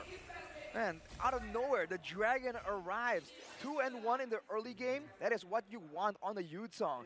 Along with that, Simba, 2-1-2, doing a lot better than earlier. And this is what they need to do. They have to try and keep engaging, be aggressive, and maybe even use an Edith to bait again. But look at this counter. Okay, can they actually get this? Penalty zone going to be used, but the hard guard is there. So you're going to be just fine. And now, do they still want to go for it? Godyank, the focus in the top side, should be just fine. And that's the focus right now. Imperial looking for anything. We haven't seen Guinevere doing her magics just yet. We haven't seen that. She's a force of nature, as I told you in the draft. So where is Guinevere so far? Yeah, they did take a turtle and they won some fights where Guinevere participated in 3 out of 3. I know that maybe this will be your answer, Rashi, but Aurora so far haven't showed me why. What is the reason why Guinevere is gonna be the most banned hero? I think the main idea for Guinevere in the jungle is good ganks, a healthy clear, and a good way to secure the turtle. Because on the hang on, Aurora. Aurora gonna be in trouble once again. Does get out for now, but will not be able to come and contest this turtle. You're gonna be forced back as well. KBG gonna assert dominance for this turtle. Marquino won't be able to do anything, and Simba secures it. The focus of KBG wants some bodies. Heart guard going to be used. Marquino going to be the focus. Will he be able to get away? Under the turret he goes. A defensive penalty zone. Will survive for now. Still going to be Owen. There's the clapback. Simba falls. Wow, I mean, they were trying to be a little aggressive, but at different times, man. I feel like right there, if City is going to come in with the Angela, go all in. The fact that he took a bit of a detour there kind of messed up the tempo a bit for his team. And that is something they have to avoid, man. But back to the point on the Guinevere, when you're using the Violet Requiem, you're actually immune to crowd control, I believe. So that means that you can secure the Retribution battle very, very reliably, unless Simba can do something about that.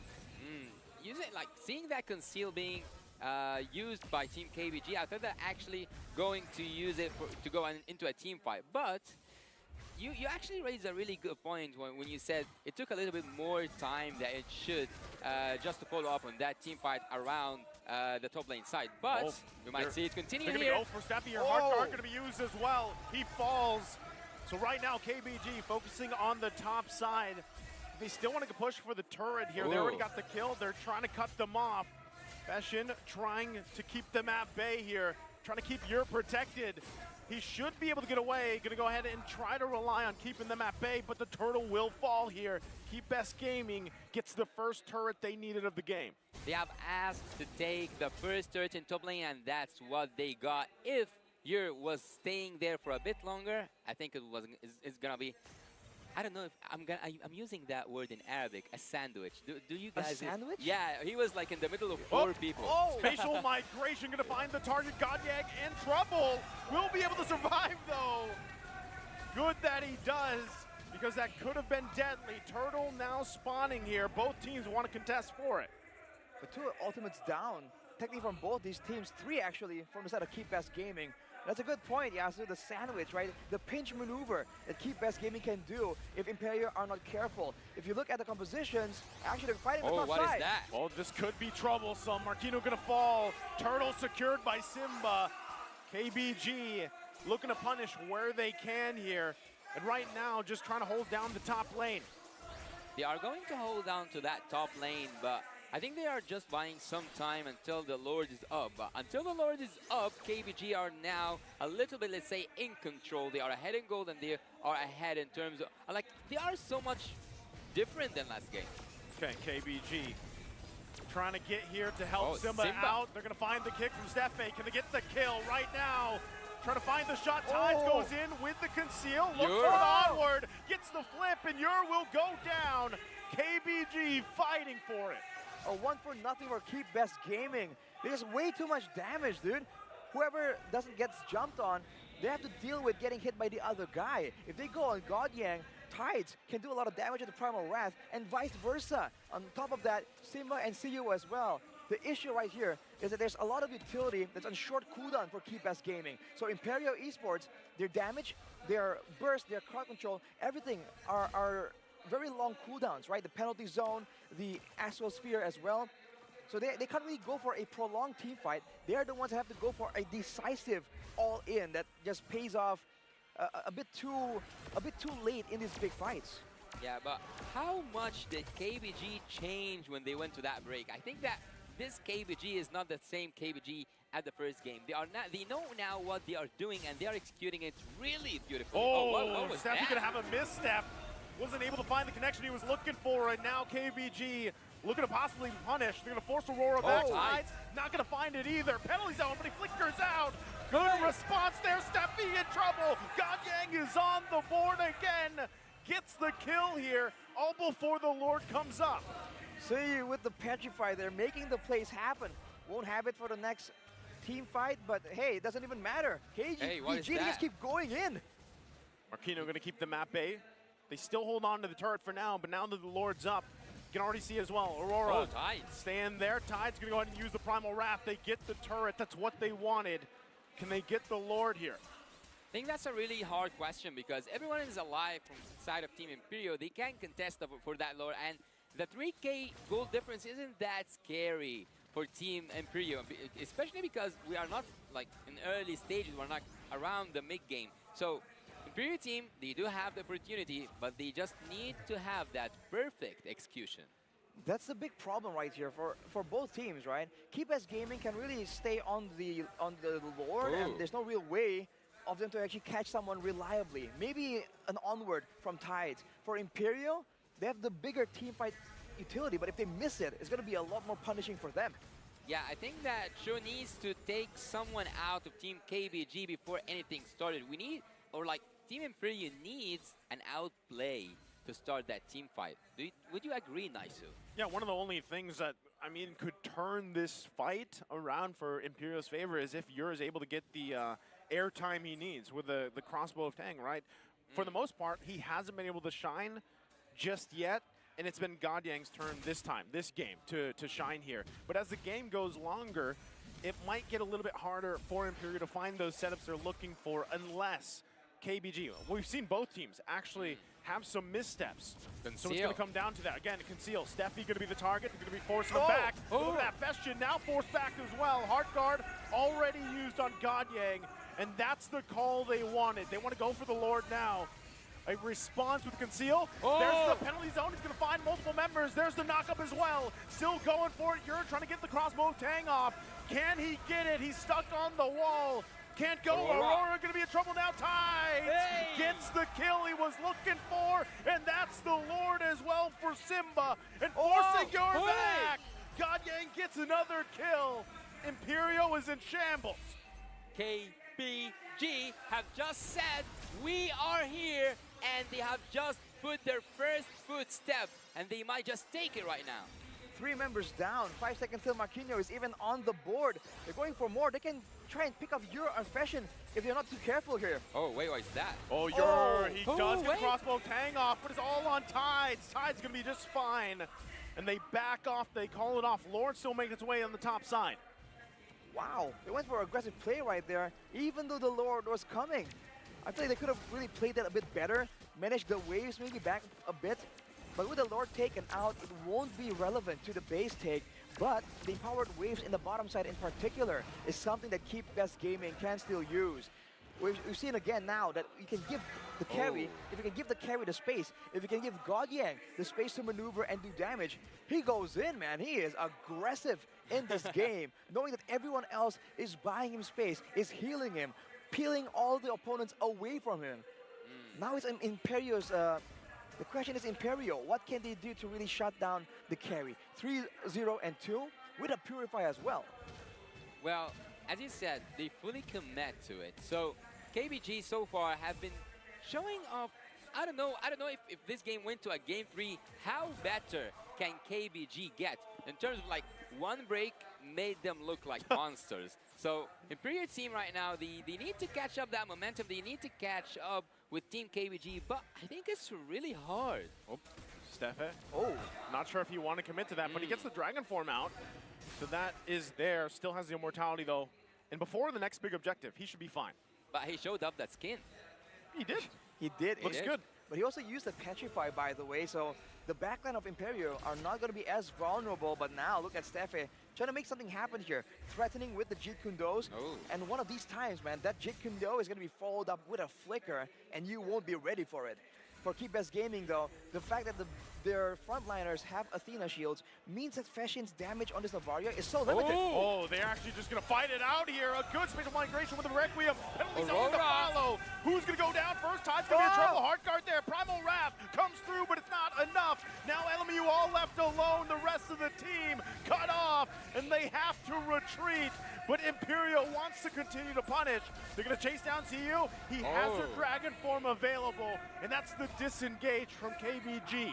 He did get out of there. He did execute it perfectly. Team Imperial just needed 1 foot step into like behind the red line that they have June so far. Team Imperial have used the best out of it.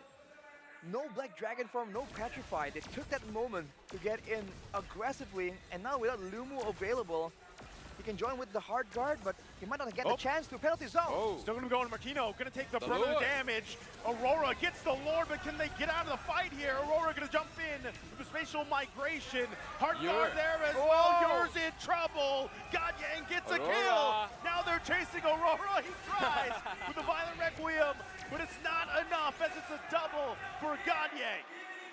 It's a constant back and forth right now, and Godyang, I feel like it's a bit dangerous, man. The game is really on his shoulders, and if he's able to just go in and be aggressive, have the space, then he can carry the game. But otherwise, we saw that in the previous fight, he was going a bit slower there. So I think everything needs to be available for Keep Best Gaming if they want to try and win this out. But can they take an inhibitor turret even though they lost the... Oh, they already answered me. They did take an inhibitor turret even after losing the Lord. That's why I'm sometimes saying, because this will be my first time saying it in English, sometimes the team fight around the Lord is much more important than the Lord itself. Definitely, man. It's not only about the Lord, it's about the death timers too. At 15 minutes, we're getting into the late game where any mistake can be quite fatal. So for both teams, there's a risk involved. But considering that you have a carry on the side of Keep Best Gaming, I feel like their late game prowess is pretty good if they can avoid letting Godyang get hit by a lot of damage. Fashion there, it's flickering out, knowing that he is one of the most vulnerable members or players in the game right here. If you take a look at the item though, the Angela does go for full utility with the Flask of the Oasis and the Necklace of Durance with the fleeting time as well, going for that snowball style. For Godyang, already with the Wind of Nature, he can even go for a duel against the 1v1, and he would most likely come out on top right here. So it's gonna take a full team effort for them to come out on top, but at this point, most of the items of Keep Best Gaming is completed, so... Aurora gonna jump in, spatial migration. It's Simba though, he's quite tanky. Rest of the team gonna respond right there. Marquino gonna be in trouble, he's knocked up. Carry. It's too much damage from Godyang as Marquino falls. And they find one, KBG. What else can they find here on the map? So far, the carry is untouchable, unreachable, and that indicates that Team KBG team are like their formation, their macro has tremendously advanced. I feel for Imperio, they just have to go for non-team fights, right? Pickups maybe, but it got cancelled. Aurora gonna jump in again. Will be fine, also has the immortality available, trying to keep it together. Requiem gonna come out, still gonna want to fight. Hard guard Simba, Ur gets the crossbow tang off, looking for more. He finds Tides, and they get a member down from KBG all again before the Lord comes up. They have depended so much on that carry, and I just might think that he is up to that responsibility. Man, now with the Lord up though, with Tides just gone for another 20 seconds, this is Imperio Esports' big chance, and they have the tools available. They have a Cho, they have a Terizla who has the Flicker penalty zone combo available. So KBG, they gotta be very, very careful here in how they want to approach this. Yeah, they want to go in and they want to take that Lord, at least contest it. They're gonna go for it once again. The jump into you, they have the penalty zone as well. They forget the Lord for now. They're trying to find a kill. Steffi on the run. Godyang there, unleashing the damage. The Lord gonna go ahead and reset now. Imperio hesitating if they should continue on. Steffi quite low. They have to let KBG start up the Lord here as they do. Simba respects the damage from her. Can they secure it? Tides not gonna find the mark. Aurora though, gonna jump in, find two, still going for it. Takes quite a bit of damage with the crossbow of Tang. With the penalty zone, it's Ur, he's massive. Finds a huge shutdown, and that is a complete devastation of KBG. The wipeout for Imperio as they run it down mid. And this could be the end of the game. The timers are too long. Imperio clears the base, clears the minions, and their eyes are set on a sweep against KBG in our second match of the day. They clear the way, they clear the minions, and they sweep this off. The first sweep of the M5 Wildcard Series. Imperio Esports with a very, very impressive comeback. We thought the late game was a done deal for KBG, but Imperio says no. Yeah, they have said it like right loud, and yeah, they have shown welcome. so much confidence before even the game starts, and we have seen their faces even before anything starts. It is ours. We're gonna make the first sweep, and we are gonna take it back home. So KBG, better luck next time.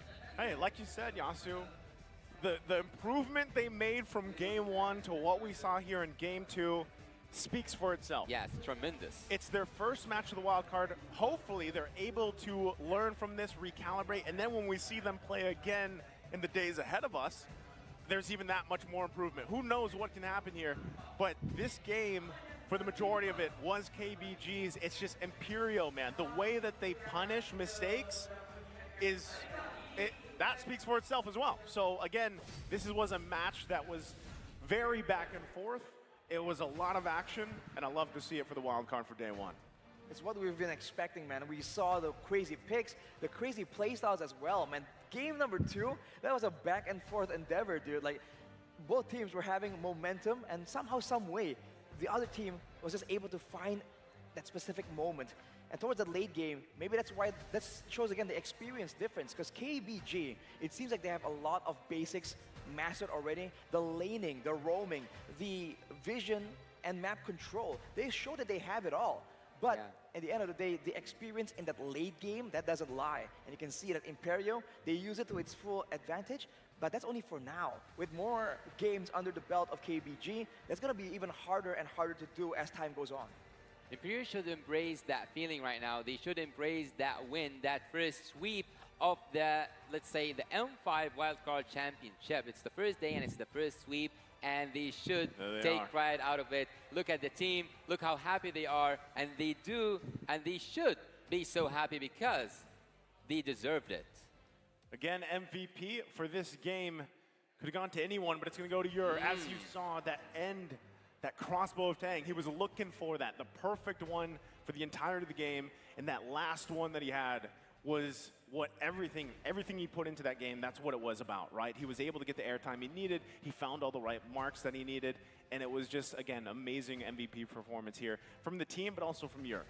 Even before that, when they were defending the initial push with the Lord, from KBG, he was able to find a crossbow of Tang there as well, securing a kill. So he's showing that he has good laning, he has good awareness in how he's supposed to play, because even in game number 1, you can see that he knows exactly when there is a window of opportunity to do damage, when he needs to back away. But soon we'll take a look at some of the highlights of this game.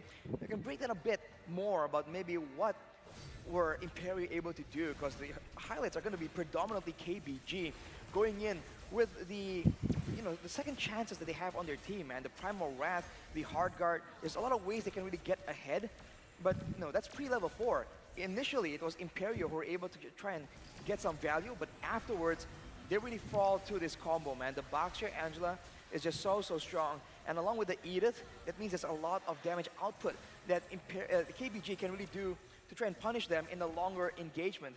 And with the winning lanes, it seems like KBG were able to really get full control, but afterwards, they really were unable to punish, especially in the mid-game, right? We're seeing a lot of the problems really spread from the mid-game towards that late game right here, when they just don't really know how far they can push the advantage. Yeah, and it just took one tiny mistake to end it all. So all the teams should be so careful when they come against, or like when they play up against Team Imperio. For sure, they were behind, but they just kept looking for opportunities, man. And even when they were gold deficient, when they were EXP deficient, at some point you still feel like, hey, Steffi can still make a play happen. Ur is still relevant in the game. And this is that big moment right here. You can quite a misplay from the side of KBG as well, but crossbow of Tang out of nowhere. Yep. So you can really see the mastery of this hero. And here we can see the power of the Guinevere, right? The spammable spatial migration. We were looking for it. Yasu, you were talking about how, where was it? It should be a bit more relevant, a bit more Did he answer your question, Yasu? Well, when you asked about Aurora? my questions have been answered. All the answers available from Imperio right there, but looking again. This is the moment. Is it? This is the moment where everything flipped, right? Not yet. It flipped for KBG right here, because the fight was drawn out for so long, and they had no ultimates. It's a fact right here that Imperio is a lot more ultimate dependent in their team fight game, but right here you can see that when they're spread apart, when they can't really go in together, that's where it gets difficult. And that's a massive pickup attempt there from the Guinevere, but it just wasn't enough. They have to wait for the Lord fight where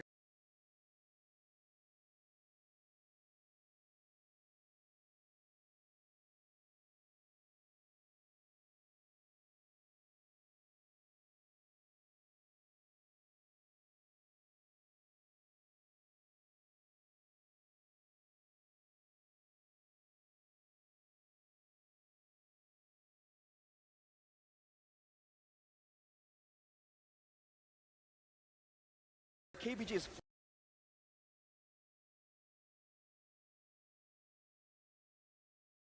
flustered. They land the knock-up, and the crossbow of Tang was This is so the one, perfect yeah. right here.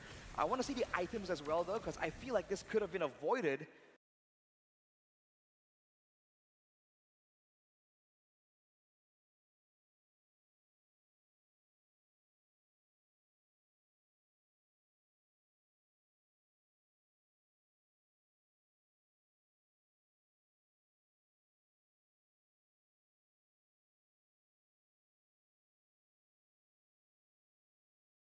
But for Imperial, finding that moment is definitely, you know, such a great play from them. And the impressive thing here, too, was the fact that, you know, it flipped in a switch.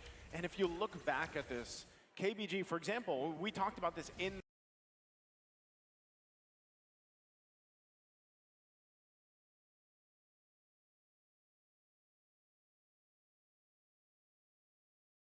the one who's supposed to have the strength and the puppet. I think that this was Fishin's job at Team Imperial. He was just like playing from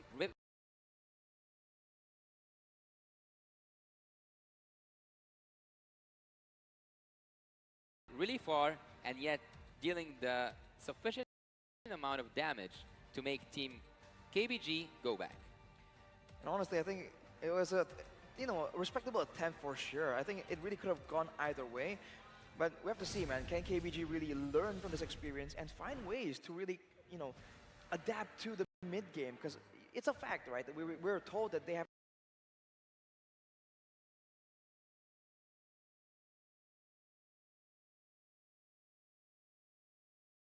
experience, but from different games. Not exactly from Mobile Legends. So these unique mechanics like the Lord, like the Empowered Lord, all these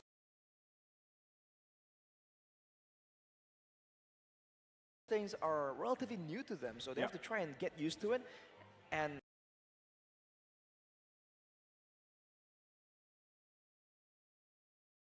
so far, like you mentioned,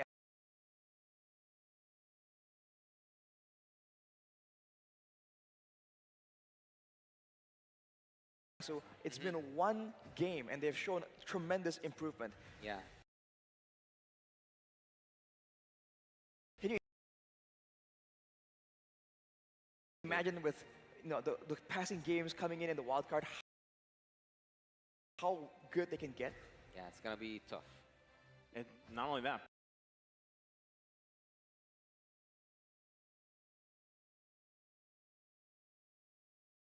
they have plenty of time, hopefully enough time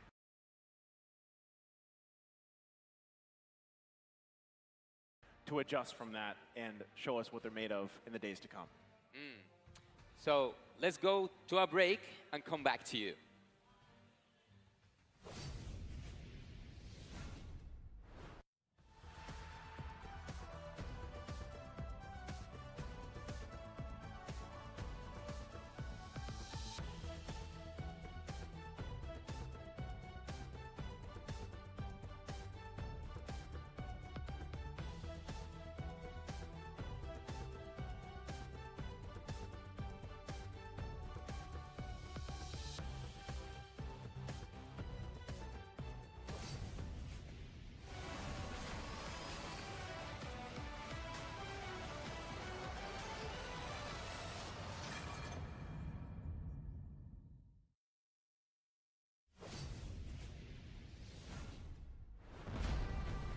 We are here at Gamers 8 to show that we are walking the walk.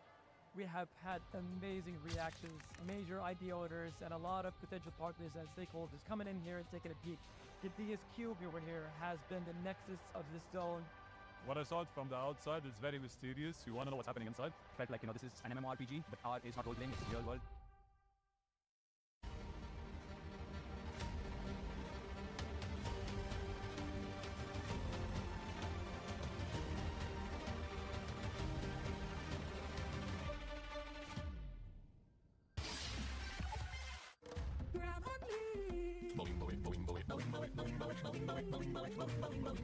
Grab only, savings ang dami, the wallet sings tonight. Laki ng bawi pag nag-grab only. Save 244.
#1 seed, the champion of the arena. The fans adore me because I've never lost. You are afraid. Afraid that you will lose everything.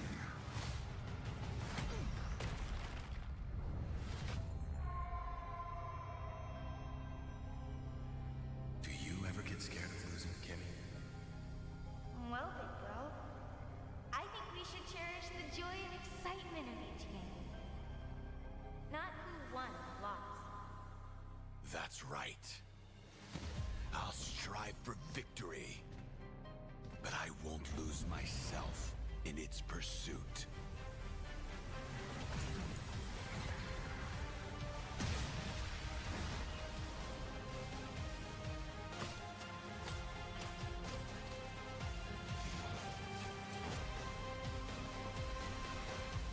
World Championship. I'm back.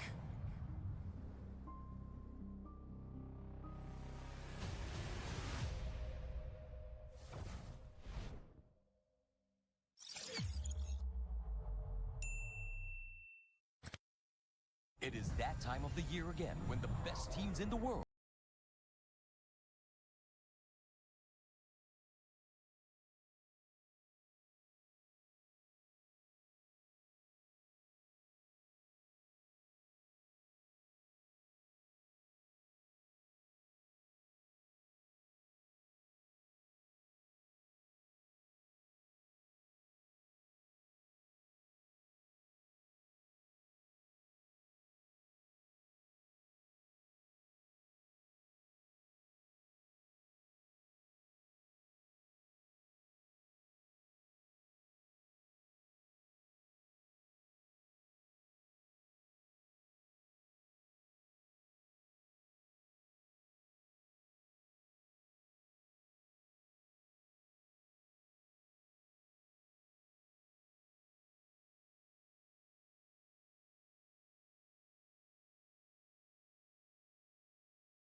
one step beyond.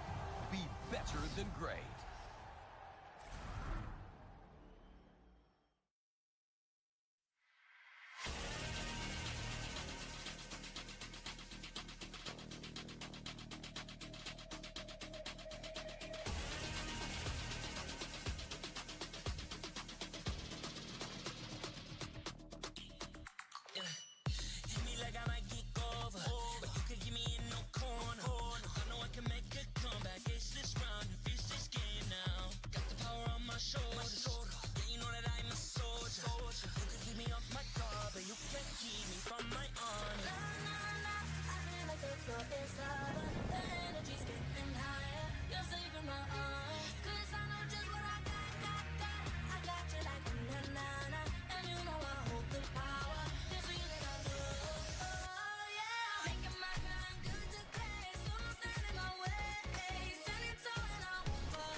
We are here at Gamers 8 to show that we are walking the walk. We have had amazing reactions, major idea owners, and a lot of potential partners and stakeholders coming in here and taking a peek. Gideon's cube over here has been the nexus of this zone. What I saw it from the outside is very mysterious. You want to know what's happening inside. Felt like, this is an MMORPG, but R is not role-playing, it's real world.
welcome back everyone to the Mobile Legends Bang Bang M5 World Championship wildcard stage, where teams from across the world are going to be looking for a qualification spot to make it to the mainstay event. My name is Gideon Q. And my name is Staffa. Joining us on the far end of the table is going to be Yasu, bringing you here all the way from Malaysia, the M5 wildcard stage. Now, of course, we have to tell you guys that the M5 World Championship wildcard is powered by Moonton, presented by Kadia, and supported by ROG, the official gaming phone, Grab, our official super app partner, and Secret Lab, our official chair partner. First, thank you to our lovely sponsors. The M5 wouldn't be possible without your support. All right, with that out of the way, let's move these scripts and really get down to business here, boys. Adrian, as well as you, Yasu, because I think for this upcoming match, most people are going to be curious. Where does the MENA region stand amongst the rest of the world? And more importantly, making a namesake for themselves. It's MENA region time now? Yeah, we're getting into it. I'm telling you. I know Castle's Curse has been really strong throughout the, well, so far in the tournament, but I think as of this moment, Nepal is definitely one of those regions that, you know, a lot of people have got their eyes on, same as Mongolia. That is true, that is true. Now, we do have to note that these teams, although maybe not quite as well known as some of the other teams on the M5 stage, already have some history in MLBB. Obviously, Team Falcons already have MPL MENA, so there's already been a lot of history there, a lot of things to watch out for. Mongolia, probably a little less known on the global stage, but they have quite the reputation. But the MENA teams at the IESF especially, they have shown a really quite good performance. If we are speaking about the Saudi Arabia representatives, we will not forget that they got the 3rd spot among giant teams around the world. And also, MENA didn't only participate with one team, participated with 3. So there was Saudi Arabia, Egypt, and Emirates. And Egypt got the 4th place. I see. All right, good things to expect for the upcoming game.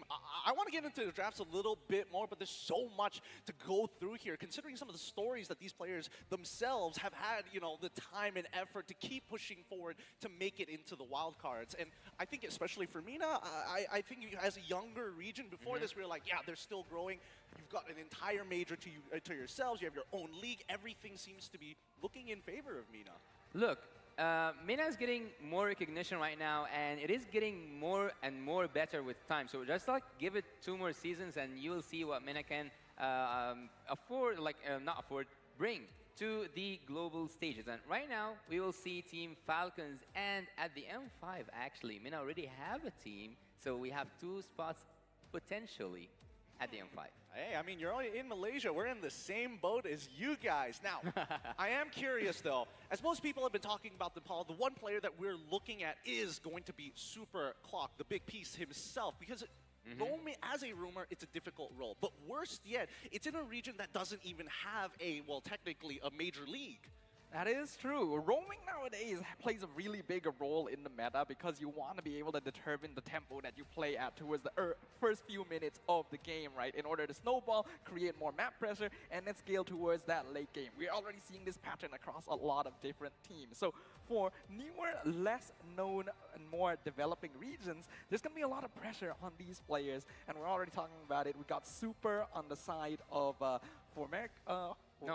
Did I get that wrong? I did get that wrong. Super Falcons, yeah. And Clock on the side of Formerical, both of which have achieved quite notable feats on the Land of Dawn. They have, in a matter of fact. And before we dive deeper into some of these achievements, I am a little curious, Ryasu, from your opinion, and especially in the meta currently right now, supports as a role, roamers, as they like to call them here in MLBB, their role, what are you looking for? What are some of the, you know what?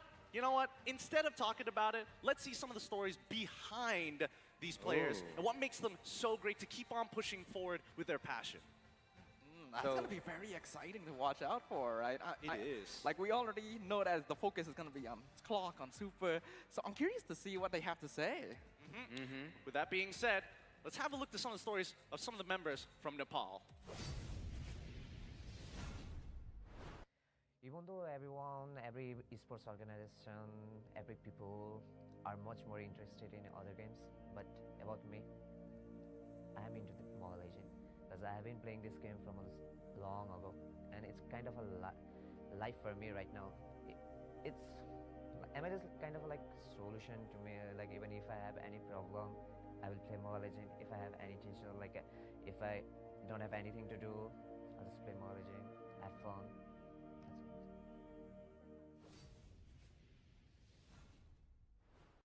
A man who wants to have Nepal its own professional league. And in starting all the way in 2017, this man is playing for fun, sees M1 for the very first time. And it feels like history continues to repeat itself because M1 was in Malaysia. Here in Wildcards where he's playing, this could be his qualification spot. Yeah, it's so exciting to see, right? Because for these players, especially noting Clock, right? He's already mentioning his history, how much he loves the game, how much he admires the pro players back then in the M1 days, thinking that he wouldn't ever get a chance to compete on the stage. And that's why this competition is so important. But there's a really good statement that Clock says there. ML is life for me. Like, I think it's a really huge statement. ML is life for me. So, as I've heard, it got him in, like, throughout a lot of problems in his life, and that's why ML, like Mobile Legends, Bang Bang means a lot to him. And he also says, I want an MPL for Nepal. That's the important thing here, right? Even MENA region, when they were first introduced, we want to have a huge league of our own, and eventually they get it. But let's see whether or not that's going to be the case here. With the major achievements, we're going to mention these achievements in a little bit, but it seems to me that it's time to get this battle on the road. The teams are setting up, and more importantly, we can't wait to introduce you to one of our newest regions joining us here today, and as well as the MENA regions. Let's go right up on stage.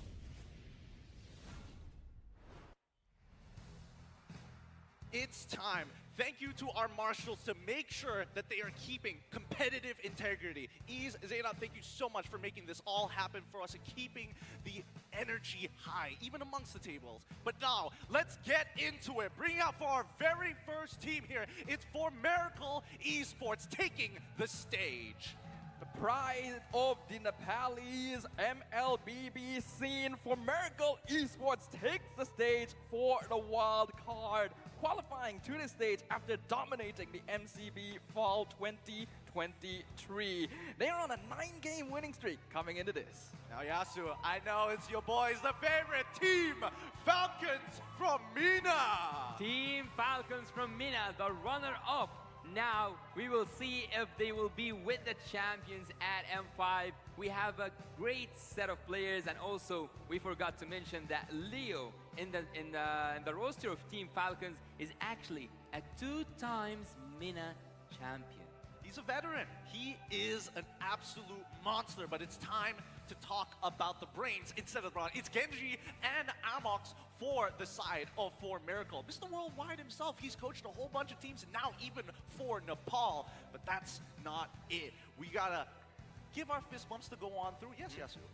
There is something that I forgot to mention. Do you know that MENA has a player from Malaysia? So Lotrick used to play for Toda. I'm telling you, history comes full circle. That is true. Lotrick going to be able to return to the Malaysia stage to play. But we have to remember, his background is from the Philippines as well. So he'll be bringing a lot to the table. Let's talk about it. Starting things off, we got For Miracle Esports from Nepal. Now, I've been waiting for so very long to get a good look at these players. We have Yahiko, Lunatic Panda, Masarap, Exorx, and as well as Kalok. Sorry, Xerox as well as Kalok. Absolute monsters in their own right. The question is, how are they going to fare up against the MENA region, especially since MENA is still young? For Miracle Esports, even younger. Well, actually, For Miracle is a terrifying enemy because I got the chance to study them, and this guy called Clock is a big trouble. And also, the Lunatic Banda, his banda is actually Lunatic, and he plays utility heroes. So you will see really good drafting coming from Team For Miracle, and heads up, expect Sia Leslie. Sia Leslie so soon already into the tournament? I was hoping that was a day 2 kind of thing, but what about you? Adrian, I'm curious to know, what's your opinion of For Miracle Esports? I am in agreement with Yasu here. For Miracle Esports is a team that is absolutely terrifying in the land of Dawn. Before this, we have to note, Amox is a fairly new addition into their coaching staff. So the players were known for being particularly aggressive. Once the game gets started, they get going. They look for team fights. They look for kills. skills. Objectives aren't even the main thing on their mind, and they were able to pull off some insane feats. Now that they have an experienced coach in their roster, I'm really interested to see how this will change their gameplay. I am coming in with a blank slate here. I've seen a couple of their games, but the meta has shifted to a certain degree, and more importantly, teams have continued to improve, and they continue to improve, which is kind of crazy. Well, look, MENA has witnessed, let's say, an evolution. So ever since MENA started off, so we had so far 4 seasons, right? So at the first season, we didn't show up a great performance at the M3, let's be honest. So I'm not gonna be like, yeah, we did so great because I'm from MENA. But at the first run, we didn't do quite good. At the second run for MENA, they managed to take out Team MVG from Beirut, from the World Championship there in M4. Yep. And they had another run in MSC, and it wasn't a bad run. So that being said, I expect to see MENA's team today live up to the expectations of all the fans back there in MENA. I don't know. I'm feeling like caster prediction seems a little bit clear-cut from this side of the table. What about you, Adrian? Now, obviously, we know that Yasu from MPL MENA is going to have a lot of bias towards Team Falcons here. He wants to see his team succeed.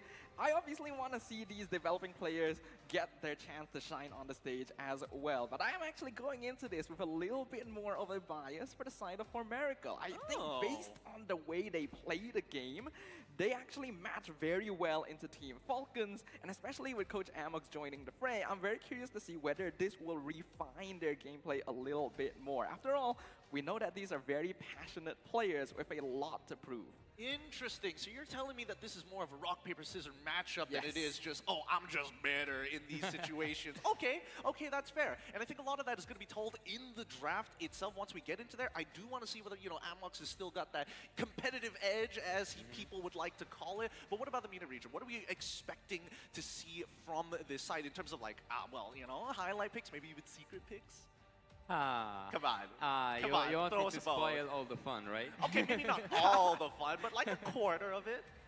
Look, while you're telling, you're directly asking me for an inside scope because I'm from MENA. What? That's crazy. Maybe that's crazy. So, I suppose MENA will root for Team Falcons, but I'm not gonna escape from your question.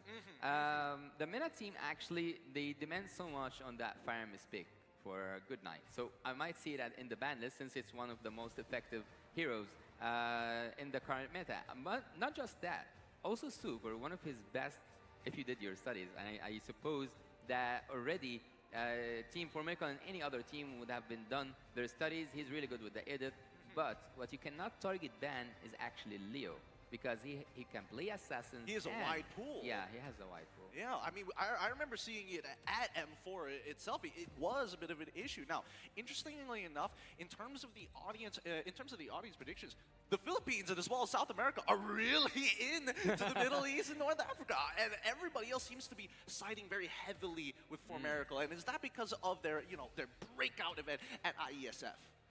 It's an interesting observation here, because I personally am not that sure about why there's so much support for Formerical. I myself do like their gameplay, but you would think that just in terms of background, in terms of experience, Team Falcons would have a little bit more support, because they've already proven their track record on the stage of their own MPL. It's very interesting to see how the different regions have rooted for different sides. Maybe Formerical is just a little bit more fun to watch because of how insane they start the game off, but who knows? I hope I haven't done any harm to Team Falcons by exposing some of their picks. Hey, man, it's not like our voices are being played on the main stage anyways. Yeah. And they have soundproof headphones. Don't worry. We've got that under check, and I've talked to the marshals. They can't hear anything but themselves, which is a good thing, because these crowds, have been pretty enormous, and more so, the sounds that they make literally shake the stage. So for some of these players, and I'm especially worried for the Nepal players, because this is technically their first time playing in front of a crowd, and for an M series technically. Yeah, there's a big difference between playing for a more local audience as compared to playing on an international stage in a region you're unfamiliar with an audience that may not really know you. So the pressure is going to be pretty big, but I expect some pretty good performance from them because these are players who love MLBB, who have been with the game for a very long time. So imagine once we jump into the Land of Dawn, it's just going to feel like a second home for them regardless. That's what we're hoping for, but we've seen teams really struggle, especially in game number 1, to get the gears going, to get the motor flowing at the same time. It feels like most teams coming in game 1 usually pretty nervous. Look, I've just witnessed that while casting last game with Team KBG. Well, Team KBG went in their first game. They were doing, okay, decent, doing great. But once they have done that break, once they have went to the room and talked a little bit, maybe the coach said something different, it was a totally different team coming back to the stage. The second game was mostly going for the favor of Team KBG. It just took one mistake to take it away. So I do agree with you. Maybe the first game will not work just fine without so much experience. I see. With that being said, enough with all this hesitation, enough with the build-up. It's time to get into the drafting phase for wildcards. Welcome, everybody, to our third best of 3 here today, live in Malaysia. Now, I cannot wait to see what the draft is going to look like. We are going to see Team Falcon taking blue side, and it's going to be 4 Miracle Gaming taken on the red side. All right, starting things off, we're already seeing the Bruno ban on the side of Falcons and the Faramis ban on the side of Miracle. This is something, Yasu, you already pointed out earlier. Good Night plays a mean Kinda Faramis. pointed out. Kinda pointed out. We have to make sure that no responsibility is taken. Might be a bit soon, but let's see how many of these shots are going to be on target, with Baxia being the follow-up coming in from Falcon's side. What I'm seeing here is a lot of like early game momentum seekers from this that Falcon just don't want to deal with. Let's keep a nice pace game. So, for Team Falcons so far, I think that they are doing something traditional. There is no like target bans so far. Because as I told you, I've got the chance to study Team for Miracle, and they are not so much like, they don't use the Bruno so much. So, if they don't play that Leslie, which is like, for me, their number 1 pick, they will basically use the Claude. But this is based on my studies. Maybe, just a maybe, Team Falcon had something else prepared, and they do not want to play against that Bruno. To be fair, the track history for them looks good on these heroes, but that could have changed. Like internal scrims amongst these teams could have changed things up a little.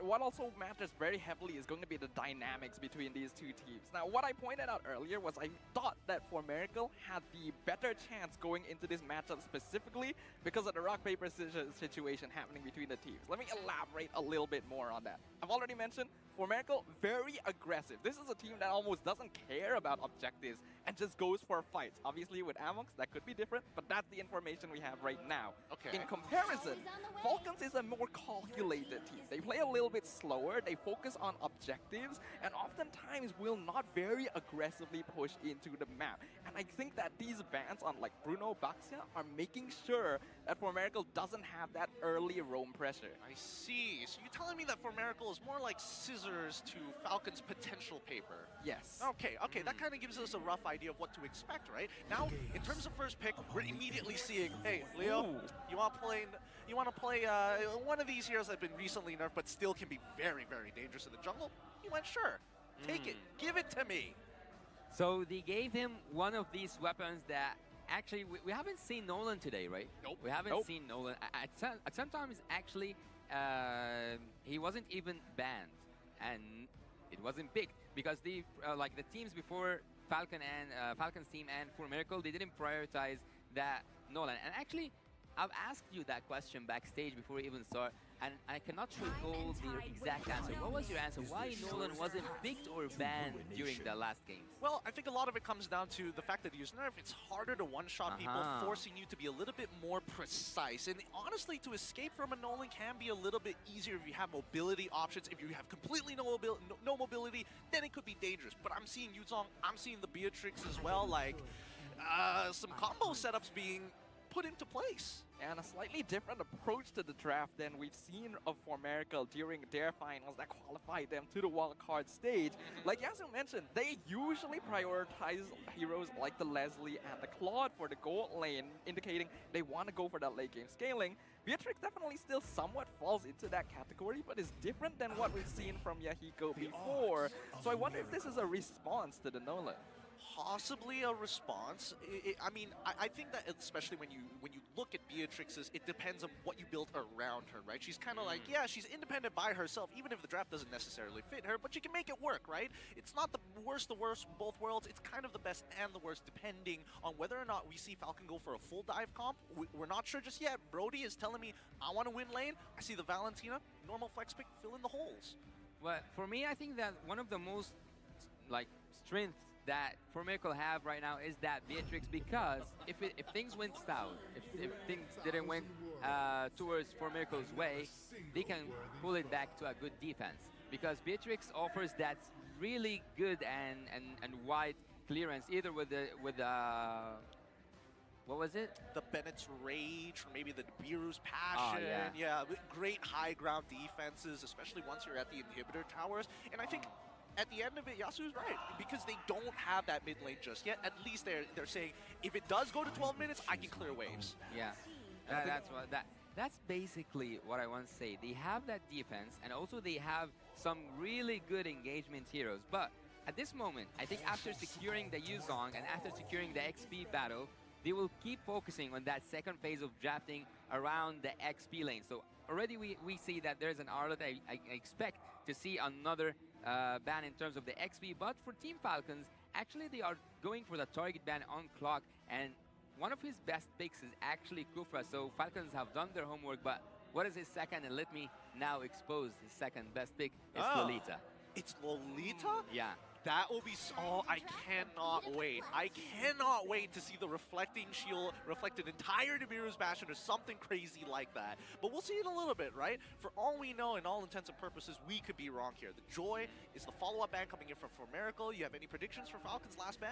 I'm kind of wondering if Phoveus as a hero needs to be respected somewhat, because it's quite often banned out when you're playing a hero like the Nolan, just to make sure that you're able to roam around more comfortably. Obviously, EXP lane's already gone. It could be flex the mid, but doesn't quite feel comfortable for Miracle, so we'll see whether they go for that or continue focusing on the Clock's hero pool. I like the direction you're going in. My only problem is that it also kind of bleeds into the support, because the support technically needs to help out Phoveus to clear out these waves to match timings if mid decides to move first with their roamer support. I see the Angela get banned out, very smart ban coming in from the side of Falcon, take away their global presence, and Novaria instantly gets locked in. Well, there's a really good pick that I didn't quite mention. Good Night is a really good Valentina player. I don't know if I missed saying that. Or I'm noticing a trend here. So Valentina is being picked by Team Falcons, and this is one of not just the best picks for Good Night, but it also prevents the enemy teams from picking some specific heroes that they do not want to deal with their ultimates and their between the players themselves. So actually, adding one more thing, Super surprised us in Mina by that Franco performance. So seeing him play Franco again, I think he's so confident. I mean, this is why this match has been titled Super Clock for a reason. And now, the final pick, the Fanny. This will be super interesting because both of these assassin junglers are very snowball heavy. If you deny a single purple buff, that could really swing the favor into one team's side. But is it Fanny jungle though? They already have Martis, they already have Yuzong. I'm having difficulty figuring out where this hero is actually going to go. So we're already seeing something very unique come out of Formerical Esports in response to, honestly, an incredibly solid draft from Team Falcons. Looking at it, let's sum it up here, Yasu. What do both teams want to do? Well, for Team Falcon, they actually want to take that team fight sometime with the penalty zone, but for Team Miracle, they want to depend on Fanny in terms of the early game, but if it went south, if it went for late game, we have Beatrix. I see. It's time. Take us into the land of dawn. It's going to be game 1 between Team Falcons and Miracle Esports. Will the Falcons be able to soar through the skies, or will their opponents bring them down to the ground? The land of dawn shall bear witness. It's going to be Falcons on blue side up against Miracle on the red side. But there is something really strange happening. Am I seeing a Mortis tank? Mortis tank? I mean, it looks like he goes into the mid lane because Clock himself is showing up as a support down by gold side. What happened? Look, it's a weird time to be alive, but let's see whether this works, because I think the distribution of gold and impact in this game is going to be a little bit more interesting for Miracle. Let's see whether Amox has refined it to make it a working machine. My big question here is, like, we knew Amox was going to change some things for Miracle, but I was not expecting this. Yahiko was the gold laner. Clock is playing mid. I don't even remember where Lunatic Panda was previously. Yeah, Yahiko is the jungler? Yeah, Yahiko is playing Fanny jungle, despite being known for the Leslie Claude gold lane.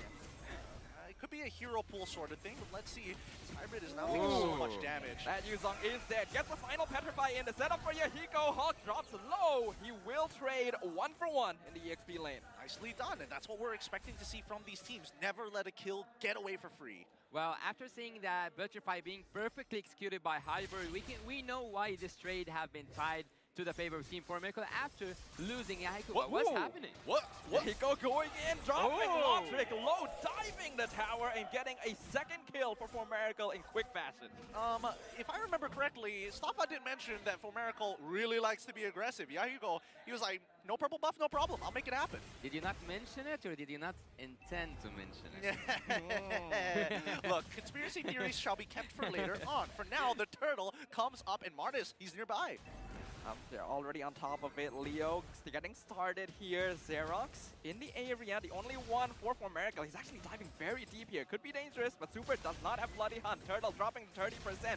Miracle not gonna contest it. Yahiko not even in the area. I'm more surprised that Xerox gets to just sit around there for free. Like, he's not punished whatsoever. I mean, at the end of the day, they got the turtle, but I'm just waiting to see when does this Martis pick become relevant other than kill resets. Well, a wise man once told me that Fanny is not a neutral objective hero, so just a wise man. So he said that its most, like its peak performance is that very early games. So so far he's been annoying Lotric so hard, and he's been like getting on his nerves, just like, I don't know if he got under his skin yet or not, but Team Miracle are actually doing great. It's gonna start being difficult for Yahiko to do the same old things now that we've reached this point of the game, though, because with level 4 achieved, Super will have access to that Bloody Hunt, and he's just gonna be waiting for Yahiko. Yeah, we can see that Leo is waiting in by Tribush right now, and this is where it gets even more dangerous, right? Having that level lead. Yahiko jumps in, he's aiming for Lotric, but gets stunned down. Super actually gets picked off under the tower. Lunatic Panda as well traded. That's gonna be a roamer for the gold lane in favor of Falcons. Holy cow, that's 3 battle spells already for 1. Yeah, actually, I think it was worth it at some point, because Team Falcons got only 1 person out of it, but Yahiko at this moment, he has so much XP, he's already like living his like best life in the early game, and again, I'm telling you, this is the time where he shines. But so far, we haven't seen any iron hooks, right? No, none of which being the ultra impactful. Oh, that was almost about to be it. Close, but the hitbox just not there. Looks like Yahiko was still able to secure his own purple buff with that retribution. With the turtle coming up in 10 seconds, though, that means the battle spell won't be available. This could be go time for Team Falcons. Wait, check out bot side. It's a 3-man dive, but then the counter engage. Super not gonna find a Bloody Hunt. In fact, it's Lotric who gets picked off by a super dive, but Yahiko picks one off.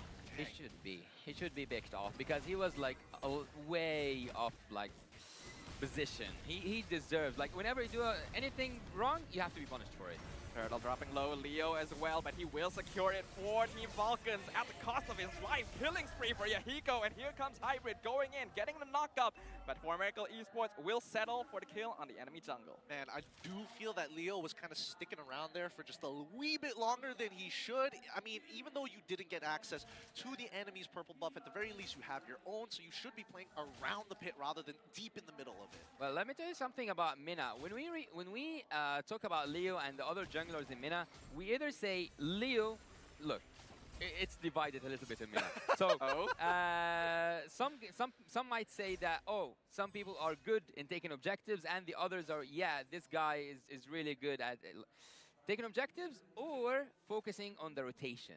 So it's like it doesn't combine. So there's it's either this or that. Oh, but Super Leo, Flickers in, Bloody Hunt on the Xerox. Even the penalty zone seems excessive, but they get the kill. Here comes Yahiko doing some damage, clearing up the waves, making sure no tower damage will be taken. Yeah, this is, again, I agree with you, Stapa. That was excessive. A little bit much, but this is important. Yahiko jumps in, not sure who got the purple buff. I think it was Leo, because he gets the shutdown onto Yahiko somehow, even though Good Night got the decimate. Unfortunate. I mean, Leo was able to get the purple buff at the end of the day, and now mid lane's going to get shoved out. Good night, Yahiko, to be honest. Good night, Yahiko. Already misses the knockup, and that means Team Falcons gets to just walk away for free. Oh, no. After Yahiko dying, Hybrid misses an almost point blank. He overthought the situation. Hulk penalty zone actually under the tower. He wants to take it, but he's setting up for Leo. Hybrid popped the Black Dragon form, forced to use it to escape, has to trade his tier 1. Well, he said, like, I'm not doing that good into the Land of Dawn. Maybe I can, like, take a detour, go outside the Land of Dawn, and then come back again. Maybe it will, like, reset something. So you said that he missed some of these second skills, and he missed some of these petrifies. And this is something that shouldn't be, like, let to slide by Team Falcon. So far, it's almost an equal match. But there is something really important for everyone who uses Fanny, which is the blue buff. And the blue buff is now under the control of Team Falcons. I wonder, will they go again for another steal, or will they leave Fanny be? No, they're definitely going to at least try and contest it, even if you're not taking the purple buff at that point in time. But if you get 2 kills out of it, it's still a very big win for Team Falcons. They've got that 3K lead now, 2.9, but still they might want to double it sometime soon. Yeah, and it looks like they're doing so. Contesting purple, stealing it away. Leo secures it once again. Looks like Yahiko gonna try and trade some structures instead, since he knows he probably cannot contest objectives right now. Very good idea indeed. And this mid-tier 1, oh, hold on. Super finds Hybrid. Bloody Hunt into the Iron Hook, but Xerox pushes away the members of Team Falcon. The Petrify knockup gonna land onto Super as he flickers out of the Bennett's rage. No casualties on either team. It is actually so messy. What is going on? Team 4 Miracle, at some point I thought they will start a team fight after seeing that Black Dragon fly in the Land of Dawn, but they didn't engage. They didn't, like, it wasn't even a disengage. There was a potential fight, but then a super fast withdrawal. So at the bot lane, it was almost a kill. And so far, I think that Team Falcons are having the upper hand. Astral Echo comes out, Lotric dropping low, torn apart memory, not going to be able to finish off Xerox. Clock staying a long time despite his low health, but will finally recall. As of right now, Falcons doing a great job of holding on to their lead. Well, getting back to the point I was saying that Mina doesn't combine between, like, objectives and rotation at the same time in terms of jungler. So, what's happening? Here he goes! Messes up, doesn't get the cable he needs, gets picked up by Leo, 1v1.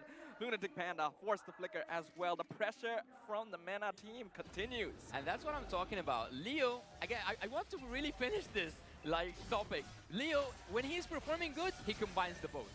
Bloody Hunt once again into the 2-man penalty zone. Xerox gonna get picked up by Lotric. Finally getting that vengeance right here. And For Miracle Esports forced to back off. Man, they are not letting go of any of these baits. Someone dangles a piece of meat in front of them, they're taking it no matter what. Even if they gotta force your hand to do so. But just great control over the purple buff from the side of Team Falcons. It's forcing Yahiko to really consider his options in terms of pathing.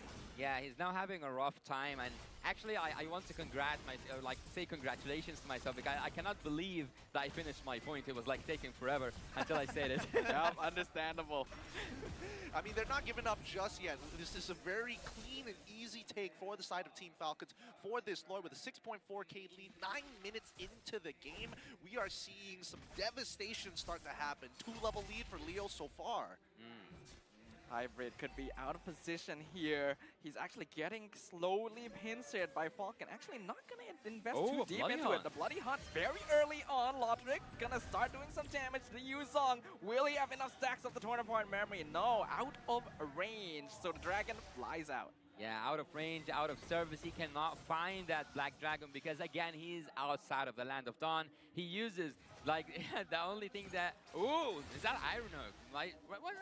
I didn't know actually what to expect. I was about to say Yahiko in the gold lane, but then I remember this guy plays Fanny, and then Lunatico's in the gold lane. And not just that, we have a Martis as the rumor. So everything is quite new, and I think this is what we should expect from an international event.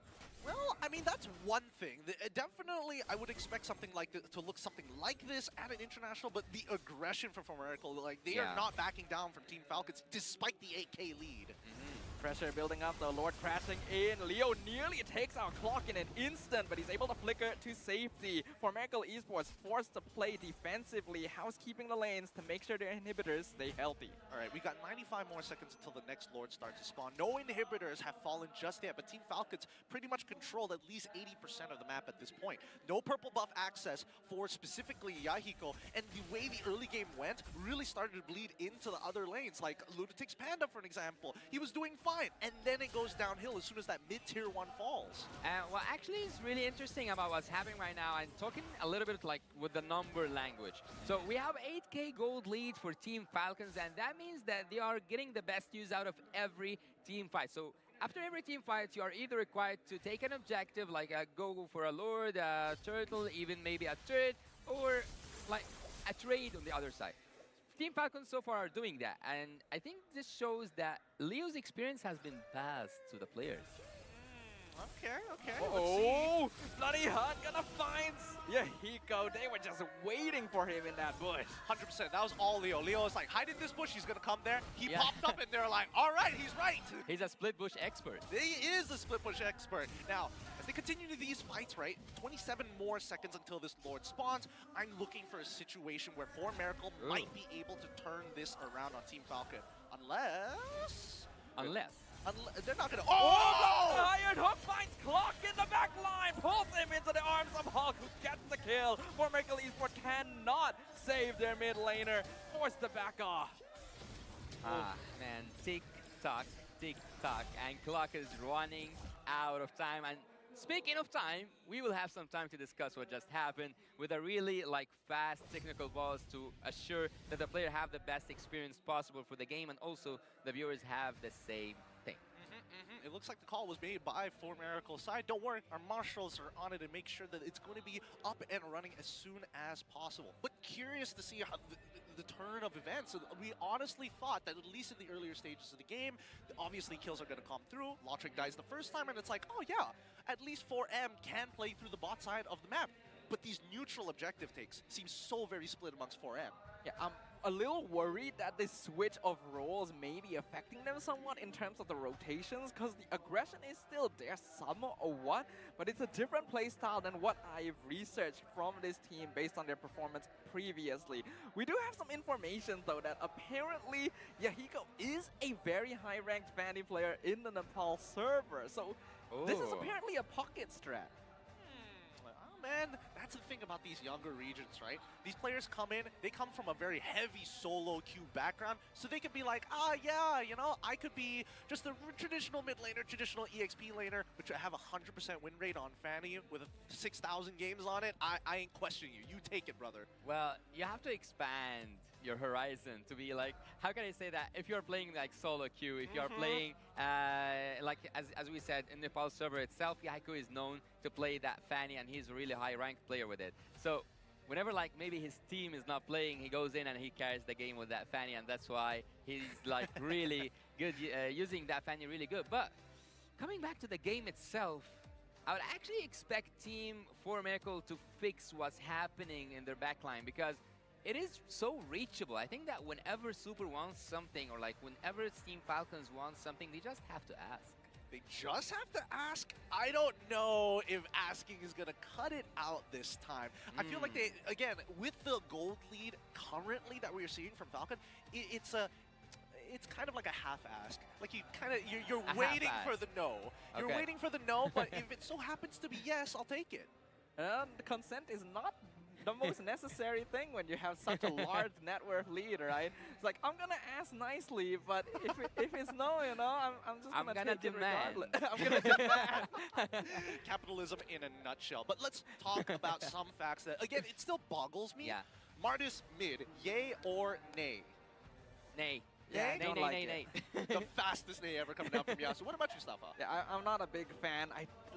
On paper, you could see it working somewhat, but we're already seeing the actual proof in the gameplay right now. And Formerical Esports already forced to just stay defensively in their base. All right. Once we're getting back into it, the game state hasn't changed too much here, but right now Team Falcons, like, their carries are at full build. The 42k mark has been passed.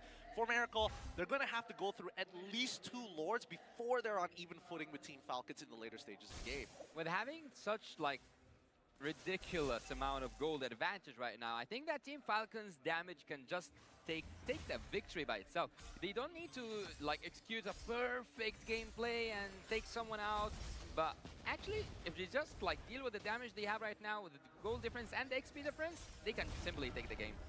Formerical Esports have a lot of pressure here. One inhibitor already broken down by the Lord. Gonna be dragging into the mid lane. Team Falcons will take down the second tower. The base is getting broken wide open. Black Dragon form gonna be exposed here by Hybrid as Yahiko continues clearing up the waves. He will not be able to save his base from getting taken naked. And the Iron Hook gonna find Yuzong. Hybrid taken up. Killing spree going over to Valentina. Backline gonna get jumped on, but it's gonna be an absolute mess here in the base of Formerical Esports. Team Falcons realizing they've stayed a little bit too long. Hulk, the only one left in the base, going to be sacrificed in order for Leo and Lotric to get out with their lives intact. Oh man, they underestimated Lunatic Panda. They're like, we got 10k. There's no way. The only person who has been farming hard has been Formerical, to be fair. He has been doing great in the laning stages. Yeah. Once he got out of the laning stage, maybe not so well, but until that point, he's been power farming to get to this level, and he netted them 3 kills. Ooh, Lotric, he's exposed here. Gets a nice corrosive strike, though, to make sure that Yahiko cannot follow up. Team Falcons needs to regroup. Whenever I see a Fanny regenerating her, let's say, energy and defending the base, one player in particular comes to mind. I think that player name starts with the word Kyrie.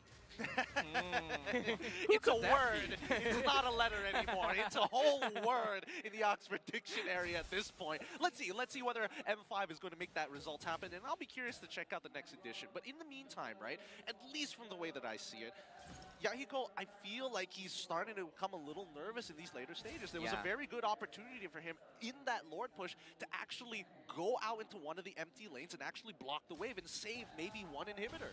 I think he was just wary about the threat of the Bloody Hunt, right? If you fly a little bit too far, you get caught out instantly. Formerical are missing out on a huge source of damage. And to be honest, Team Falcons right now, they are in trouble because whenever you are given the opportunity, I think that this is the moment for Team Formerical to do something and to engage for that Lord. And I think that Yahiko can actually do that some split bushing because they need to loosen a little bit of the stress on the side lane. So far, everything is so quiet. And I think that Team Falcon doesn't want the Lord. They want the team fight around the Lord. I'm suspecting that too as it begins. No, backs off. Really great discipline. Ooh, the penalty zone flicker gonna find Xerox low on HP. Leo will secure the Lord in the meantime, and Formerical Esports will walk out. Really good game sense overall, a good understanding and awareness of where the map is. They can see that the top wave is not being dealt with at the same time. They know that a good majority of the members have not shown up into lane, so it's safe to assume that they're by that Lord pit. Really well played coming in from Team Falcon once they push them out of the jungle. Yeah, look here. You can see that the fan is already like playing. I'm not gonna see semi-tanky, but yeah, I think the last item will be Immortality by any chance. But look at the goal difference between everyone. Look at the Nolan especially, 13.7k, and he's already full build. Oh, he's fast, but here comes the Lord. This might be the final push. Oh, Leo instantly executed in the back line, loses immortality, loses his life. The Lord is crashing into the crystal, but a nice catch by Hybrid. Lunatic Panda with a double kill. Memory not going to be able to finish off Formerical as they successfully defend against the Lord. In exchange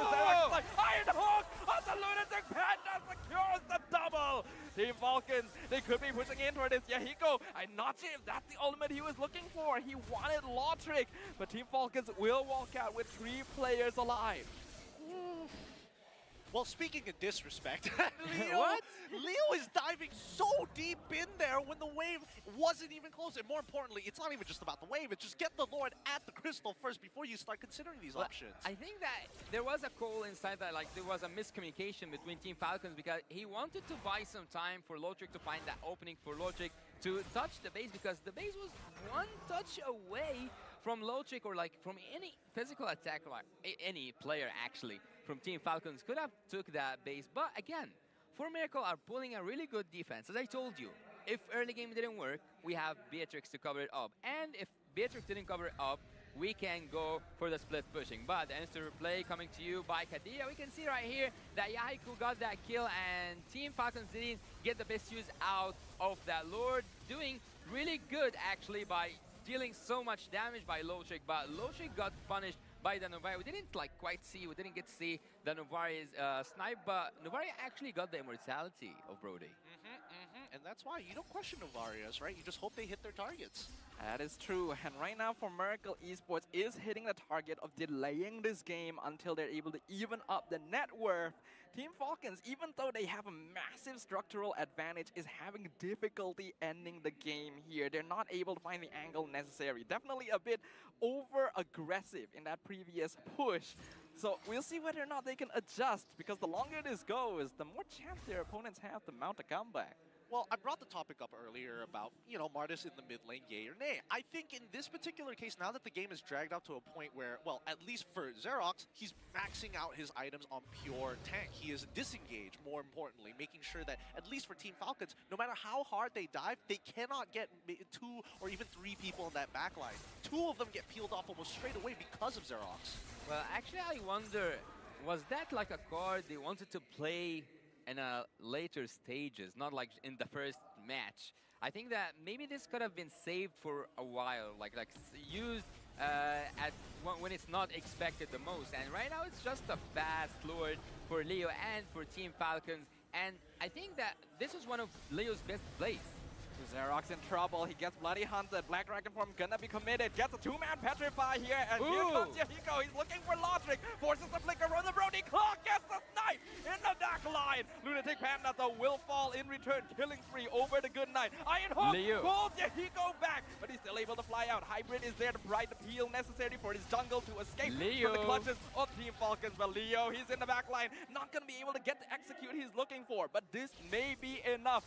The Luminous Lord pushing in mid lane for Falcons. Hulk not gonna get taken out. Winter Trunkian from Leo, make sure he stays alive for this push. Yahiko jumps in, nearly takes out Hulk. He still has immortality to Hybrid. Going to lose his own. Yahiko doing a lot of damage, flying in and out. He gets caught out, bloody hunt, but he's actually pretty tanky, and there's not enough damage on Team Falcons to finish. Iron Hook finds Xerox once again, but the Lord taken out means that for Miracle Esports are still alive. That's 2 times already. 2 times Team Falcon attempted to go for the end game, but for Miracle, as well as their minions, doing a phenomenal job coming out at the perfect timing, despite the almost backdoor from Team Falcon. Well, actually, I'm not being pessimistic, but Team Falcons might not get a 3rd chance, because 1 chance is good, 2 is like, okay, it's great, but 3 chances, like, I think they have used their luck, or like they are pushing their luck a little bit more than they should, because Team Falcons, if at that moment they had the Brody, they might have finished, because they just needed someone from high range to finish that base. So, Team 4 Miracle is actually doing really good, and we have seen, if the game didn't finish, it was the SMG game, right? They had so much opportunities, yet they didn't take it.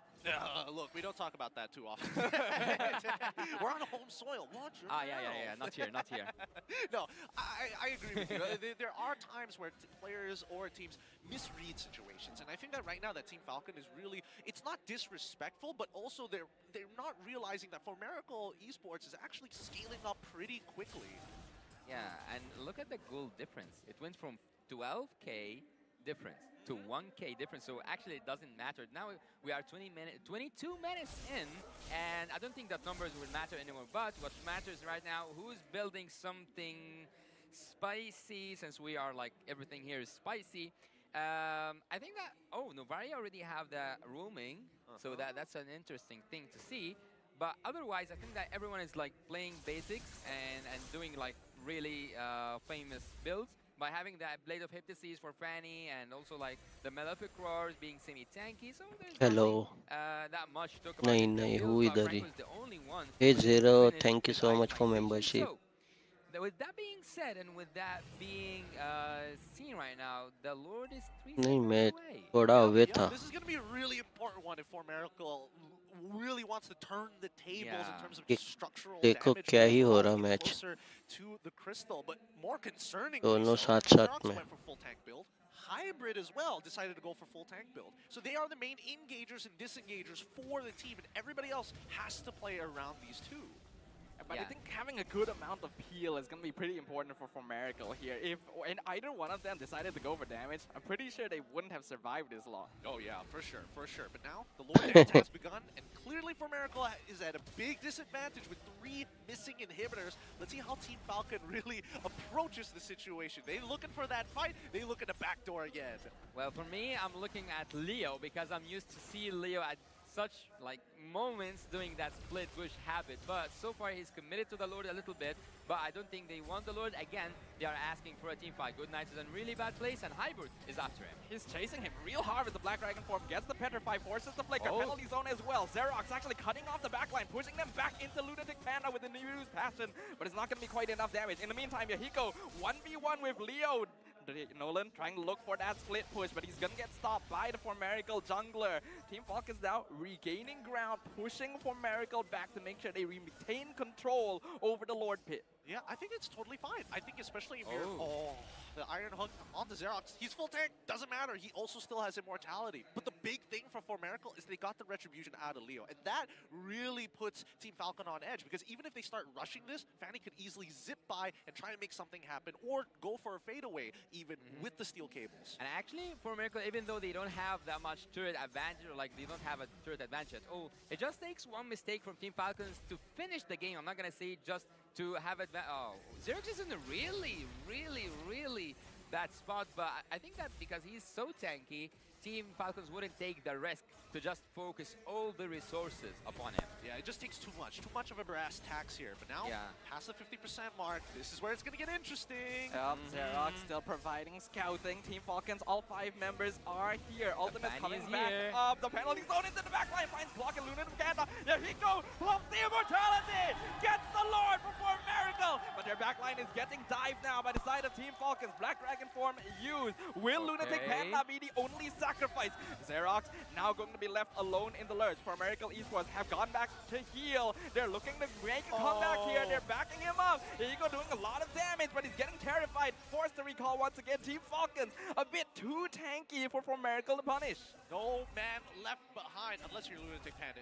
He already died before they made the motto, but they make sure that their front line stays alive because they're the only people who can buy that extra bit of time for Miracle to reset and get back into the fight. One of the best things that Yahiko have done at that Lord dance is that he took Leo away, or like he took Leo out of the way, let's say, before that Lord Retribution battle that we all like the junglers. So Leo was out and his immortality was out, let's say, at the time where जो Falcon क्या team I think ये UAE वाले ही है हाँ ये UAE वाले ही है Falcon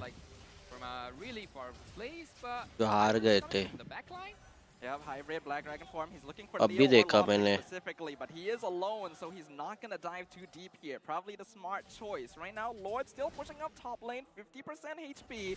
For Miracle doing a great job of zoning. They could get some towers here finally, but Leo, he finds Glock, gets the shutdown. Now for Miracle, maybe forced on a retreat. Yahiko with that final cut, going drop Good Night a bit lower, but this Lord isn't gonna do too much more for them. So far, the blocks of the Iron Hooks have been looking kind of good, but when an Iron Hook lands on a great target, there's nothing much you can do. You just have to be at the right place at the right time. And actually, most of the Iron Hooks are on the Mortis, and every time Xerox knows how to use his second skill in a really perfect time. So really, like, huge shout out for Xerox for knowing that exact precise time to every time be at or like as expected to immune that Iron Hook.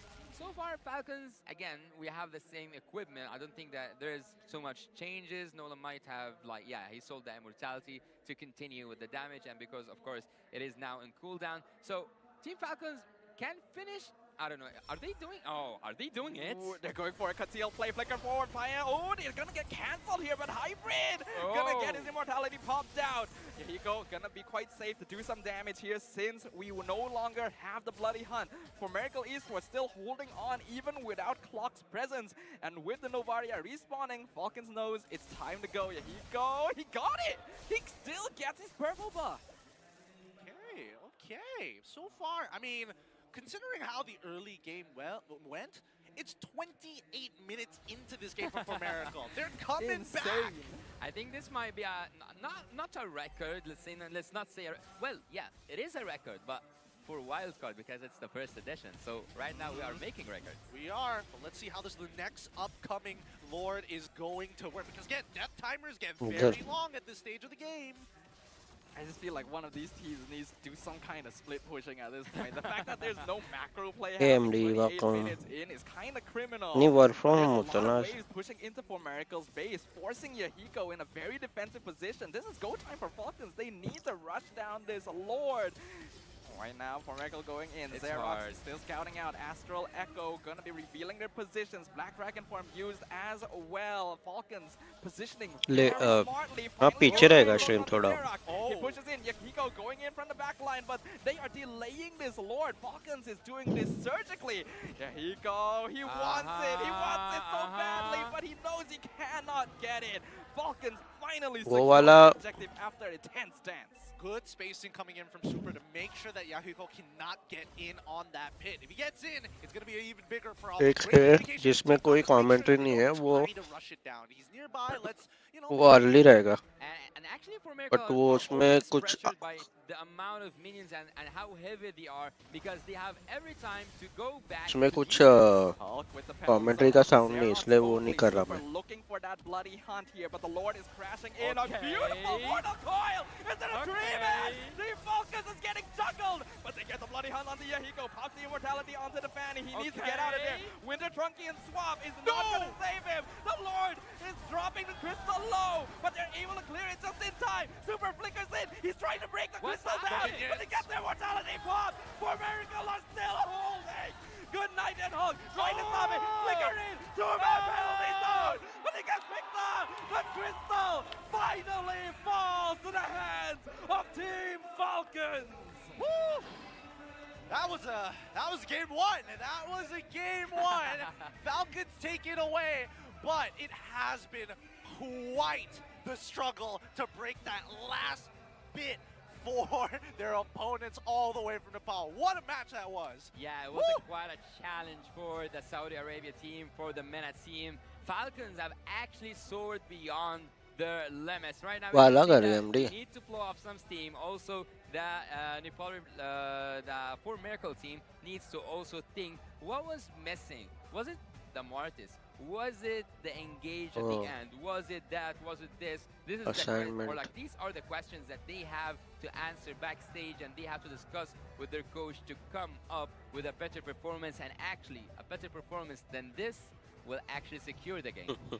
I think so. Asıl da शिकवत that needs to be done here before anything moves forward, and especially for game number 2, adaptations are going to be key. So if that is going to be the case, I think, again, exploiting macro holes in the overall gameplay. Because again, we saw 3 inhibitors down. That was not abused enough. And in a lot of these calls, the way that information is delivered to the rest of the teammates doesn't give a very clear call as to, should I go in now? Should I pull back later? It needs to be a constant flow.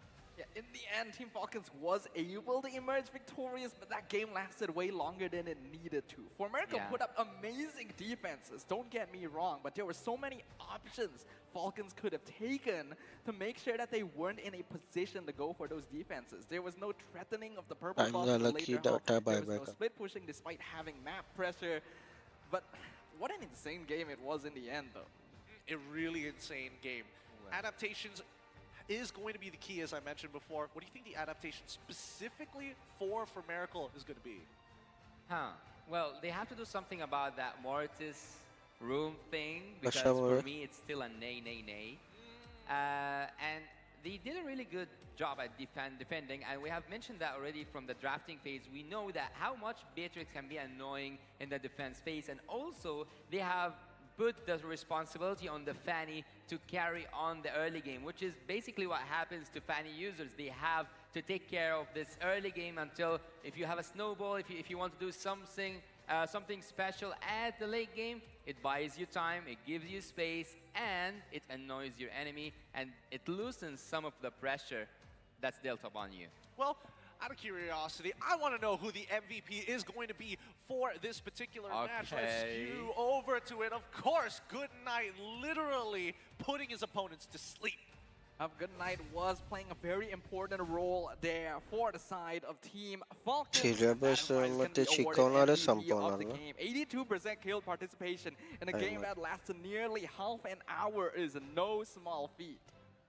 I think overall, the way that he played, his positioning, especially the timings of specifically that winter Trunjet, has been quite game-changing for Team Falcon at the very least. A lot of times people want to jump on this Valentina. At least I don't have to worry about the Terrify. No, he makes sure that he is a constant threat, even into the later stages of the game. He only died once, considering how much action last time पण well, केलं. Goodnight is one of those players who study their own लवकरात build लवकर within exam the game itself. So as you can see here, before सगळं we go to संपवायला the बघतो. highlights, there's no boots. So he knows what he's exactly doing. He knows the amount of speed he needs, and he knows that Winter Truncheon was the needed or the necessary item to replace with the boost. But here we can see once again and again and again, Yahiko was so annoying to Lotric every time he caught him off guard, and here Super tried to give some space to Leo, and he was able to do so. Goodnight was playing behind the scenes, doing the most effective role, having the most kills, I guess. So 816 was certainly such a really fancy, good KDA. Yahiko kept on pressuring that Logic and that Brody deck, and he was successfully able to provide space and to create a really good environment for Lunatic Panda to farm, but it didn't work eventually to their favor. Falcons are staying on the Fanny blue buff, and that shutdown was actually necessary at a point by Goodnight himself. You saw the decimation being used and being stolen by Goodnight, and he got one of the best uses of that ultimate rather than the Mortis, because Mortis didn't have the opportunity to use the decimation ultimate over and over again. I cannot even recall that he used it even once. Here we can see that they kept on focusing the turrets, and they kept on focusing the neutral objectives, which is what I actually said. Team Falcons, they are doing really good, and they are now, I'm not going to say in their peak performance, but they are doing really decent. Here the hooks came in one after another, and here because we had like this comparison before the game starts. Clock was caught by that iron hook once, over and over and over again, and bear up with me because we're going to analyze a 20-minute game. So here Yahiko was trying to get so much energy from that base, or like that base regeneration, and here he was almost down, but he managed to get some HP to cover up for his, for the passive that was coming from Hulk, or like let's say from the Charizla himself, and Yahiko managed over and over again to pull off a really good defense. So they weren't actually depending so much on Lunatic Panda as much as they were depending on Yahiko's solo skills, let's say, because every time he was using his cables, he was able to make that defense work. Lunatic Panda was there to put his last touches to also clear on a wider range, but Team 4 Miracles, like ace for me this match, is definitely gonna be Yahiko. Hulk at this moment was trying to get more than, let's say, offered by Team 4 Miracle, and again you can see here he is, as I told you, the ace of Team 4 Miracle in terms of the defense and also in terms of the early game. Really hard defense, Actually, but he managed to pull it off not चांगलं once, but पण also आहे twice. जेवढं As I pointed inside the game लवकरात itself, लवकर होईल he तेवढं, did but really great by taking Leo out at the time कळलं that पण was पाहिजे ना. needed. Oh, this was the closest moment, and this was actually, this is the finish moment where Super just went in, but the man of this shot is actually Hulk. I think it was a flicker. Yeah, it was a flicker, a penalty zone, and he managed to get Lunatic down, and the minions just took care of everything. decent front line, good delay, annoying Fanny to make sure that Falcon are consistently on their toes. I'm curious to see what the build is going to look like. We have a rough idea already, but I'm curious to see what Falcon builds specifically. Well, I'm gonna walk you through some of like the good facts. There was like 4 flickers on the side of Team Falcons. They were so worried about the Fannies. At some points, Logic was using that flicker just to get near Super, just like to pull back to safety. You know, like Franco gives that some kind of presence. Presence, yeah. So here we can see that the itemization, even Logic sold his booty, continued to actually defend or like to rely on the Franco and also on the Trizla on Hulk and Super. In terms of, okay, you guys give me the defense I need, and I'm gonna just go with full build damage, but just I'm gonna have Immortality just in case if someone caught me off guard or like someone like slipped through the lines. But on the other side, for Miracle is actually, as I told you, it is the, let's say, the traditional and the classical build for each single, let's say, teammate and player. So I'm not actually spotting something spicy at Team 4 Miracle. They were just like doing the classic things, which is not bad. It's actually, it's really fine. Because when you master the basics, you get to, let's say, when you master the basics and you execute them well, you can beat whoever, well, like however professional the opponent team was. So the rich guy was Leo that carries Clock with damage deal to heroes, which actually Clock is not used to be in this category. He's used to be in the sandbag category because now he's dealing damage. He used to take damage, but Good Knight like took care of that. Even though he was the Valentina, which is really surprising for me, he took the most amount of damage among Team Falcons. The Forgotten One, which I don't think that we have forgotten him because he didn't make an unforgettable performance. He did an unforgettable performance. Sorry, I just corrected because I said it is a forgettable performance. So he's not a forgotten one, that's for sure. Definitely not the forgotten one. It's interesting to see them kind of switch out from those roles. But with that being said, I think it's time we're going to throw it over to Rose. It looks like she's got somebody to interview. Welcome back to the court side with Rose. Hola. Okay, so ahlan, Maro. Hello. Salamat malam, Rose. Wow. All right, so Maro, I just saw you a few days ago in Indonesia. We were there for MPLI. Can I ask, what are you doing in Malaysia? How's Malaysia treating you like? Malaysia is really good. I like the food here, the weather, everything. All right, so what are you doing in Malaysia actually? Are you here specifically to watch the wild card? Kinda, yeah. All right, so which team are you rooting for this wild card? Falcons, of course, because they are my friends, everyone. Okay, so before anything else, I want to ask you, Maro, what are your 2 teams that will be getting the last M5 tickets? If one is Falcon, what's the other team?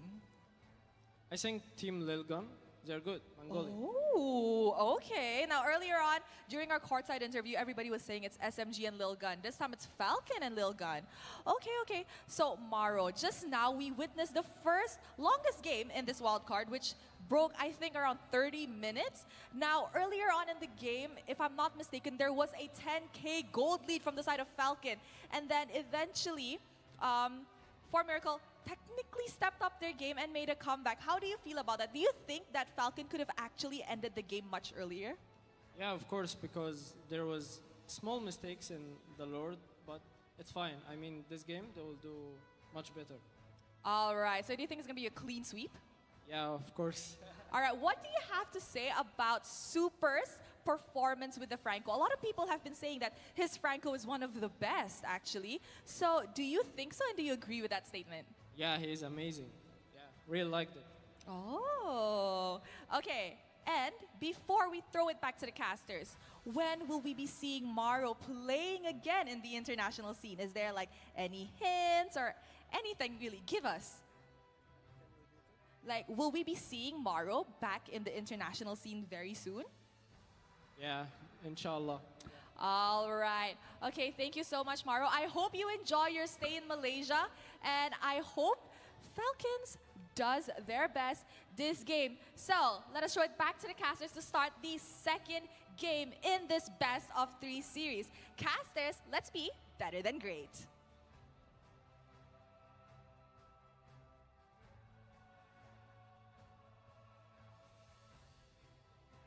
well as Maro. Kind of interesting there. I'm realizing there's a sort of trend amongst the MENA regions. They talk in absolutes. It's very difficult to tell whether he was being sarcastic or not because it's kind of awkward being like, oh, you know, Super's pretty good at Franco. Maro's looking back at him like, yeah, I'm sure he's good. Well, look, it seems like Franco is attached to Falcons. Maybe it's one of the requirements to join Falcons as a rumor. I mean, possibly, because considering everything that has been happening here, the representatives are going to be, you know, looking out for the following years, right? As we've heard, 2 seasons. Lecture. Yasu said 2 seasons. Online lecture. That's when they're going to start popping off. So that means M6. We're holding you to it. Okay, hold me to it. All right, we'll see whether or not they're able to clean out this game number 2. Adaptations is going to be clean. Obviously, there's going to be a need for refinement. But what about drafts? Now, this is actually a very interesting thing to think about, right? Because that was a pocket strat coming out of Formerical Esports to switch Yahiko into the Fanny in the jungle position because he's apparently secretly cracked at it. And we definitely saw proof of that, right? Being able to bring the game back despite a horrible start and keep themselves in it for so long. But I do feel like that some things were not really considered, right? They saved the Fanny pick until the very last pick. They're on the second half. They're on the red side, so they obviously have last pick. It is the most effective time to pick a hero like Fanny when there is no counter pick on the opposite side. They tried to achieve this by showing the Martis and making Falcons think, this is our jungler. You'll have to deal with him and trying to save the Fanny for the end. But they picked the Franco, which is an automatic counter to both heroes, and that caused a lot of trouble in the early few minutes. Well, actually, some of the Fanny users have fun when there's a counter in front of them. Really? So maybe that's something that Yahiko said, yeah, I'm just up for the challenge, bring that Franco. On this stage, though? Yeah, I think this is where you should test your limits, right? Well, it's not more of testing your limits. It's more show off what you're capable of doing. And I think, you know, we got a little bit of a taste of that. And that's good to see. I'm curious to see whether or not they're going to switch back into normal roles, or is this purely based on what their hero pool is, and that's what you have to kind of figure out and mix and match. Well, I'm excited to find out because we're going to be jumping into the drafting phase for game number 2 between Team Falcons and Formerical Esports, where the pressure going to be on the latter now that they are 1 game down. And we can see Formerical going to be on the blue side, Falcons on the red. First things first, get rid of marksmen. I'm seeing Bruno once again. I'm also seeing Wanwan this time, something that Formerical hasn't particularly liked in the past. More importantly so, we're seeing that Formerical is taking blue side and Falcon is taking the red. So that means that first pick is going to be pretty important for Formerical. Well, Formerical is actually having that 1-1 ban for the 2nd time in a row. So maybe Lotrick has like something underneath. I don't know, his expertise in meta, because I haven't seen him play that much with the 1-1. He's most known for Brody, Beatrix, even the Bruno. But seeing that 1-1 is a prioritized pick, for, a prioritized ban for Team Formerical, maybe it's just the meta bans. Because as I said earlier, for me, ban phase or like big phase is divided into 3 different sections. Whether it is a meta pick, it's something that's commonly used currently, or it is a target ban for a certain person or a certain hero, a person or a role, or it might be just you cannot deal with such pick. Ooh, is it? I'm thinking whether there's a hero that's falling into that 3rd category. What about you, Staffa? Hero that's hard to deal with. Well, the Nolan was that. Honestly, you're not wrong, DJ. He's not the first person to have said that. And I'm actually kind of looking forward to when Arashi's on table so we can have direct comparison. Wait, dude, I someone said it before me?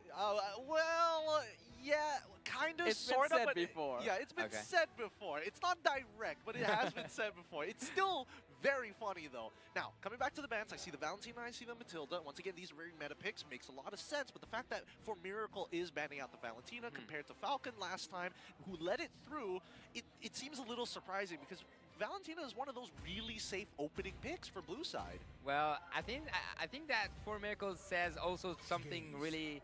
In my head, I heard it when I saw that Matilda pick. It was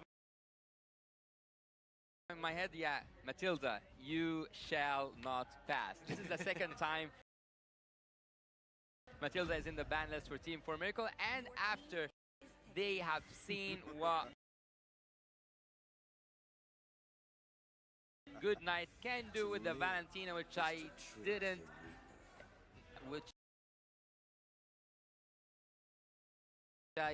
didn't intentionally not mention it. Okay. Yeah. Yeah. And they took the Faramis. I don't know. I wonder what is the third pick. Suspicious indeed. No, I think that this is a pretty common practice, right? Especially if you are going to play like a high impact mid laner with such a key ability. It's great banning out that Valentina, right? But Joy has been let through, and we've seen Leo play this before. It can still get flexed into the EXP, but on top of an enabler like Angela, this could be a very devastating early game. Yeah, already Falcons have a pretty obvious start to the game. I actually thought they might go like Angela Baxia here, but the Joy definitely slipped my mind overall. We'll see whether or not 4Miracle will grab the tank roamers here to really knock that down. The things like Franco can be obvious, but Kaja going to be their choice instead, alongside the Baxia. I get the feeling we're going to see the 4Miracle players go back to the roles they're more known for. Ooh, this one's a tough one. This one is going to be a tough one because if we're talking comparatively of these first three picks, clearly 4Miracle have the upper hand. Right? They've got the suppression, they've got kill denial, and most importantly, they have a tank that can chase down the Joy if it goes into the jungle. Big ifs all across the board, but it's looking very good. It is looking very good for Team 4Miracle because they have that suppression hero. They also have the anti-heal, which is basically what counters what certain region calls the hospital with a certain region. It's us. It's us. Yeah. There's no spoil. We call it the hospital. Look, last couple Oasis was a problem until they nerfed it. But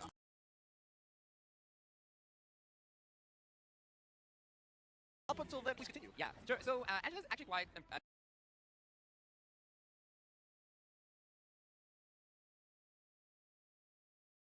impressive pick. Which whenever she is there, she always have that effect. Maybe she will save you, but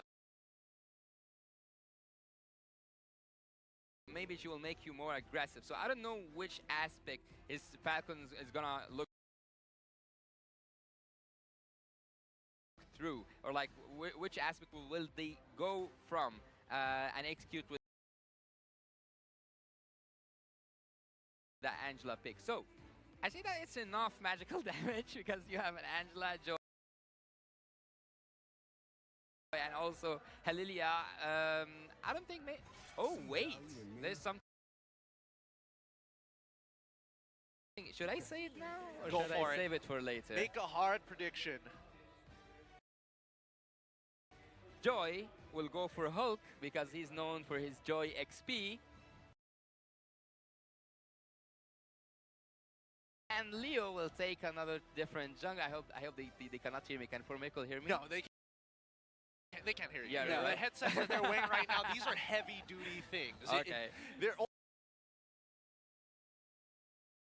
almost like isolation chambers for just your ears. But I get where you're trying to come from here. Speak into that Joy, and then they're probably going to go for something else. And he is popular with it. He is popular with it. But what is going to be that jungle pick, that go-to? Because it feels like 4Miracle are kind of like sniffing me out. They're like, all right, let's get rid of the Fredrin first. That's, you know, good starters all across the board.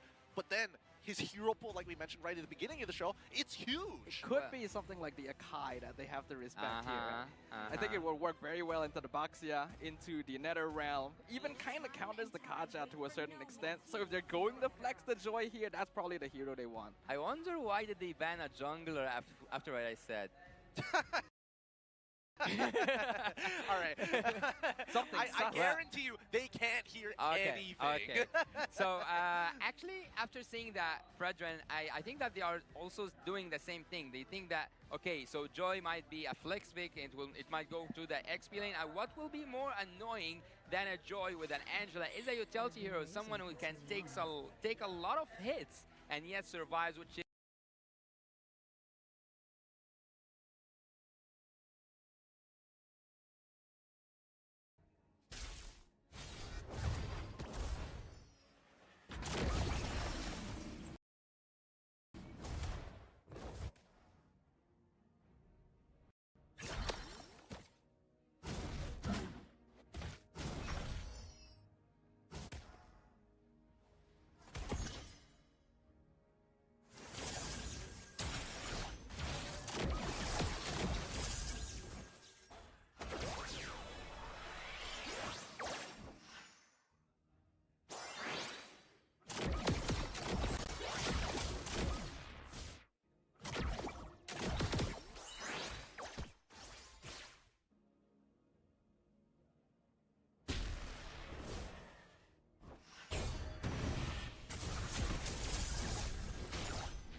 अरे sorry I वो mute पे था। UD bro welcome back. मैं सोच रहा हूँ reply क्यों नहीं आ रहा इसमें अभी।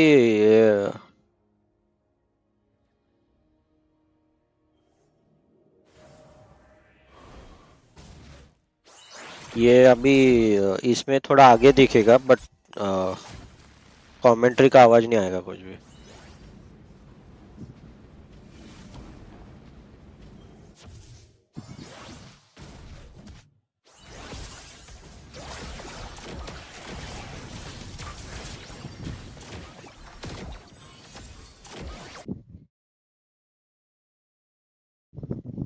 ये भी लैग हो रहा क्या?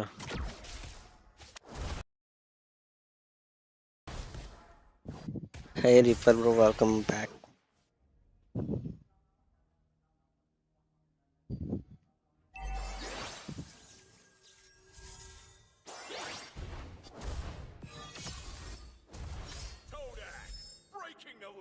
वो नहीं है अभिषेक नूब।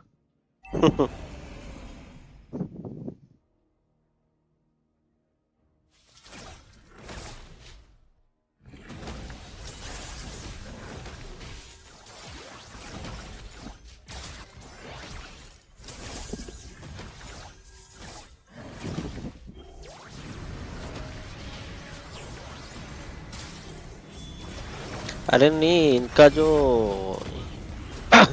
ये जो रहता है ना ये स्ट्रीम वो लोग ने प्रोवाइड किया है। ये सुबह चल रहा था अच्छा, बाद में लैग हो रहा था तो हम लोग को बोला कि जो दूसरा चल रहा है वही स्ट्रीम करो, फिर वो चालू हो गया था। अभी वो ग्लोबल वाला भी लैग कर रहा, ये देखो।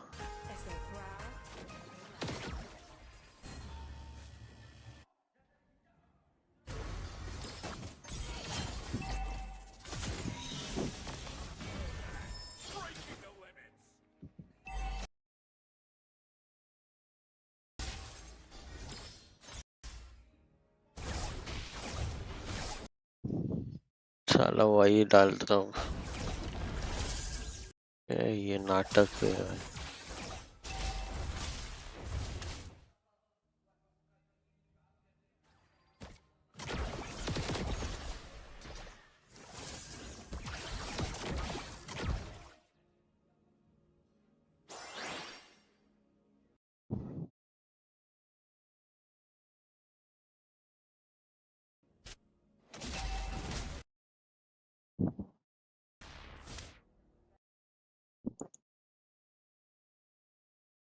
This is a younger region. Like, again, for Miracle, they don't want to let that tower go, but in some situations, you just have to. Yeah, sometimes you have to give up something in return of using, let's say, I'm not going to say objective because there's not so much objectives that Team 4 Miracle can now contest, but please do something on the opposite side of the map. Use the time wisely, find solutions, whether it was like solo solutions or even team-related solutions. So figure out what's wrong, what's happening wrong inside your team, and try to fix it before it's too late. Because Team Falcons, if they made a second sweep here, it will be a one-sided game. Yeah, it could be a very one-sided game. And even for Miracle, again, very, very passive this time around, right? Not really forcing it. They had an opportunity on top side when they had 3 members as well as the Gotcha ult. I mean, that Divine Judgment could have put down someone like Hulk. I mean, he's not incredibly strong. He's strong, but he's not overbearing. Yeah, they're definitely respecting the network difference. But here comes the Hard Guard Black Dragon here. Maybe a little bit too early because this is not an opportunity for Falcons to really engage on. So for Miracle Esports, not going to take too much damage from that. Well, his name is Hulk after all, so he can take a lot of damage. We'll see. We'll see. And he wears green. He does wear green. He's pretty incredible. Yeah, he's also jacked. Like, he's 8 foot tall in real life. The tables and chairs, and thanks to Secret Lab, he looks even bigger than ever. But now, 66 seconds left on the clock. We're already seeing that tier 1s have started to collapse, and more Leo forces out the Nether Realm. Xerox dropping load. His ult not gonna save him from the electrifying beats as Falcons is now taking the fight to their opponents, not giving them the chance to play passive. Dies with his flicker, and even with the ult, I think he was confident that his ult was going to get him out of there, but no, Team Falcons, they're really putting their foot on the gas. Yeah, they are just taking turret after turret. They are just taking objective after objective, a kill after a kill, and that was that's actually the inevitable result from what's happening. Because 4 Miracle is not even trying at this moment. I don't know if they are betting on the late game or not. But let's take a fast look or like a quick look on the itemization. So far 6.5k for the Brody, and he already have the items he needs to deal a lot of damage. He's almost around to get his 3rd item, while the Claude is not even near that golden staff that he needs to deal a lot of damage, especially to the tanky heroes on the side of Team Falcons. Here comes wait, they get the initial pull and Black Shoes immediately out. Like, Team Falcons are taking absolutely everything away from 4 Miracle, and we're not seeing much of a retaliation back, despite all the tools that they have at their disposal. And I think a lot of it is due to whether or not the Heart Guard has been used. I think that's what 4 Miracle Esports is waiting for. It feels a bit risky, though, to try and wait for that cooldown, because every single time Falcons are just going to teeter it in front of their eyes here. Even Goodnight alone is already threatening Lunatic Panda, forcing the Retry out way too early. Yahiko going for the split push, but Hulk has spotted him out, and he is completely isolated. I don't think he's going to get out of this one. He pops that sprint, pops back. Oh, beautiful BMI! Not enough to finish him off. Leo trying to chase him down. Yahiko, though, making the hero run. He may be able to escape. Where is his team? They gotta back him up. Actually, Hybrid buying some time. Yahiko gets out of that. Yeah, it looks like Yahiko's family never left the Land of Dawn since game number 1. He's still split pushing, even on a marksman like he's supposed to. And honestly, gaining a good amount of space for his team to slow down Team Falcons from taking the initiative. Yeah, actually, I think that Team Falcons at a certain point made it personal with Yahiko. They kept on chasing him down. Now he's not a hard like he's not a hard thing Leo to from get the out. backline, Nether Realm, not gonna be enough. Good night though, actually the one punished in exchange for Xerox. Mid for mid in exchange for the mid-tier 2. Team Falcons looking to break down an inhibitor. They got the Lord pushing up top lane. This is going to be a 4v4 situation. Black Dragon form comes out. Inhibitor dropping real low. Instantly taken down by Team Falcons. Will they choose to back off right now? Zarok's going to be coming back alive very soon, and the Lord has already been broken out. Leo, though, actually still diving NetherRealm. Used perhaps a little bit early, and the Falcons will be satisfied with that. Right.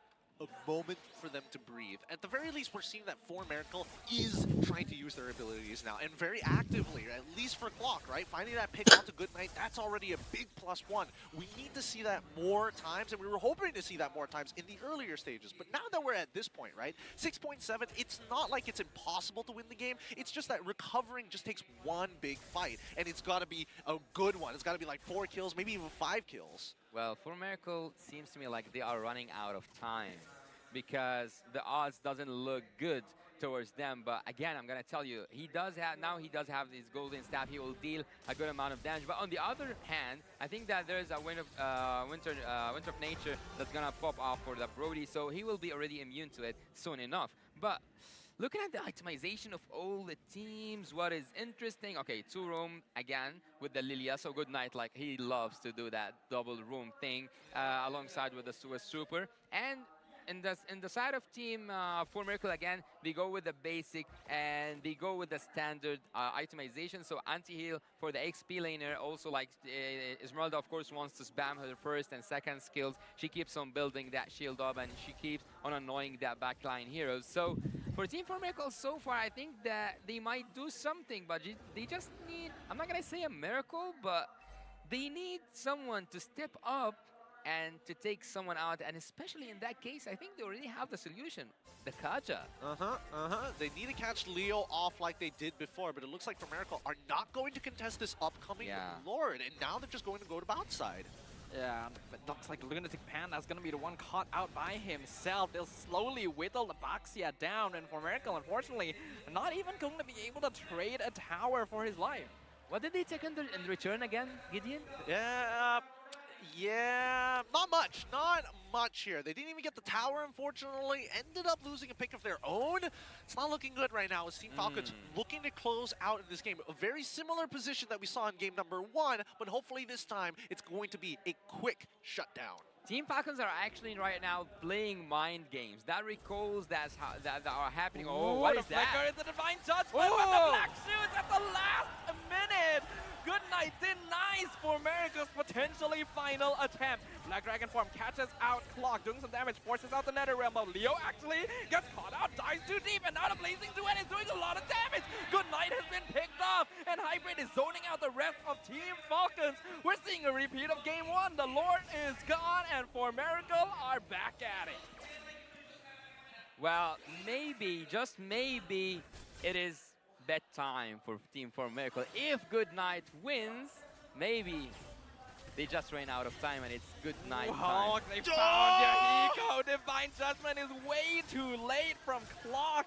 He loses his gold laner. Here comes Hybrid from the back line. Instantly punished. Not going to be able to regen enough from that Heart Guard. Team Falcons instantly reversing things.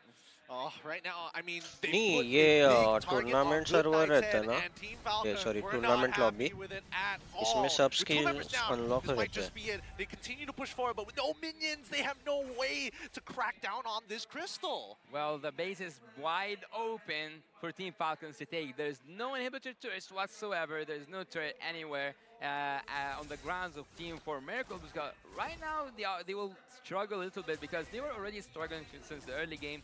And they are playing super defensive, which actually makes sense because they don't have any advantage so far since the early game. They didn't use the picks. As I told you, they can make an aggressive gameplay in early game, and also they can use that Team Falcon might they have overconfidence maybe. It might be the right term, but Team Falcons seems to punish Team Formerical for being so defensive and playing so passive. Exactly. Hopefully it doesn't come to a point where it kind of gets to their heads. Right? You know, you're expecting them to be passive, and then all of a sudden Clock comes up with that flicker play again onto another target. I mean, tough boot diff coming up from Goodnight at least to be able to get out of a really sticky situation with the help of the Heart Guard, but I think this can only happen a couple more times, right? 42k mark being hit by Formerical, which means that their carries generally are going to be full build. People on the side of like Yahiko, for an example, should probably already be completing his final item. Well, Team Falcons will regret if they didn't finish soon enough. They will regret not finishing soon. Because Team Formerical team fight is actually terrifying. They can take whoever they want with that Kaja, and they can deal a huge amount of damage with that Blazing Duet that will come from the itemization. As you said, they will have enough farm for Yahiko to do damage. Did they spot Lunatic Panda on the top side? Yeah, now they know now. The Lord is dropping low, but I think the team will have a gentleman's agreement to just reset it here. The setup was good from Formerical, but both teams actually avoid each other's ambushes. So we're going to restart the Lord Dance. Note though, minion wave down bottom, pushing in favor of Team Falcons, and they know it. That's why they're going to start rushing the Lord down pretty quickly and holding it there, taunting their opponents. Making sure that it's like at 40% HP. Very, very smart. Look at how big that bot wave is. They have to send somebody down. Oh, they unfortunately reset it now, and now they have to do it all over again. But after seeing that Esmeralda's on the bot lane, maybe they will start a team fight, and actually there is a team fight. Yep, their eyes are on Lunatic Panda. They're looking for him. Electrifying beats kind of early here as Hulk actually gonna get dodged out. Nether Realm Clock flickers out to safety. They get the shutdown onto Hulk. Yahiko gonna punish them. Get the double kill onto Leo. Lotrick pops his Wind of Nature, force the flicker. Even with the Heart Guard, the damage from Yahiko is starting to become a threat. The Team Falcons. Goodnight, threatening hybrid, dropping him real low, but not enough to finish him off as Formerical Esports are able to back off with 4 members alive. So, about the rock, paper, scissors theory earlier, right? It feels like the opposite is kind of occurred. A little bit. It feels like Formerical Esports are playing like, you know, a flat piece of paper, right? Waiting for something to fall into it and then wrap it up as soon as it gets too close. And they might be able to rush it because Team Falcons just want to fight. Lord dropping real low, hybrid, scouting out, keeping eyes on things. Lunatic Panda will secure the Lord. And Goodnight forced to use Black Shoes as well. The Blazing Duet starting to become a problem. Could this be the start of the comeback for Formerical?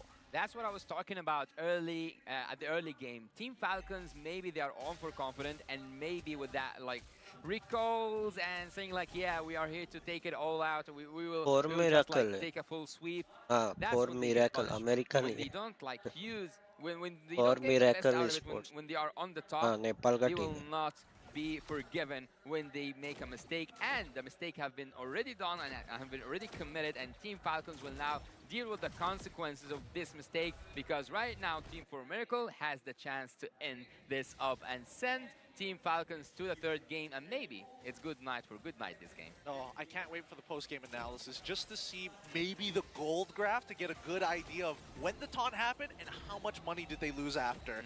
Formerical doing a great job. They've taken pretty much a good majority of the outer turrets on top as well as the mid lane while slowing down that bot side, because Hybrid, I mean, Esme, not exactly known for the greatest wave clear in the world. But it's still going to be enough. This is the stage of the game which is scariest for the side of Team Falcons, because you have a late game Claude and Esmeralda to deal with. Most importantly, Formerical have to actually make some macro play here. They have all the tools necessary, and if so, could definitely outperform Falcons even with the structural disadvantage. But they do find a Divine Judgment here. That's going to be a Winter Torfian onto Goodnight, keeping him alive, but not for long. They get the kill. NetherRealm comes out as well, but Leo, he finds Yahiko in the back line, and now Formerical Esports is falling apart. Team Falcons running them down. ये एक ही team में जो बांग्लादेश और नेपाल से आगे रही. He finds Yahiko in the back line, and now Formerical Esports is falling apart. Team Falcons running them down. hybrid, trying to buy as much space as possible, but instantly bursted. And Xerox realizing I should not be here right now. Flickering to safety. Only 2 members alive for Formerica. Falcons could end this. Yeah, this is not exactly the best position to be in. I mean, Falcon, they found the right opportunity to actually capitalize on the aggression coming in from Clock. Again, this is his 3rd attempt trying to be aggressive. Will he finish? We're diving in. Lunatic Panda pops immortality instantly. Leo destroying Xerox in the backline. That's a killing spree for the Joy. He knows that his job is done.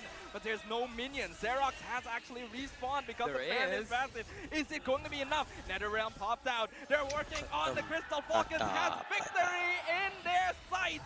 And they will achieve it. A 2-0 clean sweep for Team Falcons. GG, well played for Team Falcons. They're going to be walking, well, they're going to be heading back to their hotels today. Very happy with the 2-0 victory here in the groups. And I mean, literally, good night. Yeah, they will have a good night, that's for sure. But about Team Formerica, they have done really great. I'm not gonna say and then like into the itemization phase or even at certain points of the game. Or actually, I'm gonna point out one moment in the game where they actually sparked, when they actually clicked. The last moment when they had that Joy down and they used the best out of it, they got the Lord and they got to get so much turrets, and it looks so threatening to Team Falcons. It is threatening, but I think both Team Falcon and as well as Formerica are good at 2 very different things. And I think certain decisions, certain situations, some teams are better than others at kind of judging it based on their experience. So you cannot combine both. Well, you can combine both, especially since I've been looking at a couple of M series, and usually the winning team and usually the grand champions know how to do both. So it's interesting to see the duality of man in this case. What is interesting to me is the fact that both these teams have actually evolved quite a bit from the research that we've done from their respective qualifying finals to get to the wildcard stage, right? The aggressive team trying to pull it back a little bit, play more disciplined, and then the slower, more calculative team getting the confidence necessary to push in, to threaten their opponents and really pressure out the game. And we're seeing the results of that here. The rock, paper, scissors matchup definitely went complete opposite. And that's why the drafting phase is so important, why a lot of organizations across the world are investing time and effort to find the right guy to turn their team into something more. Some people find it, others don't. Did I miss saying that Good Night is a one global? Is a number one global Lilia? Did I miss that? You may have not. It would have been a good mention earlier. Would have been good to know. Very good to know indeed. But honestly, with the way that the game is happening, I was most concerned that this was going to be another long, drawn-out series, that Formerica might have been able to actually clutch out the next 3 Lord fights and might really put Falcon in an awkward spot. But actually, Team Formerica at minute 11, because I was really precise at this minute, I was looking maybe they will take it half, with the half same amount. I think it took 22 or maybe a little bit more. So it was the halftime they took at the first game. So they were almost finishing that game. And when the replays come, when the highlights come, we will focus on that because there was a really good team fight. So for me, I think that Team Falcons are doing really good. But Team Formerica, compared to my studies, they are so much better. Feels like we didn't get enough of Formerica just yet. What about you? Are you still a little undersatisfied with the way the things have kind of turned out, or no, Stafa? I do feel like we could have seen a little bit more, right? The early game pressure that this team is known for, we didn't get to see a lot of that, and a lot of it did just come down to the performance of our MVP on the side of Team Falcons, Leo. Once again, the captain for the team, doing his job very well.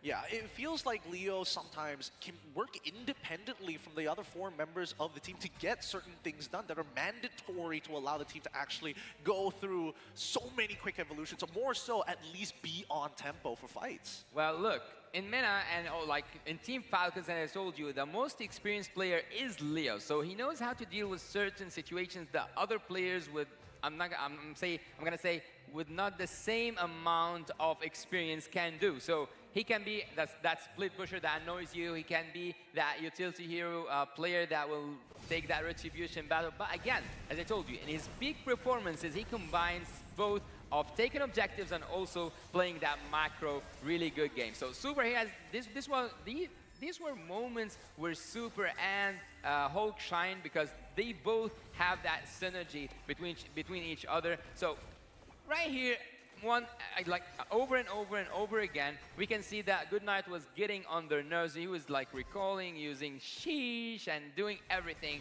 that was in his hands to play that mental game. But Leo, each time, he just comes out of nowhere, using his second skill, using that electrifying beats, and getting to the back line and getting so much kills. Look at Goodnight. He's just like having fun, and he's like sending a message, playing that mental game. I guess here in MPLMY there was Zorn who is playing that mental game with the recalls and also with the emos. But Yahiko, yeah, look, it's like almost 11, 13 minutes in the game, and there was an opportunity for Team Falcons to sum it up and to take the game at a really early stage. Super and Lotrick again.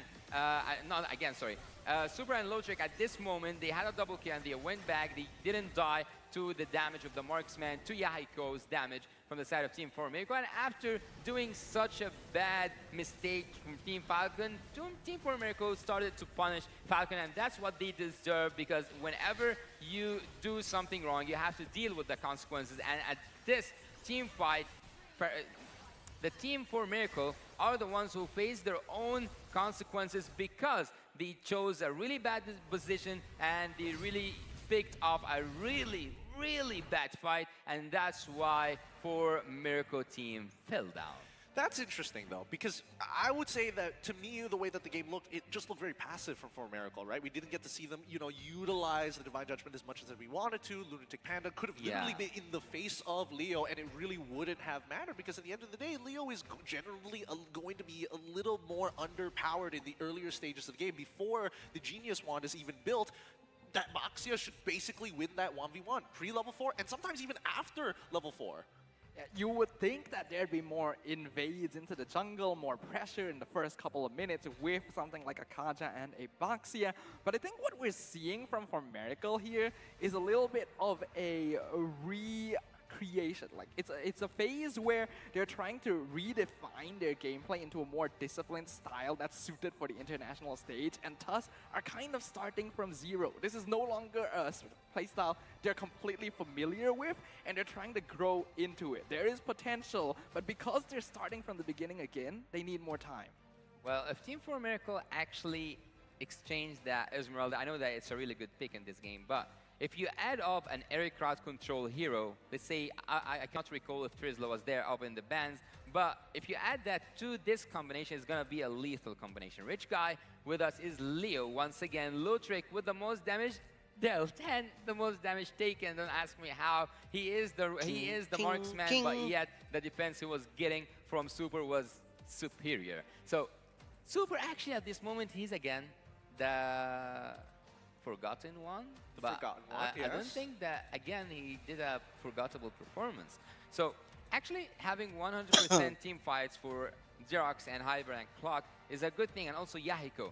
But I think that team, and look now at the draft, okay, I want to get your opinion on that. I want to have your insights on that, Gideon, and also I want to hear from Sadafa. But if you change that Esmeralda with an area crowd control hero, would it work better? Because I think they had that survivability with the Paramis, the suppression with the Kaja, the team fight with the Claude, the utility hero with the Baxia. Just needed an area crowd control. Area crowd control. I think that would be kind of interesting, because then that would kind of really divert and shift to what the team composition wants to do, right? I think I would agree with you, but with a pseudo pick of Benedetta rather than going into the Khalid, because at least you can kind of do a little bit of both, right? You can split push, but at the same time, when you have that Petrify available, you have AoE crowd control.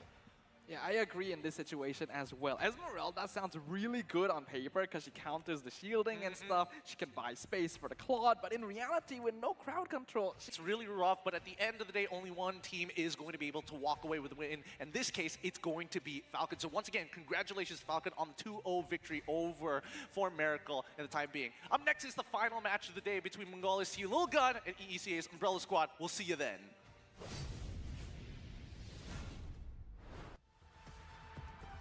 Solo. मैं बंद कर रहा हूँ, थोड़ा काम कर रहा था ऑफिस का।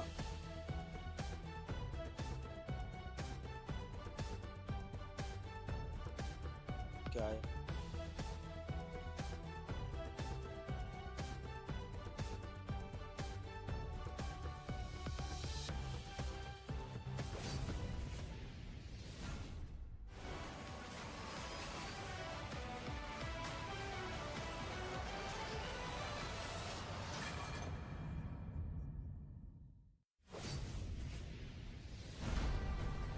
We are here at Gamers 8 to show that we are walking the walk. We have had amazing reactions, major idea owners, and a lot of potential partners आखिरी and match है। stakeholders coming in here and taking a peek. Gadia's cube over here has been the nexus of this zone. What I saw from the outside is very mysterious. You want to know what's happening inside.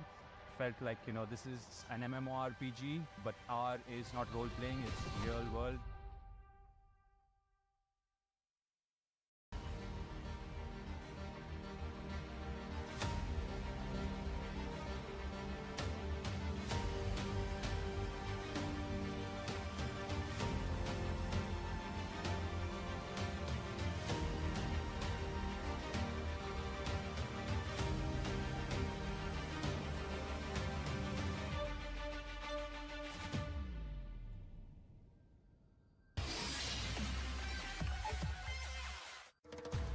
Grab only.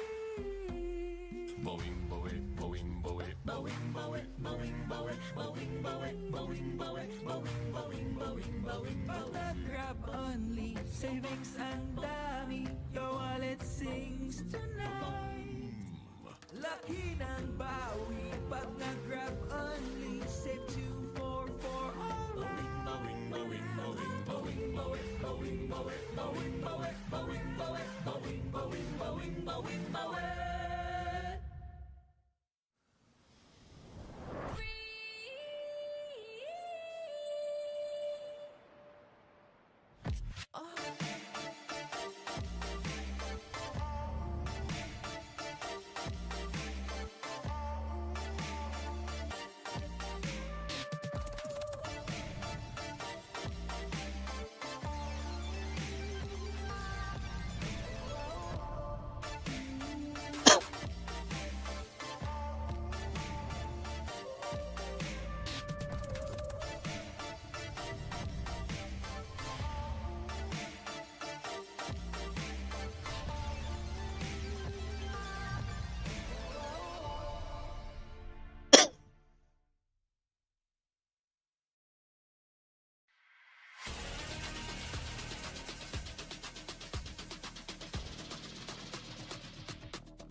one seed, the champion of the arena. The fans adore me because I've never lost.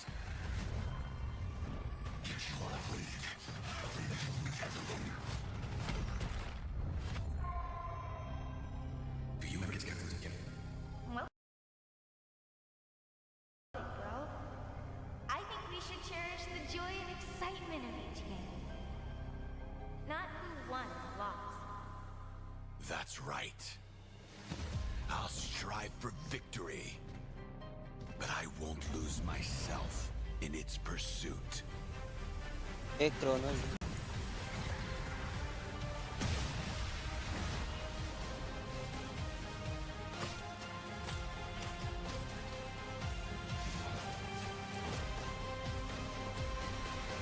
M World Championship.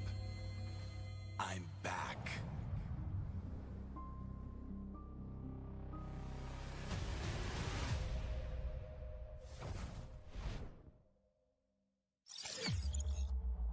सब आके जा रहे हैं क्योंकि देर से stream चालू है।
are here at Gamers 8 to show that we are walking the walk. We have had amazing reactions, major idea owners, and a lot of potential partners and stakeholders coming in here and taking a peek. Kadia's cube over here has been the nexus of this zone. What I saw from the outside is very mysterious. You want to know what's happening inside. Felt like, this is an MMORPG, but R is not role-playing, it's real world.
Welcome back to the Mobile Legends Bang Bang M5 World Championship wildcard stage. I'm Gideon together with Stafa and as well as Arashi here to break down these games. It's going to be between Mongolia's Team Lil Gun and EECA's Umbrella Squad for our final best of 3 here today. Thank you very much, everyone, for joining us once again. And we have to remind you all that the M5 World Championship is powered by Moonton, presented by Kadia, supported by ROG, the official gaming phone, Grab, the official super app partner, and Secret Lab, our official chair partner. Well, thank you for your lovely support, our sponsors. This would not be possible without you, so we once again just word out our appreciation. But without any further ado, what else is on the table? Well, if you don't already know, the ROG Phone 6 is M5's official gaming phone, and it's backed with the game-winning power of the Snapdragon 8 Plus Gen 1 chipset with the class-leading GameCool 6 thermal system that lets you break every single limit. Have a hot phone? Not a problem. I've also heard that it comes with a spectacular 165Hz AMOLED display and a monster 600 milliamp battery life to power through all of your gaming needs on the way to mythical glory. Whip out that phone. Whip out that phone. Come on, come on, come on. You gotta flex it out. But this This is 7. is the What? They have another one after that? Yeah, There's bro. still so much to be given here at the M5 wildcard stage. And honestly, Arashi, what is your thoughts so far on the games from some of these smaller regions looking to get in towards MLBB? Is it like exactly where you expect it to be? Is it like not there yet? What are your thoughts on it? I think we're getting a bit of a mixed bag here, right? Some games seem very regular, very normal. Some go fast, some go long, and sometimes some of these things just pull out the craziest drafts, and somehow they make it work. And now for Lil Gun Esports versus Umbrella Squad, carrying the big gun in the rain. I mean, I was gonna go deeper into the gun part, but I think no one wants to hear that. The question is, do you bring an umbrella to a gunfight?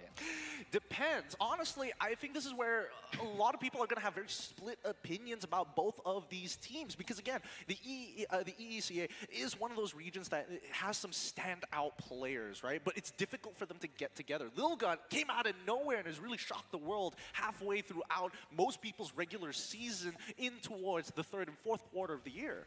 I think that's why it's a bit different and hard to compare, right? There's just a lot more info available for one of these teams. And the other one, like you said, Gideon, it's just kind of relatively obscure. But that doesn't mean that they're not good, right? They might have all these secret strats that we're just not familiar with just because of the difference in access. So I think I'm expecting something crazy. I always want to look for something crazy.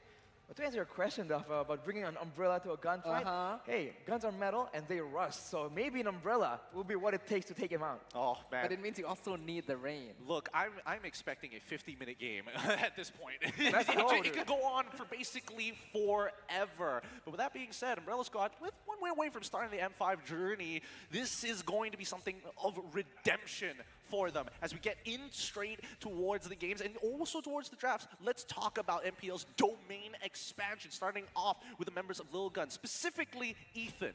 I want to have MPL Mongolia in the future so we won't need to go through wildcards. I feel you. We got a slot taken away from us. Ooh. Well, yeah, I mean, I think they're so dedicated, right? They've been playing for quite a while now. They definitely want to have a more surefire way of participating rather than going for, a different pathway compared to everyone else.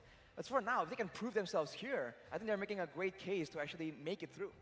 Especially considering the track record that not just this team, but the region of Mongolia as a whole has in the international MLBB scene. They've already had an amazing showing during IESF, and as someone who has already watched the qualifying finals for many of the wildcard teams here, I do think that Mongolia has reached a level where they can really stand toe-to-toe with a lot of established MPL regions. So I personally am agreeing with Ethan here.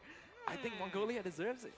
Ooh, are they just a little too young to get a region just like that? It's hard to say considering how a lot of the other regions, previously that joined us were in the very exact same position where they didn't have an MPL and all of a sudden an MPL broke out. They get a slot and better yet, the entire region as a whole developed together, really showing some breakout performances. I think once you have an established MPL, everyone definitely understands that now, hey, it's a real deal. Now we're actually part of the whole system technically. So that I feel like for sure, for organizations, for players, they just know that now it's a bit more serious. And I think that affects the level of skill, the level of, I don't know, intensity of the competition in those regions.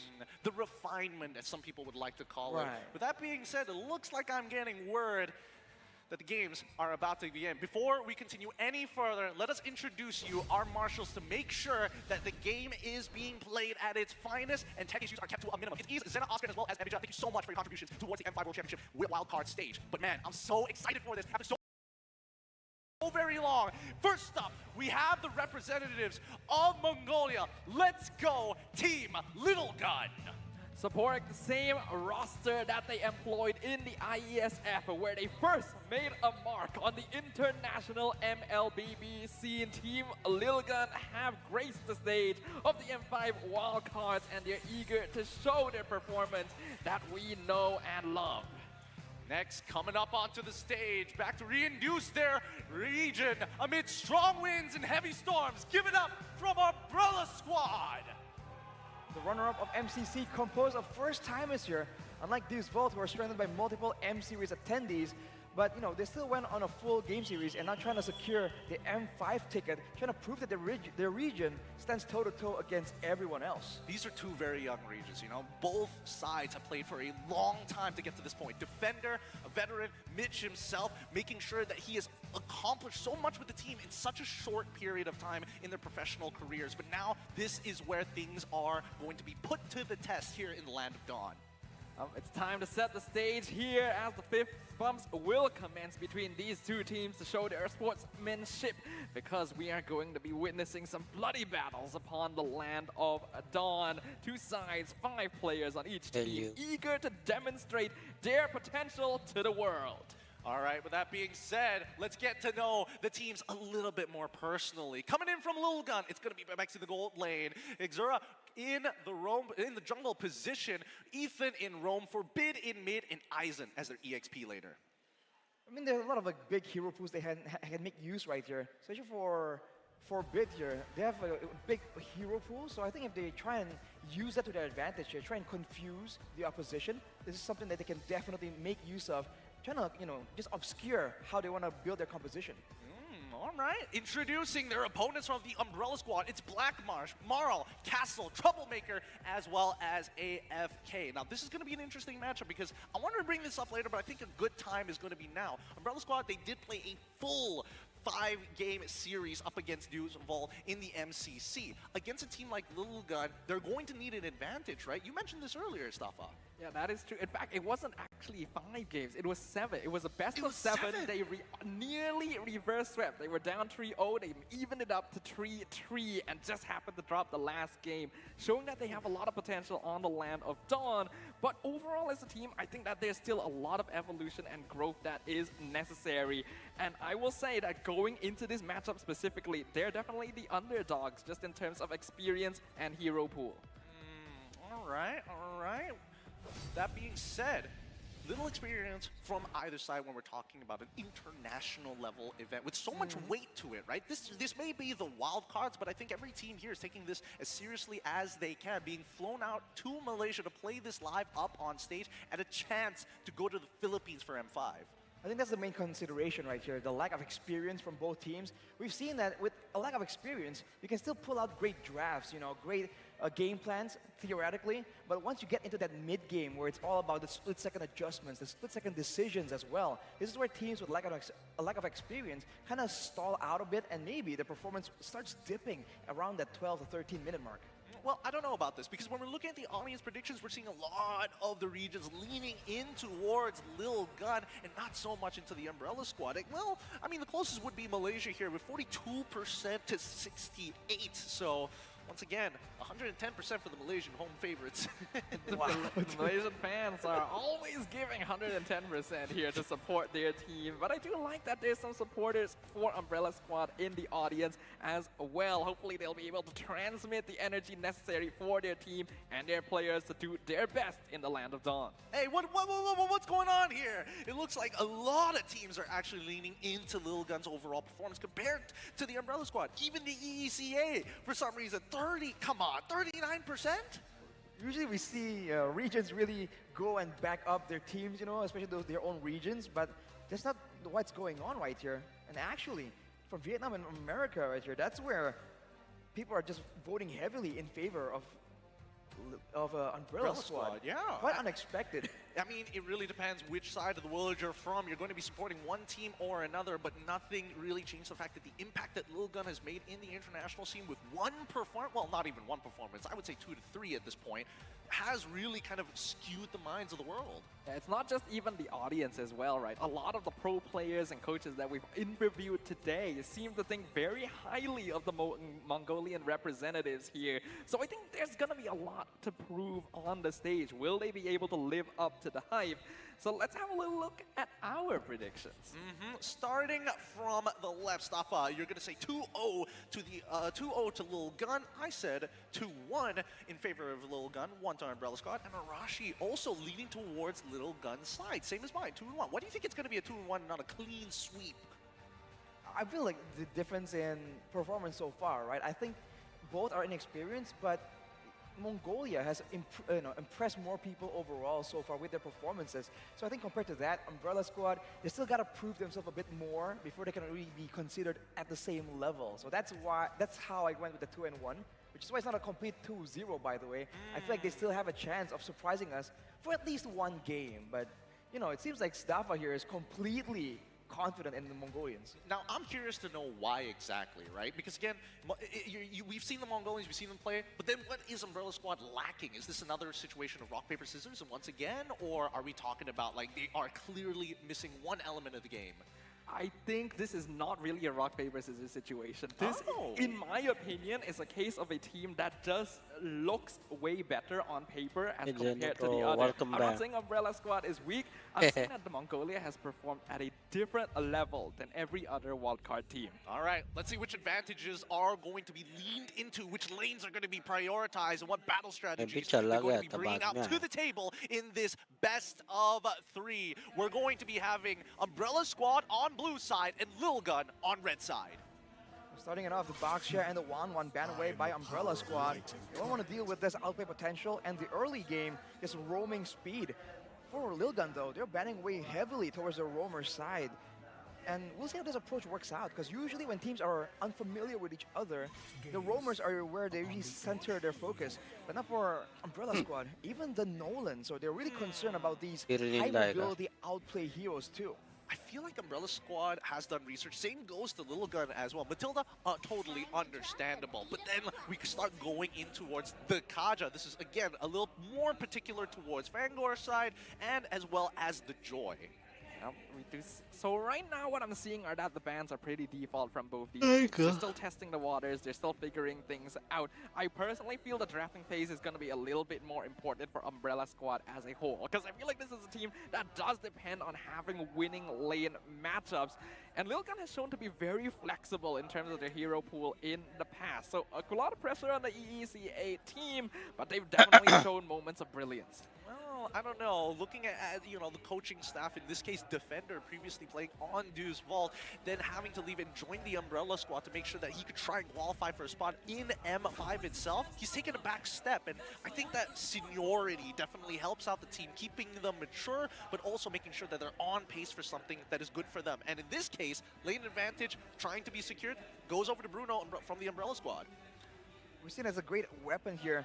Good early, mid, and late game technically, especially with the right kind of support though. So for Umbrella Squad, that's a great option. Now for Lil Gun, the first 2 picks will really define the form of their composition here, because unlike the first pick, you can't really hide it when you're shown 2 options, unless they go heavily into those flex picks, which is a advantage, but at the same time, it kind of forces them into some picks if they want to do so. But no, they go for the Valentina and a Terizla, a very teamfight heavy approach already. Okay, respectful here from Lil Gun. Now, I have to note that out of a lot of heroes, the most obvious pocket pick for Lil Gun is Faramis. It is very often banned out when teams are playing against them, because Ethan plays a very mean Faramis roam.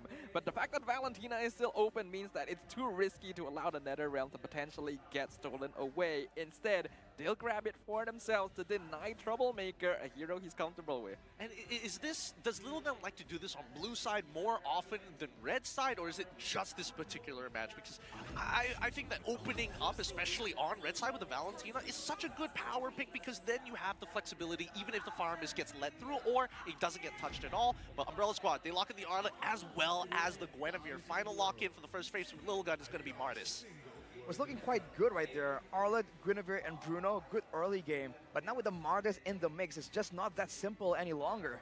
And on that point on the Valentina too, it's good wave clear and early game damage. So if they both go for skirmishes right here, there's a chance that Lil Gun can actually get the better of Umbrella Squad, depending on how the fight plays out, who makes the first move, and whether or not they can get a lot of damage onto one person, because that one reset on the decimate of the Martis can just change things around very fast. I think that's definitely true. I think that Little Gun has a more like teamfight oriented composition. For now, we don't know how they're going to complete it compared to someone like Umbrella Squad, but I think at the very least we know that they kind of want to play that early game for a certain degree, especially towards the EXP side, right? Because again, it is a strong pick in the EXP. I'm guessing that they're going to start banning things out from EXPs, the counter picks, more often than not. Yeah, I think that does make sense overall. The ban on the Diggy is somewhat telling, though. It instantly tells you that Lil Gun does want to play around this team fighting. They want to use the penalty zone. They don't want to give Umbrella Squad an easy way to walk in and out of fights. So that needs to be a concern here, especially with the Fanny gone as well. Lil Gun is already showing that their gameplay gonna be leaning towards the aggressive side. Okay. Aggressive side for the side of Lil Gun. For Umbrella Squad, right? Double flex pick coming in early on. They ban out the Kufra. Are they also going to just double down and say, hey, maybe let's not try and open up the jungle. Maybe let's just get rid of just high impact, high setter roamers. Atlas, again, has been a very, very good pick until Diggy came about. Exactly, so I think it's a bit of a mind game as well, because the Guinevere is still a very good flex pick. It can go to different areas as well. So we'll have to see, man, with the next ban. Are they going to try and maybe trick Lil Gun a bit, or are they going to go for the straightforward approach? It might not be as straightforward as we see. Did you know that Ethan has a 100% win rate as a Franco in 3 games in their qualifier? Because right now, I'm feeling like if they don't want to go for a setter, at least you can pick them apart. And I think that Lil Gun, especially the fact that they're taking away some good anti-CC in terms of the Martis and having a thick brick in a Terizla, this might be the way to go. Yeah, I think it's not a bad idea here. Like, I was definitely leaning towards the Angela somewhat, because it's not often the hero gets let through this far, and you combine it with the Martis, with the Terizla, it's already hard to deal with. So respect to Umbrella Squad for spotting that, but the Franco is still open. It is an obvious counter to the Martis. Does Lil Gun want to deny it? Answer is no. I think for Lil Gun, they're just waiting, just hiding their picks first, and getting a gold laner here that is quite secure and has some output potential against all these dashers coming in from Umbrella Squad. It's definitely a great option, and he can secure kills afterwards, after the Martis has done all the heavy lifting in a big team fight. So that is the approach they're going with, just hiding their final pick here. So for Umbrella Squad, that's the question, especially in the mid lane against the Valentina. What do they want to take? What will they potentially give away in the IMU response from the Valentina?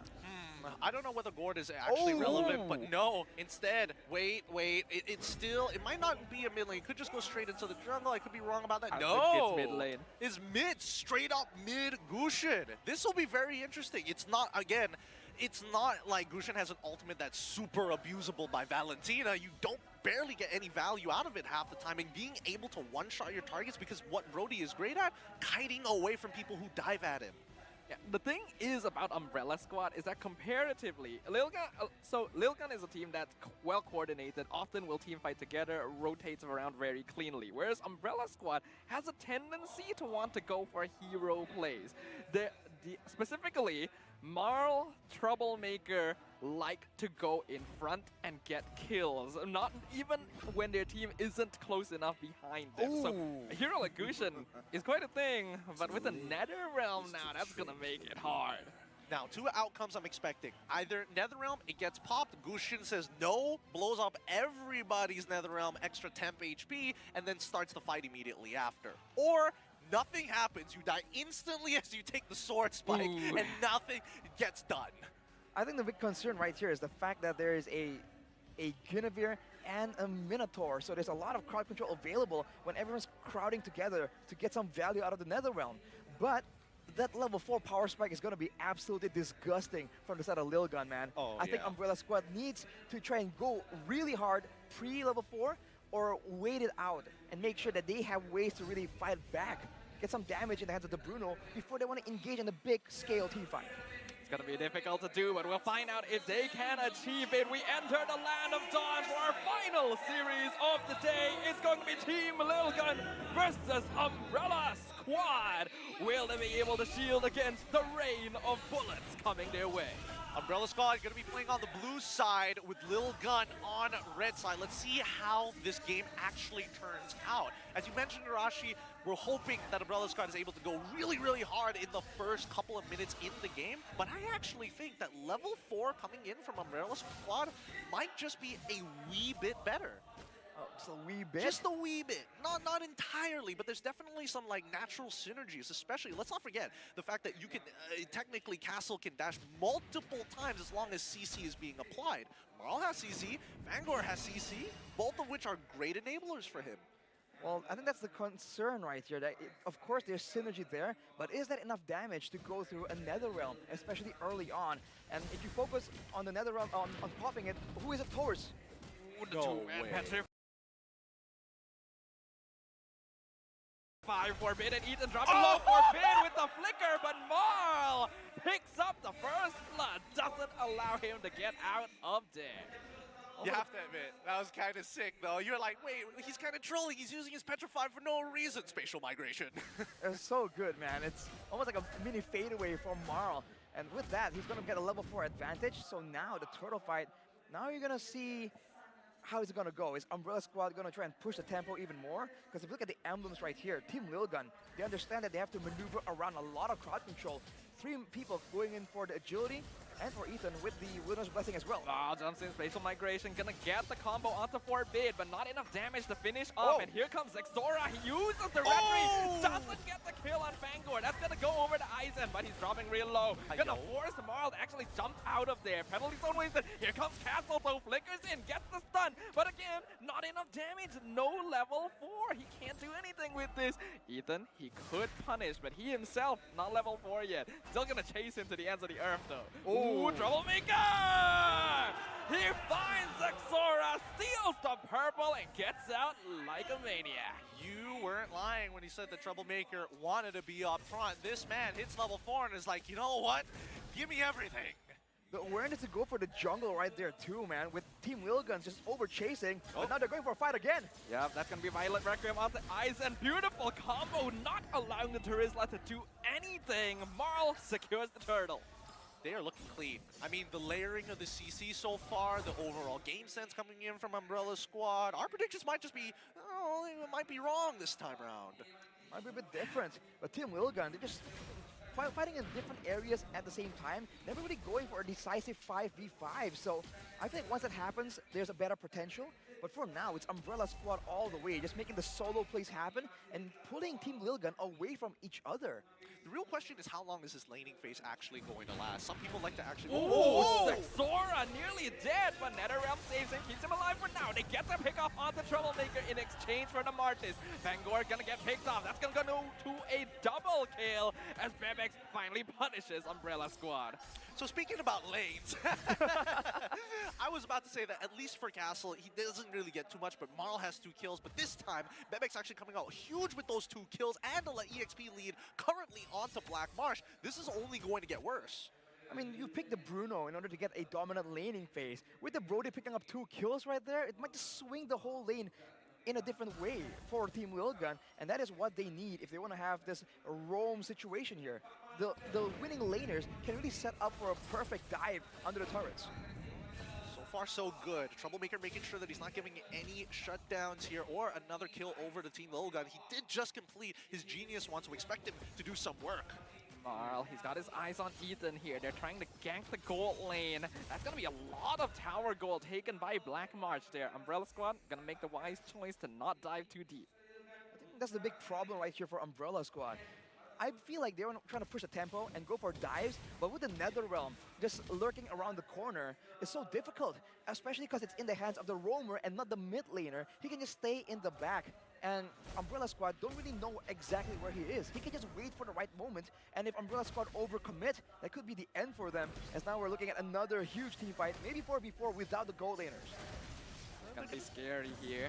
Hilm, Lilgun gonna be the ones in position. Castle gonna be holding on to that final slash, waiting for the best combination timing with the Minuan Fury. Gets it, goes for it, pushes Xora out of position. Eyes in, penalty zone misses. NetherRealm comes out, Turtle dropping 40%. The two-man fatal migration. Xora is picked up, Turtle is secured by Marl. Double kill for Troublemaker, and a killing spree for Umbrella Squad to top it all off. So, like, is that, like, enough damage, or are we talking a little less there? I mean, I feel like the damage is definitely there, especially if they're all stacking together, man. Multiple people hit by the spatial migration, setting up for a huge Minuan Fury, and then this Troublemaker just blasting everyone out. Yeah, honestly, it's pretty surprising that Troublemaker is actually getting away with a lot of this. I think that Umbrella Squad, especially in terms of like the adaptation in the earlier stages, is like, let's play off of the people who actually have a lead. And if we need to use Castle to just maybe sacrifice a little bit of EXP, maybe his body, just get the final slash down and start something against Lil Gun, get them to commit. Flicker though, he's looking for the chance. He spots Bebex, the Flicker. Will it save him? Corrosive Strike is a torn apart memory. They trade for each other, but Bebex gets the shutdown, and now Xora is on a decimate streak. Picks off the cow, chasing down Blackmarch. Castle looking to get the defense here. Flickers in, stuns up Lilgun to make sure that the gold lane no longer threatened, but it's Castle himself who's in danger. He's regenning a lot, but he's gonna eventually fall. Penalty zone finds Blackmarch over the wall. NetherRealm allowing Lilgun to continue the pursuit, and Marl will be able to keep his gold laner safe at least. That's a chaotic fight from both teams. And for Lilgun, see, when they use the NetherRealm reactively properly, they do come out ahead. In the turtle fight earlier, they're forced to use it a bit early, but look at his play, Troublemaker. He finds the Violet Requiem, somehow Troublemaker actually getting a 1v1 kill onto Forbid. In the meantime though, bot lane Maul dropping real low, misses the decimate, and Xora gets picked off as a result. I don't know, I feel like Team Lil Gun right now are miscommunicating. Like earlier when they were trying to go in for those fights, yes, they were using it reactively, but at the same time, the Terizla had already caught... Oh, wait a second. Does he? No, he doesn't, right? Ooh, I'm waiting for it, but no, he's not gonna dive too deep there. He knows that he's worth a good bit of money right now with his killing spree. Yeah, and I'm assuming he's calculating the body of the Smith as well. The lower he gets, the tougher he is with that DR. But in the meantime, right, I feel a little bad for Castle. Every single time I want to be part of the fight. Well, how much EXP do you want to sacrifice? Well, he starts a fight, two-man final slash into the Minuan Fury, stolen by Forbid as a defensive play. Even NetherRealm actually used kind of early. This sets up for Marl. Violet Requiem onto Aizen. But here comes Bebex. He's doing some damage, making sure the Umbrella Squad cannot get an easy pick-off. It's just so dangerous for Lilgun right now, because at every single moment, Troublemaker outputs the damage so early. He's baiting a lot of crowd control, and even the NetherRealm from Team Lilgun. So they have to be a bit more aggressive almost in order to know exactly when that NetherRealm needs to be used. They cannot allow Umbrella Squad to be the ones to decide when the fight really breaks out. Yeah, I don't think they're going to get to that point just yet. I think that Team Lil Gun is going to have to just sacrifice this early as they transition into the mid to late just to get some magic resist, because nobody can technically open up the map reliably because the Troublemaker basically one-shots anybody who checks the bush. Ooh, they find Black Mars here. He's gonna force the Flicker out. Ethan actually not quite able to connect the Shadow Stampede, so the Bruno will survive, but the Tier 1 tower won't. Seems like right now, Lilgun are like splitting and they're not really sure where to play around when they have Bebex with a 3-kill advantage. But look at Ethan. Ethan might get swatted out. NetherRealm used quite early again. Minuan Fury finds one. That's going to be NetherRealm used up. But Fangor dropping low. Xora, can he get the decimate? Yes, he does. That's going to be a dead cow on the side of Umbrella Squad. And now Team Lilgun are looking for more. That's the double kill for Xora. He spots Castle. He wants it, but he's under the tower. So he should be able to get out. Torn apart memory. Throwing him real low. Just one hit from death. Violet Requiem trying to zone out Lilgun. And Troublemaker goes in. 4-man Petrify picks off Bebex, but there's just too much health here. That's a killing spree for Xora. Anybody else thinking that maybe Troublemaker should consider getting a fleeting time, because holy, that could have been a savage right there and then had he got some kill resets. That is a lot of damage, man. I mean, we saw it earlier on the Terizla, but he is able to output it onto multiple people. And I think Team Lilgun, they really gotta start respecting this. I know they want to stick together for the Netherrealm, but once that's not available, they gotta spread out, man. The last thing they want is to get shredded all together as a team. They need a loan for gold because I'm expecting to see Athena shields earlier rather than later. I do see a Radiant armor already purchased coming in from Zora, but then everybody else in terms... Wait, no, Terizla also has one. Unfortunately, Bebek's not there yet. Yeah, not quite enough for now, but we have to see what kind of options Bebek goes for here in order to get some defensive items, but still some damage. On the flip side, though, for Umbrella Squad, and Twig Cuirass is built in for the Arlot and the Minotaur. They know for sure that the torn apart memory and the Decimate is going to be the main problem for them. Yeah, and the fact that Troublemaker has 3 completed items already, and they're not cheap items. The cheapest, most economic one was going to be the Genius one, but he's already completed the Holy Crystal and as well as the Divine Glaive on top of that. This is a scary Gusion right here. Lilgun has to watch his positioning as we see Castle engage onto Forbid. Final slash. Is the Netherrealm gonna come out? Yes, it will. Right on time for the Minuet Fury. But Maul in the back line. He's looking for Violet Requiem. Forbid gonna be able to escape. Bangor gonna use his very own Minuet Fury now. Team Lilgun forced on the defensive. Troublemaker looking for the angle. He jumps in. Gets the 3-man damage on the Shadow Blade Slaughter. And they're looking for one more. Zexora not able to escape. Troublemaker with the shutdown. And a triple kill! He's huge. He's too big, man! There's too much trouble! And Team Lilgun don't want that smoke. Look at that, grazing them. They're doing a lot of damage. There's just so much threat available, and Team Lilgun, they're over-relying on this Netherrealm. It's just not doing enough. They're losing turrets, and they're gonna lose this Lord. Oh, they're losing it too quick. Troublemaker has completely outscaled everybody, and even has a Lightning Truncheon as well. Like, that wasn't... Wow. Like, he didn't have enough damage already. He's going to get extra. I do say that the new Lightning Truncheon, I quite enjoy it. It's a lot better now compared to last time. And it's a lot more independent. You don't have to build it as a combo, technically. Oh. And it gives you movement speed, by the way, so watch out for Troublemaker and his plays yet again. Once he procs that Lightning Truncheon. With the jungle now taken over by Umbrella Squad, they're just waiting for the Lord. And we'll have to see if they actually set up for a 3-wave push, because they have ways to engage right now that is so dynamic. Between Castle and Marl, there's so many things that Team Lilgun have to pay attention to if they want to avoid just getting completely dominated. I think the best part about Umbrella Squad is the way that they approach these fights, right? Like, yes, Troublemaker's doing a lot of damage. Oh! Troublemaker is insane! Flies in, taunts Lilgun, gets out scot-free. And Final Slash gonna push Aizen out of position. Uses the penalty zone to get out to safety. Even the Netherrealm being used very early here by Team Lilgun. All right, time for that second wave. You know what's going to happen here. Umbrella Squad, do the dive. Do the dive. Let's see if they're going to go for it. Oh, here comes Castle Flickers and Final Slash finds 3. Bebex is gone. Forbid is gone. That's a mega double kill for Troublemaker once again. The trouble continues for Team Lilgun. Crystal is open. Minwin Fury stops them in there. Troublemaker is getting more. Triple kill for the Gusion. Maniac! Give it to him! Give it to him! And he gets eaten. The crystal's wide open. He's looking for it. He jumps in. Final Slash. Can he get the No! But they get the game, so that is worth it anyway. Oh my god, I literally look back and he's just like, dude, I didn't mean to take it. And Troublemaker's looking over at Maul like, bruh, my savage, that was a great game coming in from the Umbrella Squad. We haven't seen a Gusion in so long, and once we do, what do we witness? Absolute destruction. Woo! Troublemaker, man. He is making absolute trouble for the Mongolians against the predictions of everyone. Yeah, I mean, that was hot stuff. I'm not going to lie. Really, really hot stuff. What about you, Stuffa? What are you thinking about this? I'm just thinking that I'm living out the caster curse right now. I'm not joking. Every prediction has been wrong today. I need to stop talking. Happens to the best of us, dude. It really does. It really does. But I think, you know, losing in this particular fashion is going to teach Lilgun at the very least, right? I think they had the right ideas. Yes, they were very reliant specifically on that Netherrealm, but it doesn't mean that they weren't doing good moves across the map. Their drafting already looked really, really nice, and I don't think people would have expected Gusion anyways. Yeah, they were not prepared for the trouble that Troublemaker would bring to their shores here. This is a team that on paper has been super coordinated, rotates very well, but they were just completely outperformed by a surprise pocket pick here. And this is the value of these kinds of hero picks. You think, oh, this is not meta, it's not going to be a big problem.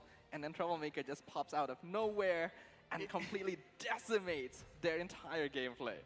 I feel like that's a big problem right here for Lilgun at least, because I think they had the right idea. They're trying to predict the movement from Umbrella Squad, but I don't know if it's intentional or not, but sometimes they just go for a fight without any setup. And the fact that sometimes they do set up makes it very difficult to try and read out what exactly are they trying to do. And soon we're going to take a look at the MVP, and I don't think anyone is wondering who it's going to be, dude. Castle shows up. Give it to it. It's Troublemaker coming up from the Umbrella Squad. Absolute nutty game on this Gushin. Now he's shy once he's on camera, literally just flaming his jungler earlier for taking a Savage.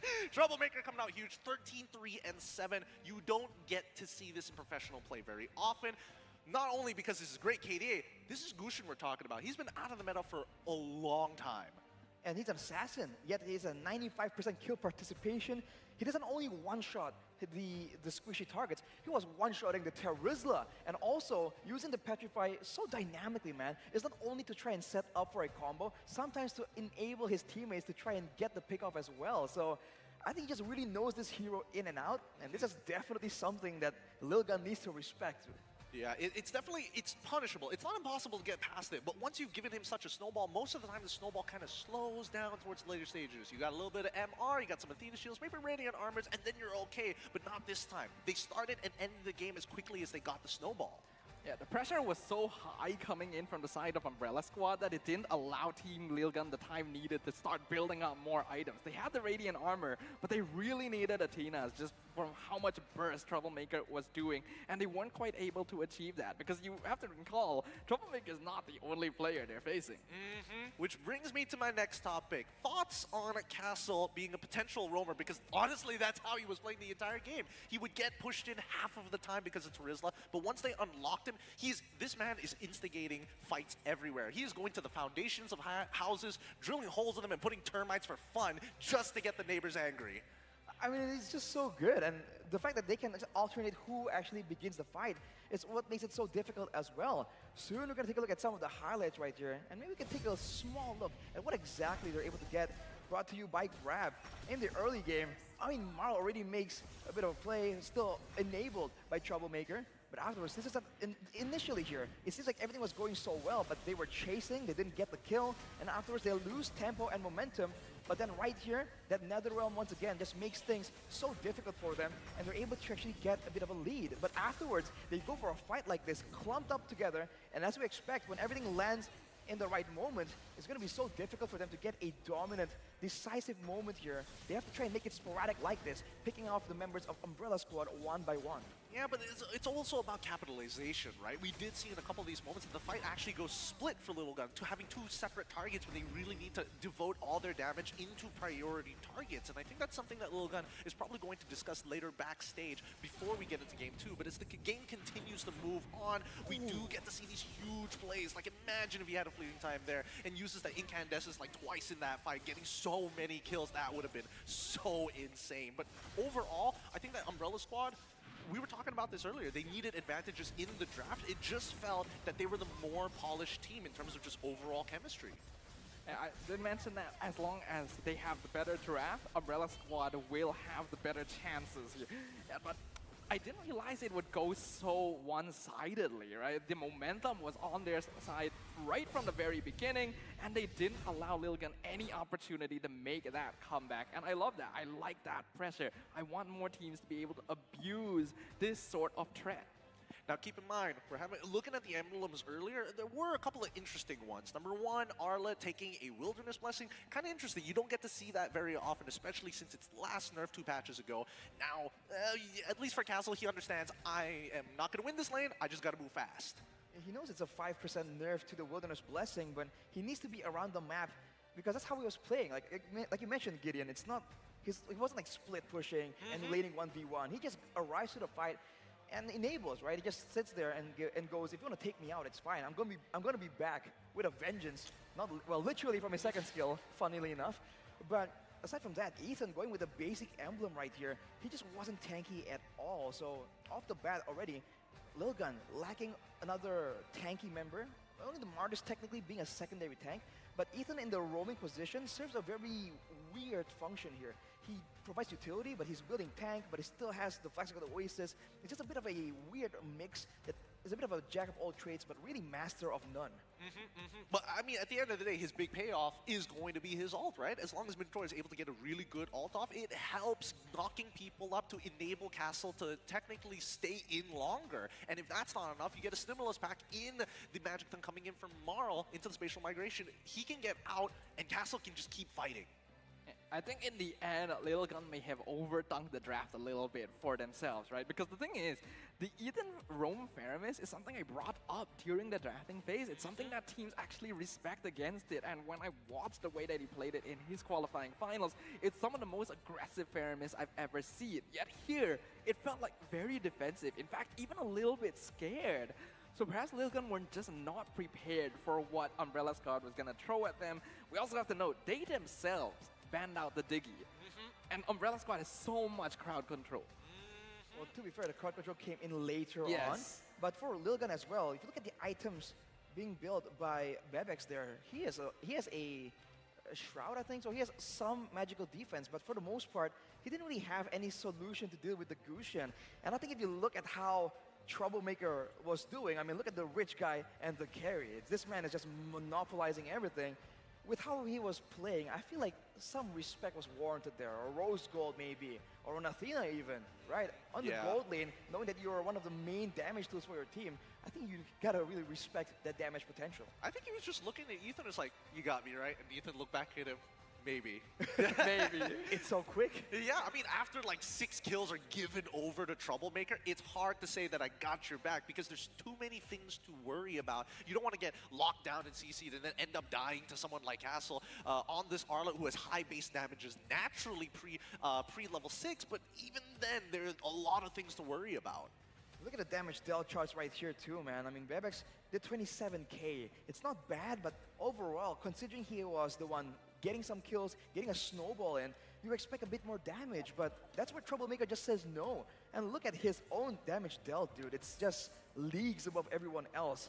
Showing that this Gusion does work, but I guess it's something also that Lilgun can fix, right? How they were positioning. They're always in a perfect cone. And that's partially due to how Troublemaker is able to reposition initially to get full benefit from the hero's kit. But they gotta try and do something different, man. Different? I'm thinking about adaptations at this point of time, right, so far. And based on how this game has kind of gone, I would hate to be in Lilgun's position because it's like, oh, did we get outplayed to a certain degree? But then how do we fix this potential draft that has been working so well prior to this? Yeah, these are heroes that Team Lilgun are quite comfortable with. You could even call many of them pocket picks. So the fact that they've already been figured out so easily by Umbrella Squad is going to affect them mentally. And it's going to be a real test of how psychologically prepared they are to compete on the M5 stage. Is it worth banning out the Gusion? Is it time to give more respect to the crowd control? Do you want to draft heroes that are more effective in winning out the lanes? Those are all questions that you're going to have to answer. Yeah, for me, I think that Lilgun is probably going to lead into the direction of let's just win our lanes and we wouldn't be in this situation in the first place. Well, they can do that, but if you look at their laners, they're already very solid laners, man. Valentina, Brody, and Terizla. I feel like the problem was that, for the most part, Umbrella Squad can just kite back away, and with the main roamer being a Faramis, right? He was just trying to chase everyone down with the Stampede, and just failing to get it. It's just not as dynamic of an engage tool that you would want when you want to go aggressive, when you want to snowball. So the Martis just becomes that much less scary, right? Of course, when Umbrella Squad engages first and fully commits, allowing for those resets to happen, that is where generally Lilgun can go and get that full value from the resets, from the decimate. But towards the end of the game, Umbrella Squad won't engage, won't allow any opportunities unless everything is in line with what they want. Which is why the fights just went heavily in their favor in the mid-game stage. Okay, so they need to get something back to feel a little bit more familiar in that winning formula. Is this a switch of sides for the side of the Lilgun? Do they want to just take blue side and predetermine, hey, we're going to get all our prior picks as soon as the first phase is done? then we'll see what happens.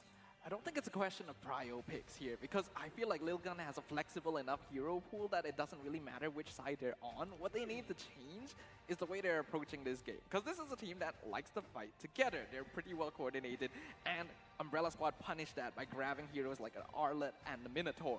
So this time, let's go for a team comp that's more effective at pick-off and peel, because you know that players like Troublemaker and Castle are going to run at you. Let's make them separate from the team as far as possible. Oh, are we thinking Enchanter-style supports, or are we just talking about people with just high mobility? Pick-off. Pick-off, okay, okay. Pick-off, all right. Well, I think personally, when we saw like half the draft there, I saw the Bruno, the Arlet, the Guinevere. It really seems super all-in, right? Guinevere and Arlet. So I thought the Minotaur would be picked up by Lil Gun, actually, if they can, you know, but turns out, I guess part of why it's picked up by Umbrella Squad, even though they have a very aggressive nature, is they know that it's going to be a good pick against them as well. So I think if they see patterns of this same kind of approach happening from Umbrella Squad, just big dives, they can go for big crowd control to reach counter it as well. It could just be just the way to ego challenge people in the drafting phase. Just like ego challenge. Yeah, it's like it's bad for us, it's bad for you. It doesn't matter on whose side it is. It'll be very beneficial. Either you ban it or I ban it. Which one is going to take it first? I think that's a big question here. Are they going to try and switch it up though, Umbrella Squad, because they've shown a great aggressive play style, but if they use that kind of fear, that kind of pressure that they really have on Lil Gun to really throw them off their game, that's a valid approach strategically. Or they can just, double down and go even more aggressive, knowing that Lil Gun is going to try and prepare for that.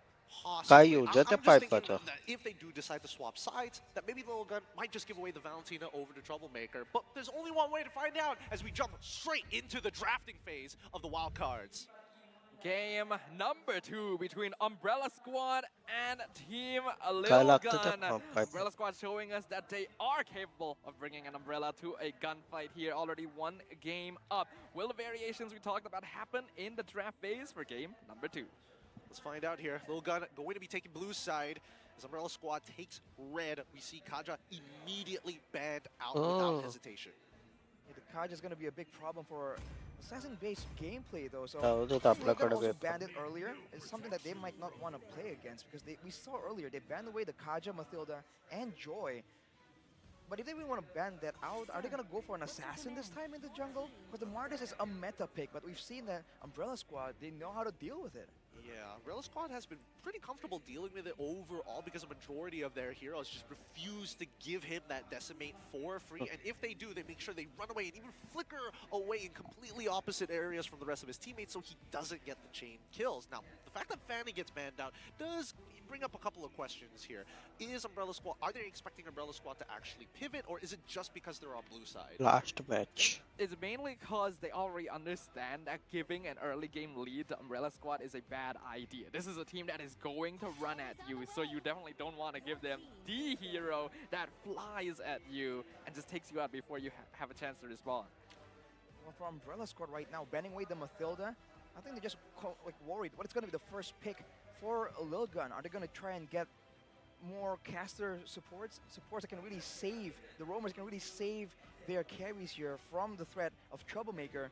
Or are they going to go aggressive and maybe go for trying to counter the jungler by being aggressive instead? The Baksha taken away is one small hint at that. I wonder if Lil Gun are considering something like a Hilda to really throw a screw in Troublemaker's plans. I think it's too early to actually go for the Hilda, and I don't think it's worth banning out. So maybe the Angela is going to be a little bit more inclined to that area. No, instead they get rid of Arya. They're like, Castle, we give you our respects. Stop it. Stop it, please. The foundations of my house is already crumbling. I need this to end. Okay, they're gonna go for the hero that gathers them all together. I think that does make sense. There would be teams that might think, ooh, the cushion was a big problem, let's get rid of it. But the core of the issue was the fact that their tendency to group up was being punished very heavily by Castle's initiation. So I think getting rid of the Arlet here is a very smart choice.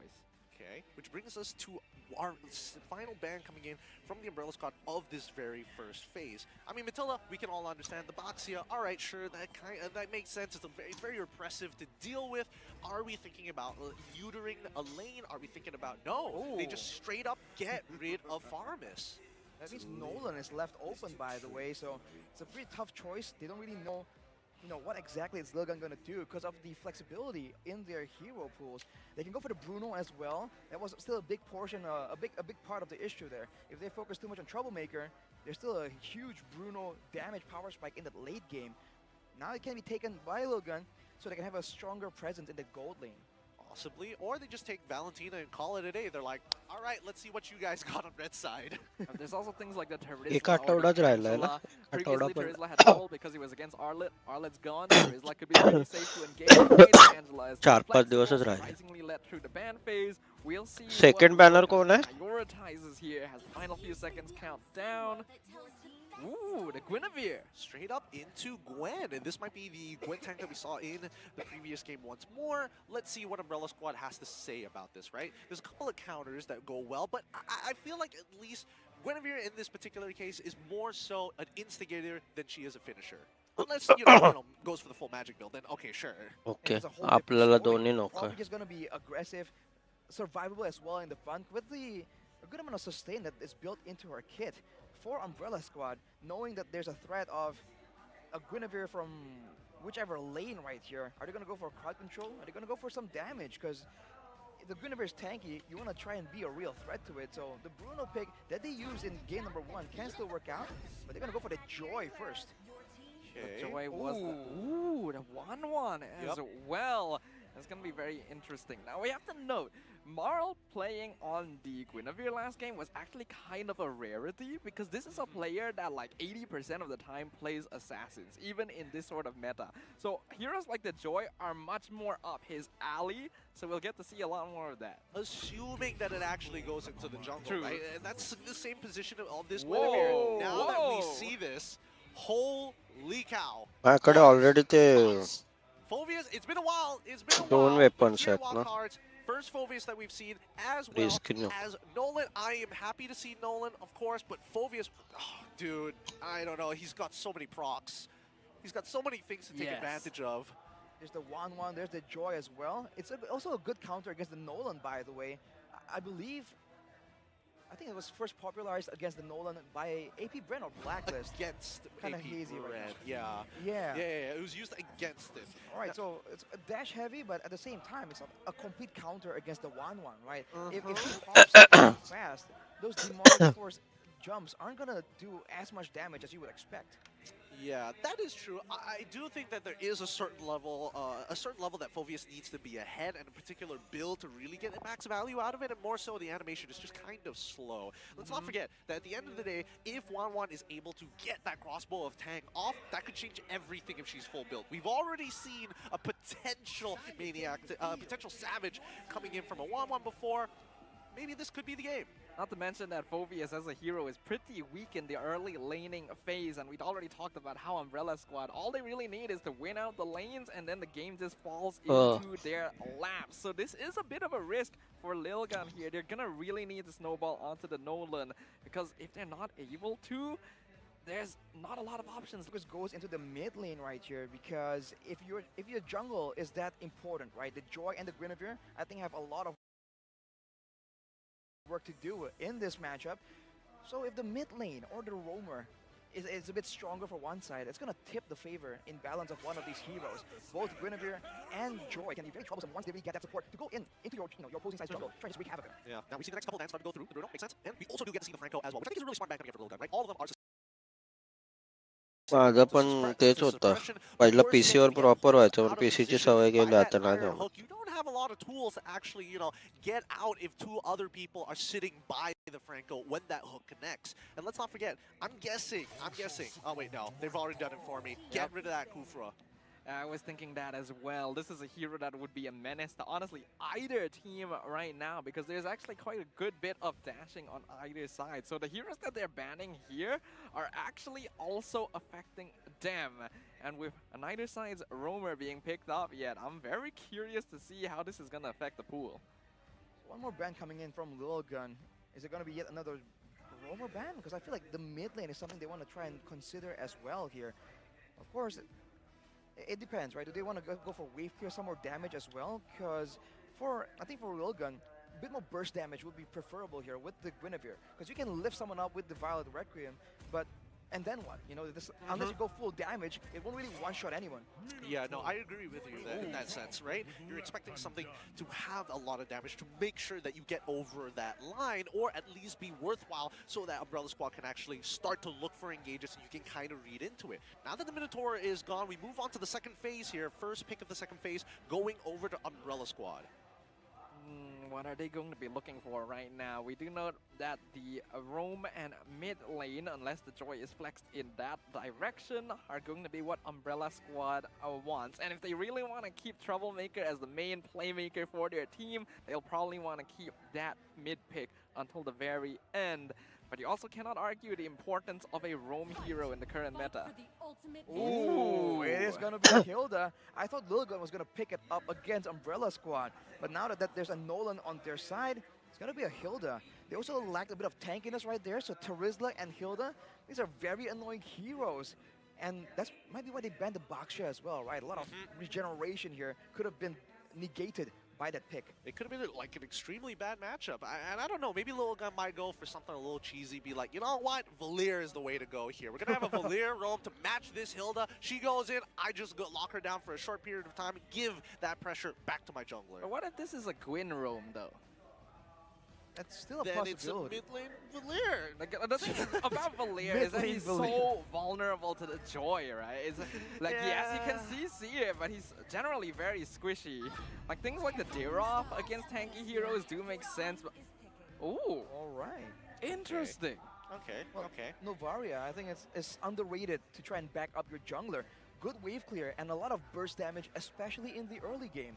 Because even with only one spell, those two spells, the Astral Meteor and the Astral Sphere, actually does a deceptive amount of damage, and you can kind of get more value, because unlike other spells, you know, it's strong, but there's outplay potential, so if you can actually land the whole thing, the full duration of the Astral Meteor, or get a full distance Astral Sphere, it's going to be a huge burst damage potential that his team can try and use to try and get snowballing in the early game. Well, the way that I think about it is that, at least with Novaria, especially if we're talking about the early game, right, is able to clear out the waves unless somebody tanks the initial initial Astral Meteor, or unless if level 1 you decide to go for the Astral Sphere, that works too. But man, oh man, too busy with my Hilda means you can't invade me when I am on Leomord.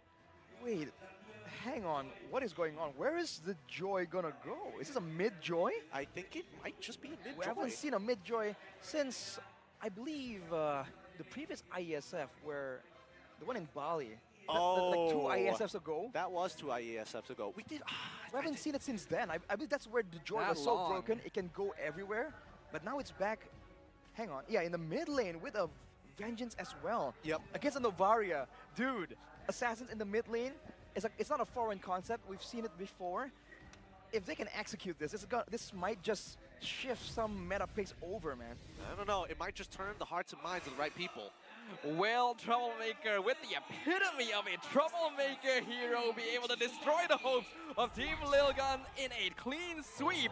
Or will the Mongolian representatives show us what they're truly capable of as we return to the land of Dawn for game number 2? All right, let us begin. It's going to be Lilgun on the blue side with Umbrella Squad on the red side. And of course, Zora is going to be starting down on the bottom side towards the gold lane of the map just to get a little bit of a leash from Beatrix, and more importantly, just to kind of stay safe from Hilda with a laner that is strong enough to kind of hold her own. Whoa, whoa, whoa, hang on, hang on.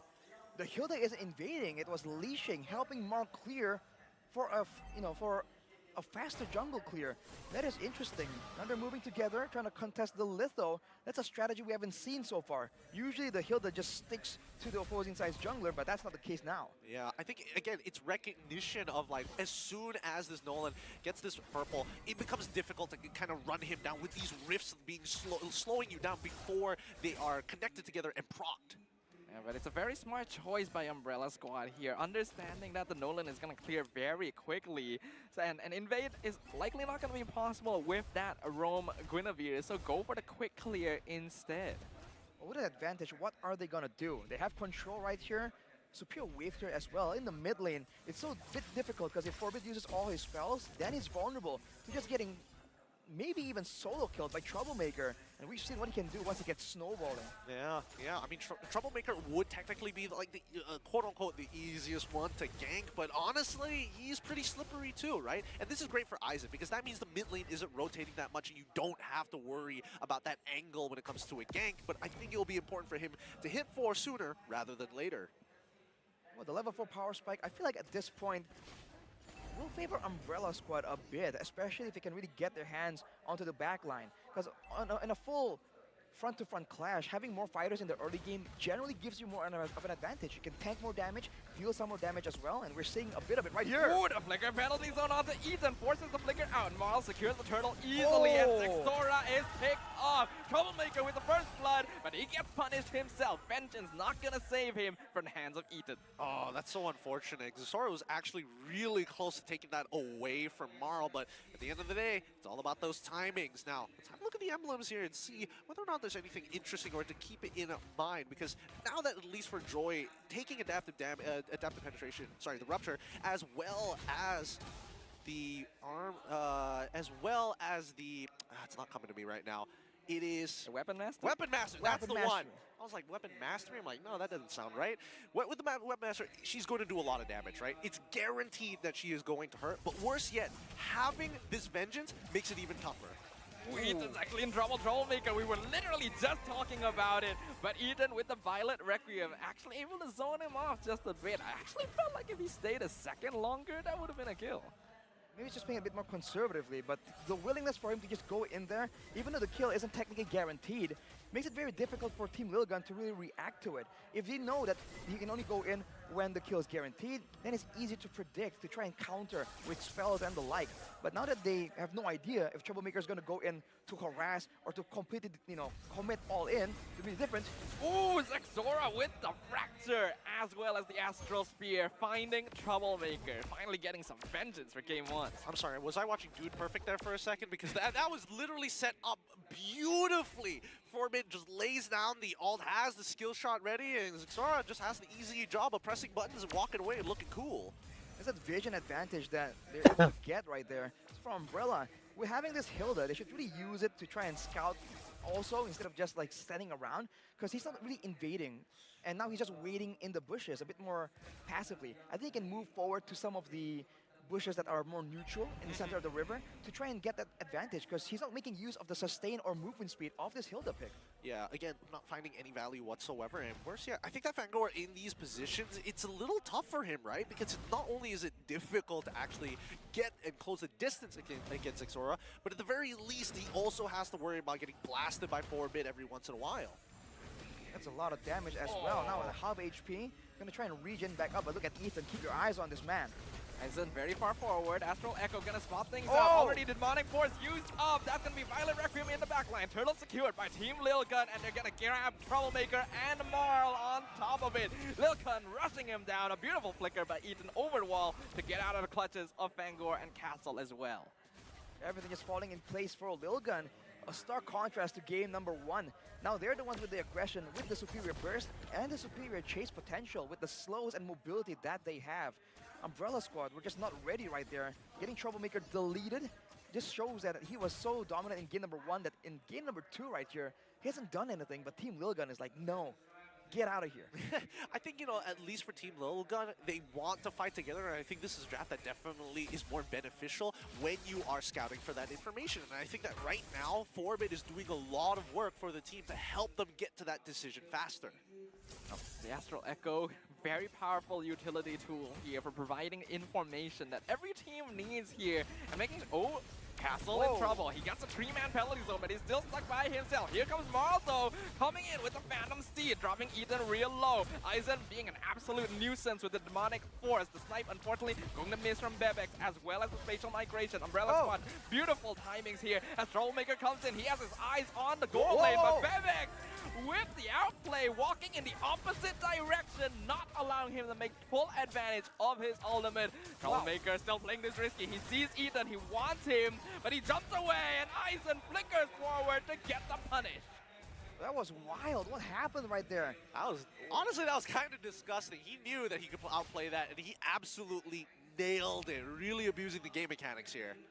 Troublemaker just caught off position. Now Fangor coming in 1v2. Won't be able to get anything done though. Umbrella Squad, they just seem bewildered right here with the decisiveness of Team Wilgun. At every point, they're the ones making the play happen, and they haven't even used the combo, right? The Astral Echo into a multiple man spatial migration from Ethan, or even the Renner's Apathy for that double long range snipe.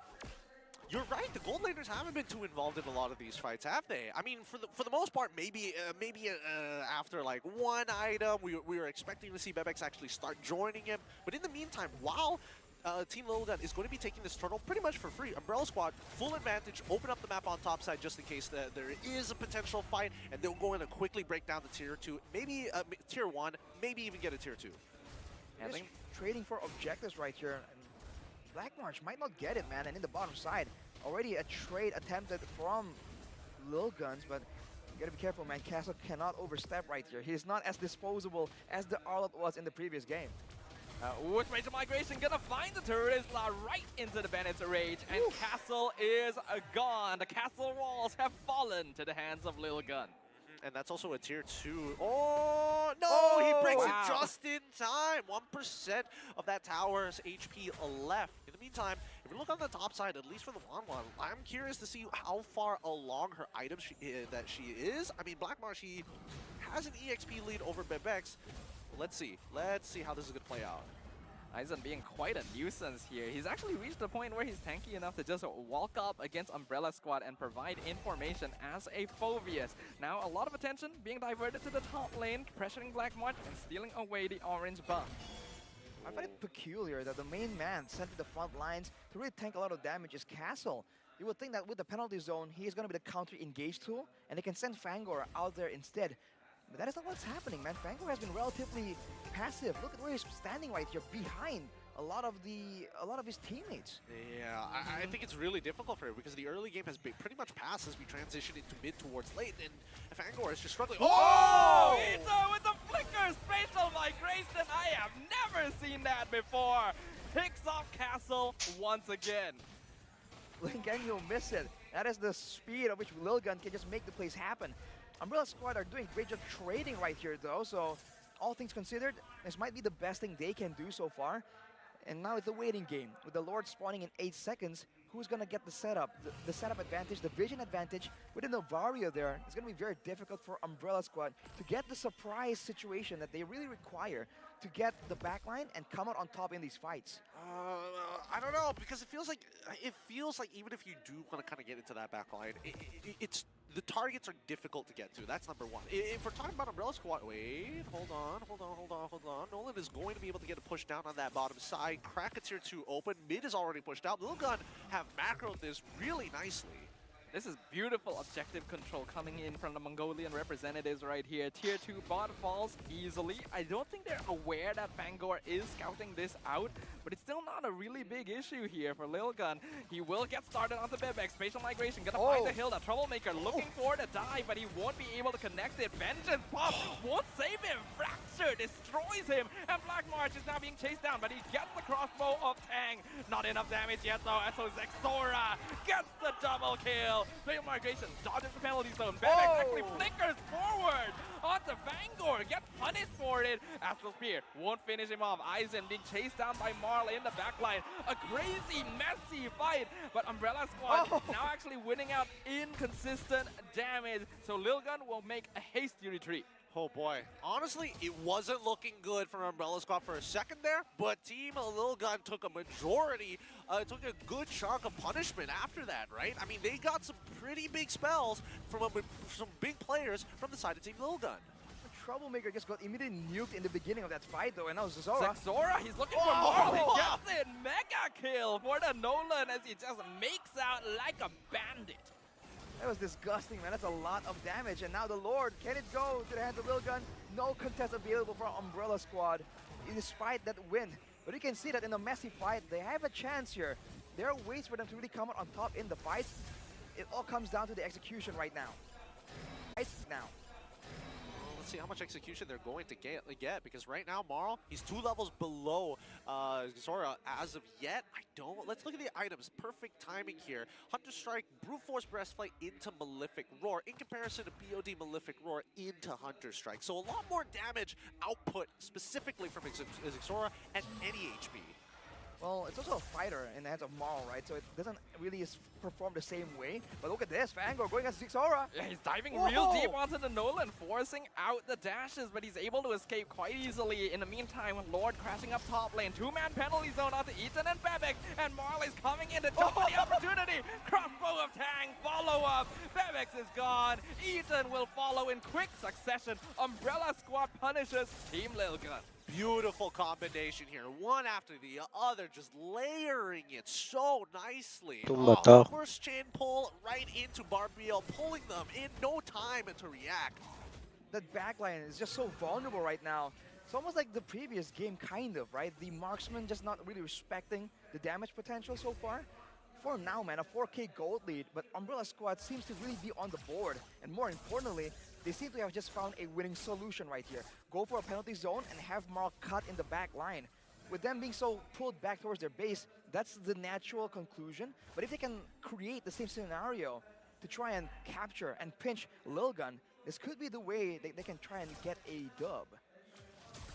Ooh, nice checking of the bushes here. Troublemaker still gonna play fairly aggressively, but he knows that he's in a pretty safe position. Right now, we are in a stage of the game where अरे वो crash हो गया था तो मैंने just start किया और rewind करके तो खत्म हो गया ना तो ये थोड़ा सा लास्ट वाला पार्ट था तो इसलिए मैंने वो स्ट्रीम स्टार्ट करके जिधर से क्रैश हुआ था उधर से खत्म कर रहा मैच क्रैश हो गया था 15-20 मिनट क्रैश हो गया था I think Team Lilgun are the ones who have to be a bit more careful, and they might have to ration some of their card control to ensure that the backline does not get rushed at yet again. Yeah, which is kind of interesting, right? Because we were talking about Fangor earlier, and he was like, yeah, he's not really doing much. He's kind of just sitting around. He's kind of waiting behind teammates even sometimes. And then you come back to realize that, yes, the vision is a little bit more important in these cases rather than just pure harassment. You need to give that opening, that hole. You can't create it yourself, but you can inform people who can get in those spots. Fangor gonna get spotted out, walks into the wrong neighborhood, and Ethan sets up the ambush. Now Castle gonna be targeted by Zexora and Aizen. Umbrella जीत सकता है third match. Unstoppable streak for Zexora. The Lord is now within sight. Troublemaker gonna be getting his electrifying beats off of. Oh, nice flicker from Bebex in the opposite direction. Troublemaker now in a lot of trouble. Beautiful spatial migration. Gets the knockup, gets the kill. Team Lilgun now have the total numerical superiority, and the Lord is theirs. What is going on right there, man? I mean, the waves are set up to push for Umbrella Squad, but Fangor just comes in a bit too ahead of the rest of the pack. He gets deleted, and there was no damage traded back for it. If everyone on his team was behind him right there, when they poured in so many spells towards the Hilda, the Roamer, then the rest of the team can really punish afterwards, but that is not how Umbrella Squad played that game out. Yeah, a little unfortunate indeed, but now we come back to the present. We see that the Lord is already starting to press in towards lane with Lord Empowered minions. Team Lilgun setting this up nice to make sure that they have a subsequent crashing of all the waves. They got top and mid at the same time and delay on the bottom side. That is honestly so many minions. They already found Troublemaker. The spatial migration hitting his target every time. Fangor trying to dive onto Zexora, but he's dropping real low himself with the Dog Force. Penalty zone onto 3 members. Will this be enough? No, Bebex already has the double kill, and Marl can do nothing but run in. Even the crossbow of Tang isn't going to be enough with the Wind of Nature already popped down by Bebex and Black March. He tries to dash away. He will just barely make it back to base, but he and Castle are the only survivors. Named that one, Castle is picked off for Bid with the killing spree, and the crystal is wide open. We are going to game number 3. Woo! Game of 3 coming in for these boys. Lilgun bounce back after a devastating game number 1. It looks like they've kind of gotten their acts back together. The Mongolians, man, strike back with a vengeance, but it wasn't a clean game at all, man. At any moment, it can really swing in one direction, in either direction. And for Lilgun and Umbrella Squad, they gotta be feeling the pressure right here. It's back to a best of 1. And so far, it's almost a bit coin flippy how they take the fight. But unfortunately, just it's difficult, right? Let's look at the team fight participation. Maybe that tells us a different story because Troublemaker 17% expected he died majority of the time. That's totally fine. But then Black March, right? I was waiting for the effect to happen when this 1-1 actually gets relevant enough to take on people like Isaac or maybe even Ethan in these 1v1 scenarios where they're looking to engage. He needs the time way. Yeah, you can see it's almost kind of split apart right here. The fact that there's 2 members and 83% kill participation in the side of Umbrella Squad, and everyone else kind of low right there, just kind of hints at the 2 members just doing a lot of things without the assistance of the rest and still getting kills done. So it's either them going in separately as a, which is also a big problem, or they're just going in afterwards and not together anyway. So regardless of what the problem is there, I think the disparity in the teamfight participation is a pretty bad sign with the coordination. Well, I mean, it could be one of those things where we gotta change things up, go for maybe even a skirmisher comp, but we'll see how this is going to start playing out. Any more thoughts here for Umbrella Squad to really bring out the best in them? The thing is, this is kind of a personality thing. There's a very clear split, right? Where Marl, Troublemaker, and Castle want to make things happen, and Black March and Fango are actually more passive. It's just kind of a natural thing. So they either need to change a personality trait, or they gotta change the draft to take advantage of it. With that being said, we're gonna go on a short break, and when we come back, we're going to see the very final game of Game 1 here at the M5 Wildcards.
Welcome everybody to the M5 World Championship. And so far, here at the wildcard stage, things have been, I don't know, it's hard to explain the feeling seeing these new regions come in and show off of what they got. We see potentially the highest highs, but also at the same time, you get a bit of what the lows could potentially look like at the same time. So it's stressful to imagine, and I have to admit, that stage is intimidating. I'm sure that after game one, I think that little gun finally got the nerves out to play their own game. And Umbrella Squad, on the other hand, it could just be the draft. I think the mental state still is a very huge part of playing, especially up on stage right here. For a lot of these teams, it is like one of the first times. And the fact that they're already in a foreign country, right, technically, so I think that's still a big factor to try and take into consideration. Although, as we were discussing earlier, some of these drafts, they're maybe a bit too creative. We were thinking like maybe there'll be like one crazy pick, but we're seeing sometimes 2 or even 3 crazy picks. And it's hard to like really think about what exactly is the thought process behind them. All right, let's jump right into it. The teams have all been preparing so hard, and more importantly so, they had some time to actually get a bit of a break, understand what's going wrong, come up with an adaptive plan, and to execute it here in game number 3 to close out this series. Stafa, you were mentioning earlier about Umbrella Squad's Roamer being a little passive on this Hilda. What is it here that actually is going to benefit that sort of play style? Rather than going for like the dive engage style, go for the counter engage style. We saw him play the Minotaur in game 1. That's an excellent hero because you know that it's going to instantly counter anyone running at you. On a Hilda, you have to be very proactive, and we can see that the personality type of the player doesn't quite seem to match the hero. Well, earlier we saw that the Minotaur was banned away by Lilgun, probably taking that into consideration. But the hero that's open that I think serves a bit of a similar purpose is the Edith, right? A good AoE, you know, re-engage, counter-engage, onward as well. And worst case scenario, you can get out with the Primal Wrath. So it's a bit more multifunctional compared to a Hilda. So I think that is something that Umbrella Squad can pretty reliably, I think, experiment with. Multifunctional. Okay, I feel like, especially when I see Edith, maybe it's because I've been tempered by watching a lot of, Southeast Asian games most of the time, where you're expecting this Edith as soon as, like, she hits level 2, you're right up in somebody's face. You are ganking from weird angles. As soon as you have your flicker up, you are looking to help your jungler, or maybe even your gold laner, to secure a kill. And I don't know whether that playstyle might benefit him. I do agree that the ultimate is a good way to kind of be in that style, right? Oh no, they engaged on me. I have an easy way to disengage, and maybe even look for a re-engage later on with my team. Yeah, it's a tricky situation to be in. There's not a lot of heroes that fulfill that kind of niche. Minotaur, Atlas, not really meta anymore. Lolita's not bad. It's not a bad idea here, but I'm not sure if it's within the hero pool. We'll see, because right now what we've gotten from the first couple of games is how strong the identity of each of these teams are. Lilgun is about that team play, about achieving whatever they want and trading whatever is necessary. If the gold laner has to die to win this fight, they're going to commit for it. Whereas on the other side, Umbrella Squad, they want to make those flashy plays. They want to make the hero plays. We already saw Troublemaker do it successfully. So draft once again is that determining factor. Okay. So at least for Team Lil Gun, the ends justify the means. At least for Umbrella Squad, the ends do justify the means. I just want to look cool doing it. Yes. I mean, I think they're just intent on making the crazy, we call it in Indonesia, the freestyle plays happen, right? When freestyle Yeah, it's like it's not supposed to work, but then they do crazy stuff, freestyle, and then somehow it just works out using the mechanics. I think they can really do that, but if they're really thinking that, dang, we're really losing out in this, like, team composition, team setup playstyle, they can default back to comfort picks, and maybe that's just the way to go for this team, man. Right, with that being said, I think it's time to jump right into the drafting phase here at Wildcard. And this is where it gets really scary, right? Let's see who's going to be on blue side, who is going to be on red side. This could predetermine a lot of things for these big personalities of a team. And it looks like Umbrella Squad is going to be taking blue. All right, that first pick going to be pretty valuable here, but Lilgun will have that counter play. We'll figure out whether that's going to benefit them right now, as the Baxia and Wanwan will be banned out by Umbrella Squad, and the Matilda is banned out by Lilgun. Also, the Baxia is always banned away by the Umbrella Squad, so you have to wonder if they're just concerned about the rotations, right? If they want to play and split apart make solo plays happen again and again in multiple areas of the map. These really high-speed movement heroes can really throw a wrench in that plan. So that might be the idea. So it's with the 1-1 as well. The outplay potential 1v1 is something that can really turn the tides around. I think even for the Umbrella Squad, they recognize it, right? For a lot of teams, I've followed the same philosophy. If they're willing to pick it up, they're more than willing to ban it out at the same time. They understand its strengths and weaknesses. I do ban a Nolan, so the big burst damage coming out of Zexora in Game 2 was a big problem for them, especially when combined together with Ethan on that Guinevere. Considering that Umbrella Squad are on blue side, there might be a good chance that they want to prioritize the Gwyn this time. I'm wondering a bit more about the mid lane situation right here. Early on, I thought that something with a good wave clear, like the Nova, like the Lilia, was going to be picked up by Umbrella Squad, but they flexed the Joy there instead. And we already know that the mid control is so important now, especially if you want to go aggressively in the early game. So was that one of the problems? Probably. It depends if they think so. If they do, then I think we're going to see the mid laners show up a lot faster. All right. I mean, Fanny gets banned out here. This could be an instant Valentina pick. It's your true, traditional, classic flex. But it could also be Novaria at the same time. We saw how much devastation Lil Gun can do when they have the information to make those choices. And I think at least from Umbrella Squad, yes, we could fight literally anywhere across the map. I just don't have to transverse halfway across the map to do so. Not to mention the heavy roam strategy with the Novaria is very effective as well, because you go for the Wilderness Blessing, it also technically boosts your damage indirectly, because you can move further away when you're using the Astral Recall before going in with that Astral Sphere. Now, they're letting go the Guinevere in favor of that Joy, which was having a lot of trouble in game number 2. Yeah, I don't know what's making, at the very least, what's making Umbrella Squad lean in deeper into this, but we'll see in a little bit, right? Because the double flex pick, once again, coming in from Lil Gun. If Arla and as well as his Gwen are on the table, they're more than happy to take it, especially considering their overall playstyle of, let's get chaotic, let's fight. These are two heroes that are good at doing that. I really love the stolen Arlet as well, just to make sure that Castle cannot get his hands on it again. So he is going to go for that Terizla as the default response. Bruno will allow for Black March to win out his lane a little bit more easily, but we're going to need to see a slightly more aggressive presence from this gold laner. I wonder if the Angela is going to make an appearance. I feel like it has potential in both these compositions, and I think earlier it was banned out. Was it not banned out in game number 2? I don't think it was, no, actually. I think that was game number 1, right, that it got banned out? Yeah, so it's available, and it's possible. Which, again, begs the question that for Umbrella Squad, an Angela with like a Leomorph, for instance, sounds like a very good combo. I'm liking this idea, right? Because especially for Angela, it benefits players who are passive, but it's highly beneficial for players who are aggressive, right? You give Trouble, you will be taken away a little too much from Troublemaker, so I can understand if Fangor decides to pick it up, but at the end of the day, you can look for these counter engages while keeping your team topped up. The question is whether or not Enchanter-style heroes are going to be a priority for Umbrella Squad. We haven't really seen it in hands of Fangor just yet, but we definitely have to hold our breath a little bit. Anything can happen. We've already seen all sorts of weird picks here on the wildcard stage. The Diggy does get banned out by Lil Gun, similar to Game 1. And this actually kind of cost them the game in Game 1. Right, the lack of crowd control immunity.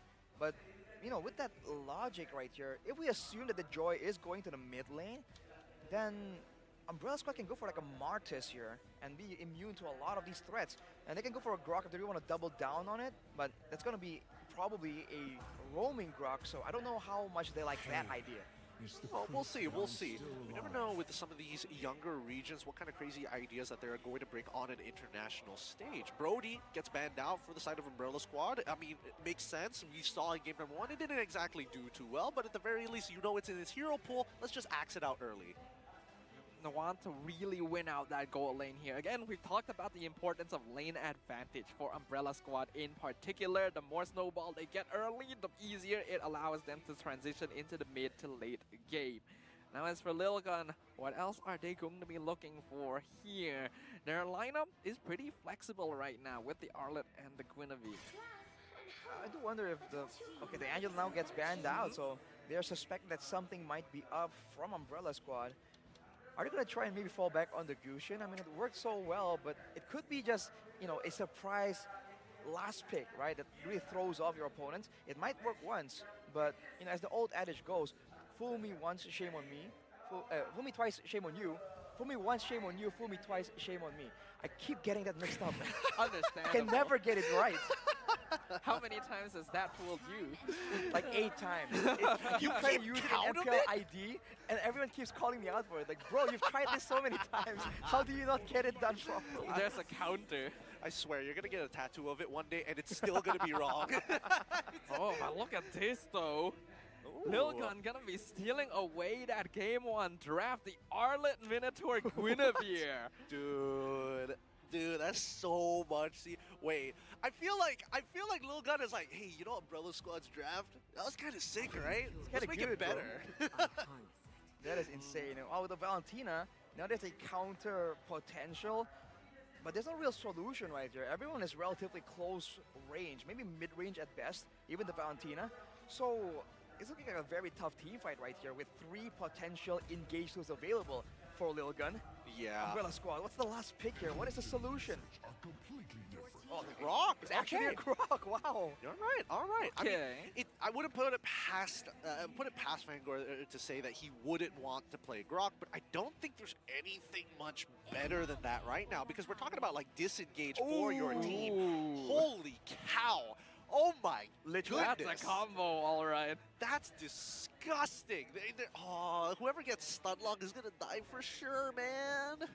It's almost like it's a, you know, people think the Ixia's full barrage is a full DPS tool, but technically it's a bit more like a pick-off burst tool because it's limited in durations and shots. You combine that with a Novario, this is looking like a very scary combination. It might be even deadlier than the Beatrix combo. I think, honestly, it might just be, especially once she's gotten like 3 items down. Like she's gonna be melting people, melting them. Ooh, this one's a really tough one to decide. I'm really liking Lil Gun's draft a lot. Yeah, they're bringing guns to the battle right now, and it's not just a little gun, it's a pretty big one in the form of that full barrage, and literally everyone else on the little gun is designed to set that up for him. Game 3 between Team Lil Gun and Umbrella Squad will now commence. Which of the regions will emerge superior upon the land of dawn? It's gonna be Umbrella Squad on blue side against Lil Gun on the red side. This is some really scary stuff, right? Because immediately what comes to my mind is, hey, where is Umbrella Squad going to attack? I'm guessing they're looking for Bebex straight up. They need to make sure that this lane is won. As predicted, Gideon, Fangor making his way down there. But I think the real linchpin of this entire game is going to be Marl. If he can get to the back line, Novaria, Ixia, those are easy pickings for this Joy. Only if he can get past everyone else. So I think if he gets ahead, if he has space to really maneuver in the big team fights, that is where Umbrella Squad can get the win. Castle already targeted heavily. Eisen securing the first blood easily with a spatial migration set up by his jungle. Really bad time to die there. And worse yet, also loses that flicker. I'm guessing that the first turtle at least is going to lean over to the side of the Team Lil Gun here. But let's have a look at the overall emblems while Eisen gets free hits off of Fangor. Well, Eisen has the basic emblem right now, so he is happy to just trade in HP bars. But look at this! Xora again with the follow-up onto Ether. And he's going to be punishing that Grok straight away. Castle just coming in to watch his teammate die again. Dude, who is calling the shots from the side of Team Lil Gun here? If it was Eisen, oh my goodness, he almost made the play with Xora. Ooh, troublemaker now, they're getting chased down. And this is the sustained difference as well, man. Lil Gun can keep going for these half engages without fully committing, and they won't really lose much because they have the sustained advantage as well. They win in crowd control. In a way, they win in damage output, and they also win in sustain. There's a very limited amount of ways that Umbrella Squad can really come out on top in a big fight. Do you see that Marl is trading that purple buff? He knows his team is not in a state to contest this objective right now, so stealing the buff away is the best thing that he can do. He will be successful. Black Marsh actually taking a lot of poke damage here. Bebex already leading in terms of EXP as well. I think we need to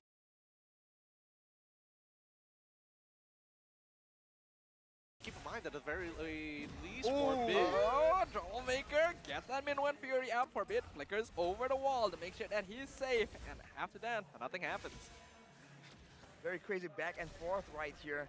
But in the gold lane, by the way, the Ixia is actually one of the stronger laners we do think of her as a late game power spike hero. But in the laning phase, the fact that you have built-in sustain, some crowd control and trading tools, you actually hold your own even against a lane bully like the Bruno. Of course, that's before factoring in the interference from the other laners. I think the matchup only becomes difficult is what. Oh, wait.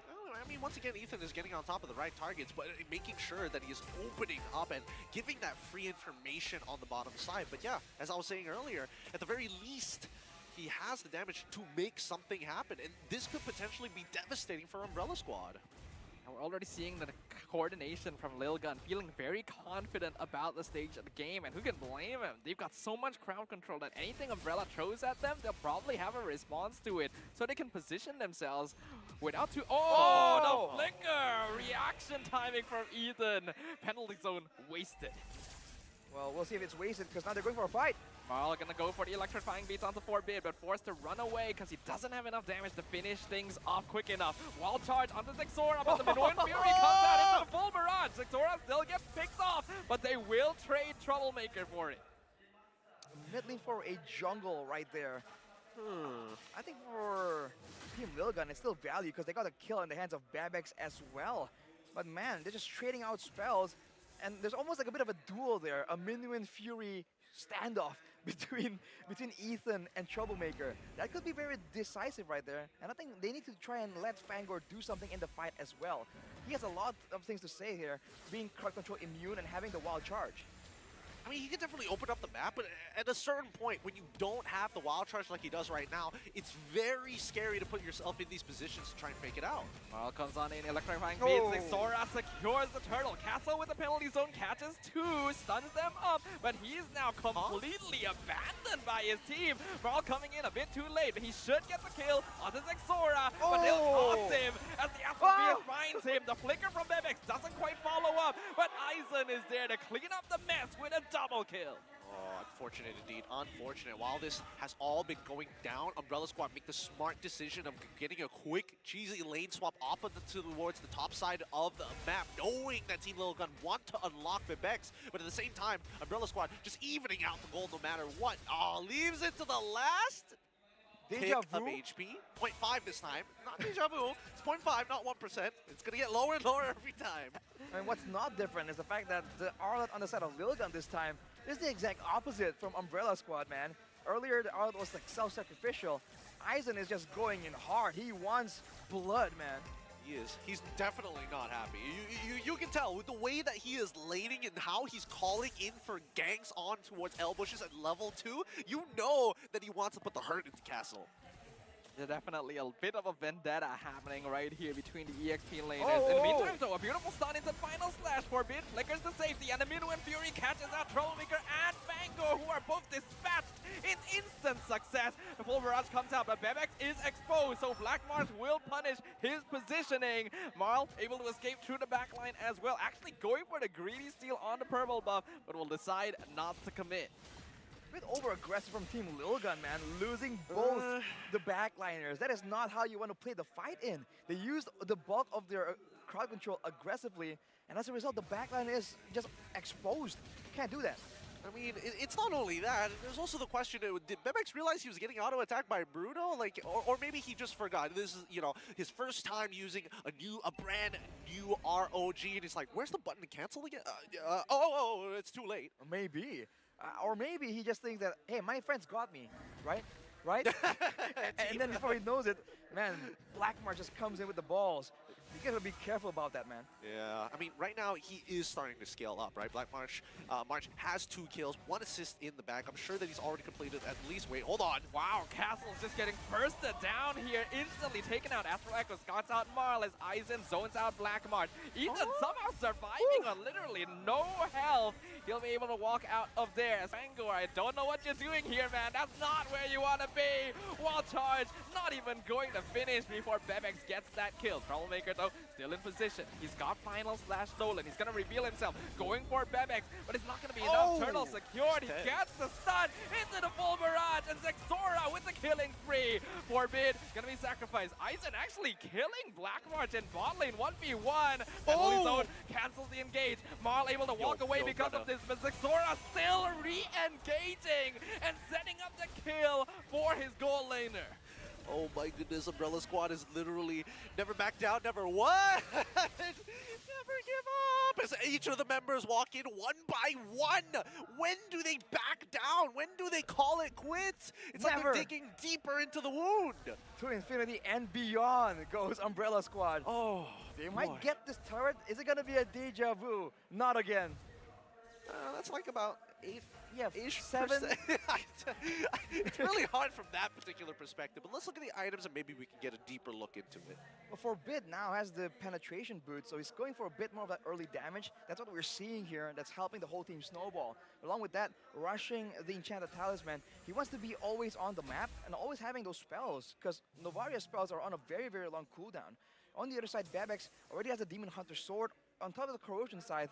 So in a big fight, if Umbrella don't get on top of him, it's going to be very difficult for them to maneuver around that slow coming in as well. Yeah, and let's not forget, Ethan decided to go for a first item rush Athena shield. He's eventually going to get a Dominance Ice, but it's funny to imagine that his big problem was, oh man, Troublemaker and Marl, they're going to get me again. It's an understandable concern though, because you know that these are going to be the players on Umbrella Squad that actually run at them. So if you have a solution, then you can slow down the fight for the rest of your team.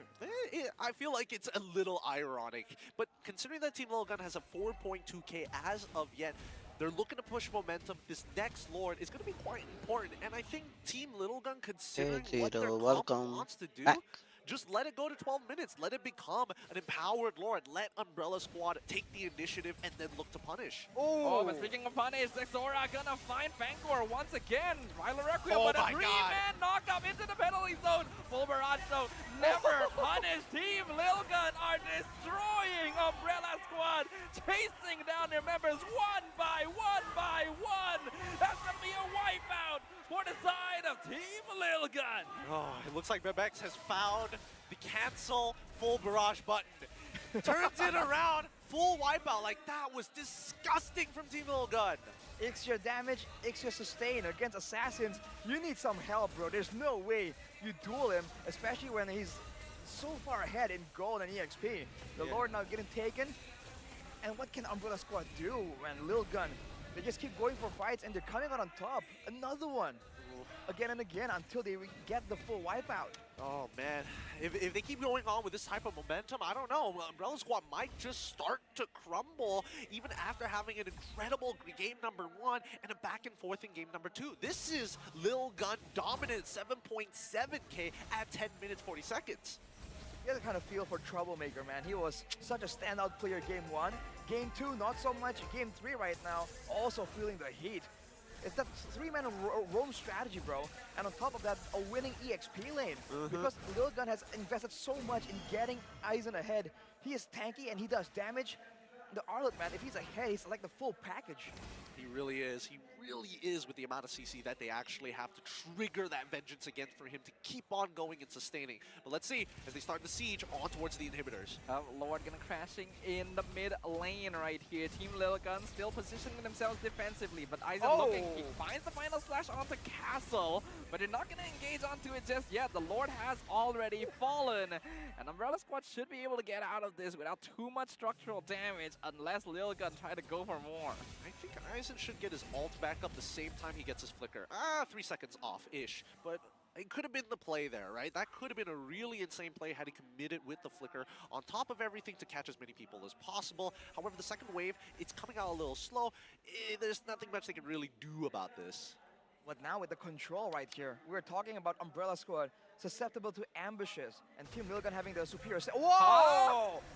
Excuse me? Big brain question mark? Fangor. He's like, guys. If that landed, he's a god. Unfortunately, that is not the case right now today. And just like that, now they have no real way to really check out the bushes right here. Team Lil Gun, they're just satisfied waiting around here, controlling the map, getting that goal difference even further ahead. And a Scar Guard and Helmet is going to ensure that Zexora Can't just stay on the map indefinitely. Yeah, it's difficult. It really is difficult with little vision to actually work around. You're constantly getting harassed by Forbid, who just is relentless. This man is relentless. Checking out all the buffs, making sure that they keep tabs on Umbrella Squad, and more importantly, we are seeing some great engages coming in from Zura.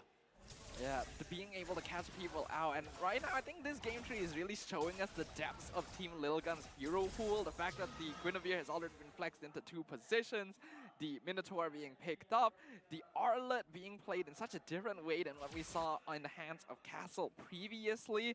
This is a team that really needs to be respected.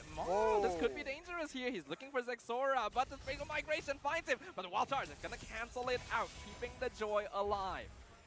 Man, that's the tankiness coming in, man. The Guinevere with a lot of utility, a lot of mobility, and still, that's the tankiness to just suck in damage. And look at the sustain, bro. Especially with the Lord now doing more damage, it's so valuable to have. And Aizen can just zone everyone out. And whoa! What for? No, he was like, I want Castle. Separate him away.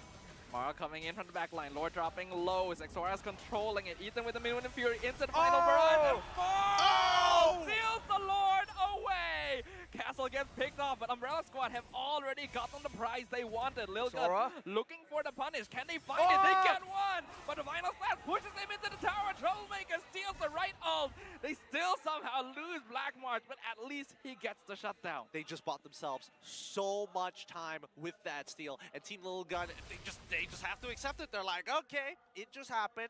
Never mind. Let's try and recuperate and try to simulate that again, but this time we get the Lord. All right, boys? Was that a bit of a shutdown on Zexora? It because is. Look at the gold swing, man. It was at almost 10k. Now it's back to 3.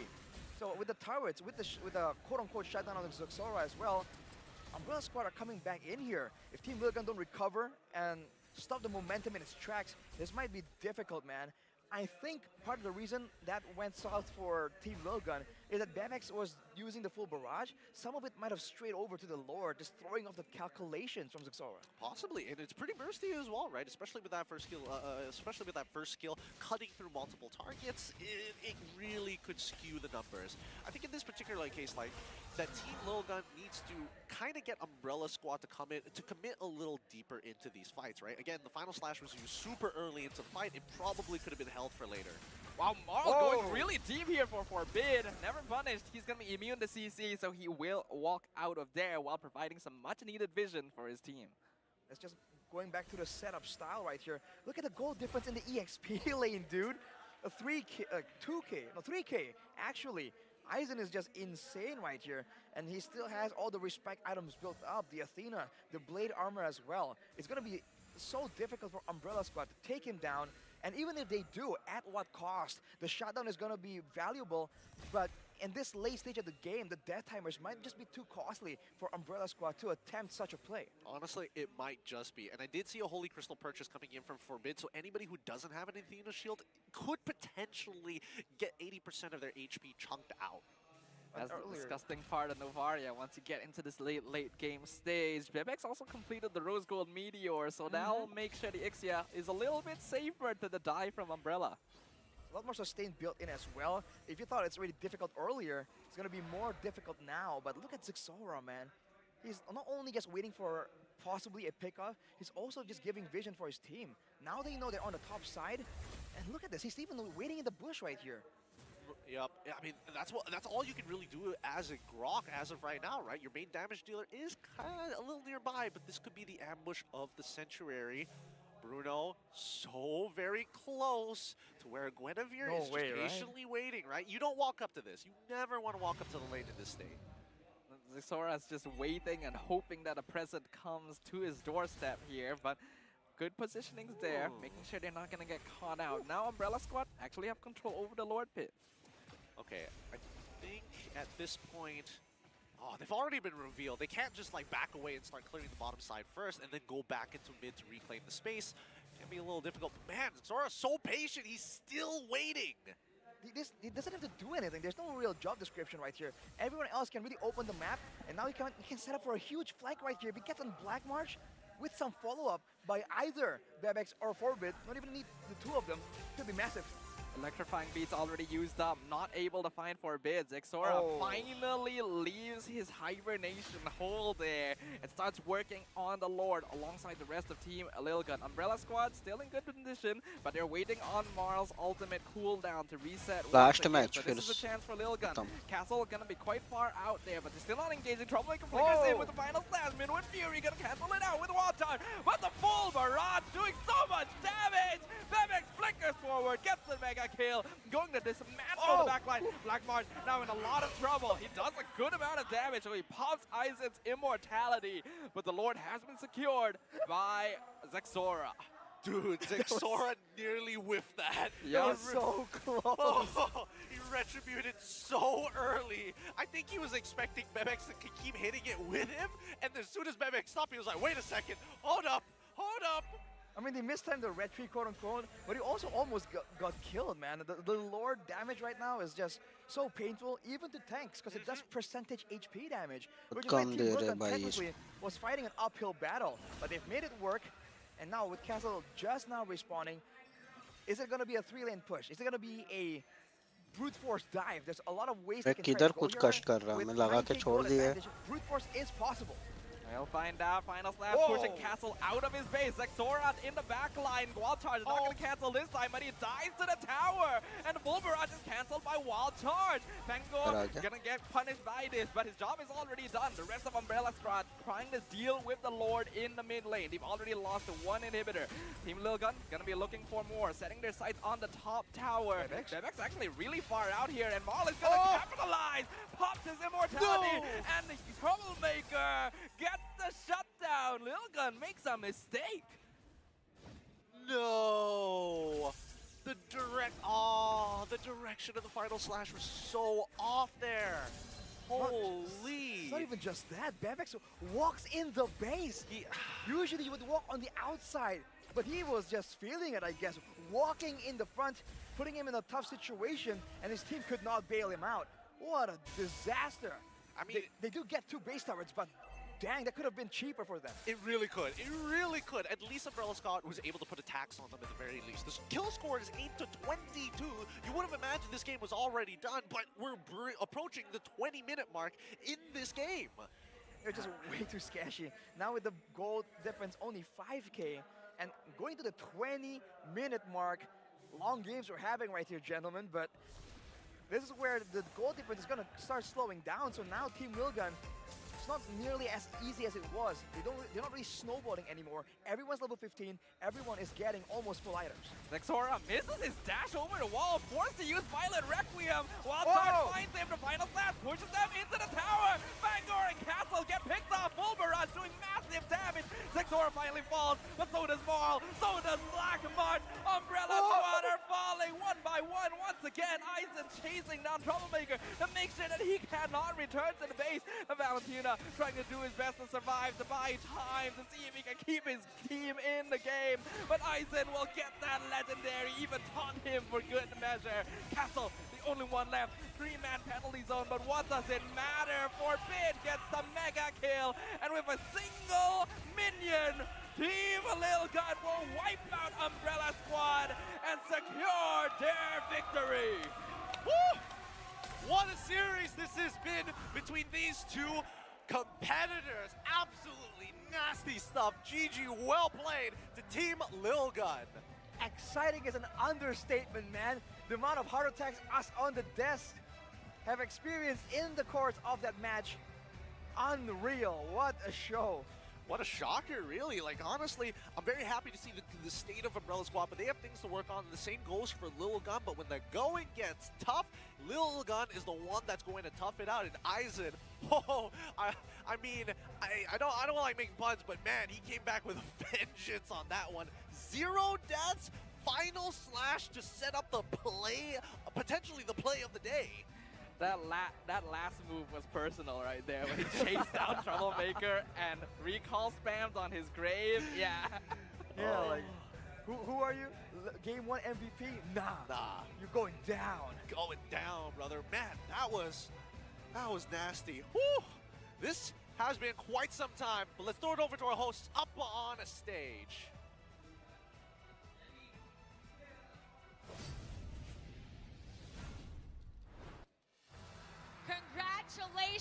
give Team Little Gun a round of applause. Ethan, well done. What did you think about that game that you had? First game, my coach said we just a little bit too excited, and last two and third games, we did just our normal things. We just played like when we do before. Yeah. So you were in the first game. Your coach said you were excited. Yeah. Does that mean excited? You were nervous or you were rattled? What happened in the first game? Yeah, first game, I'm just a little bit nervous. Just a little bit nervous. Yeah. So how did you get over the nervousness? How did you and your team get over that to make sure that you were able to take this game? Yeah, in the we just talk each other really well, and yeah, we just calm. Yeah. You just want to calm down. Yeah, apparently calming down is the way that you win the game. Now, Ethan, I do have to ask. Today we've seen all the teams play. After fighting against Umbrella Squad, do you think any other team will be a bigger challenge than them for you guys after this? Yeah, I guess so. Maybe SMG from Malaysia. So you feel like SMG is still a threat after going through what happened with Umbrella Squad? Yeah. So SMG is the toughest opponent that you think out of all the teams. So is there any specific player there that you think is a great threat to you guys? I have no idea. Yeah, Stormy? Okay, Yeah. Stormy. Yeah, Stormy, totally amazing player. So after this series, now you're going to go back in the dugout. You're going to be talking to your team. What are you going to be telling them? Good job, guys, and I'm really proud of them. Yeah. And we're so proud of you. And for sure, your country's proud of you. Everyone and the whole world is watching right now. Is there a message that you want to say to them, Ethan? I just want to say thank you.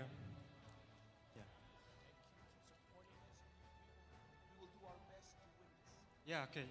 Thank you. Just keep supporting us. Yeah, we will do more for the win this tournament. Yeah. All right, give a big round of applause for Ethan from Lil Gun. Again, congratulations very much. And with that, we're going to throw it back to the casters to talk to us about what happened in the game that Lil Gun won. So casters, please, tell us what's up.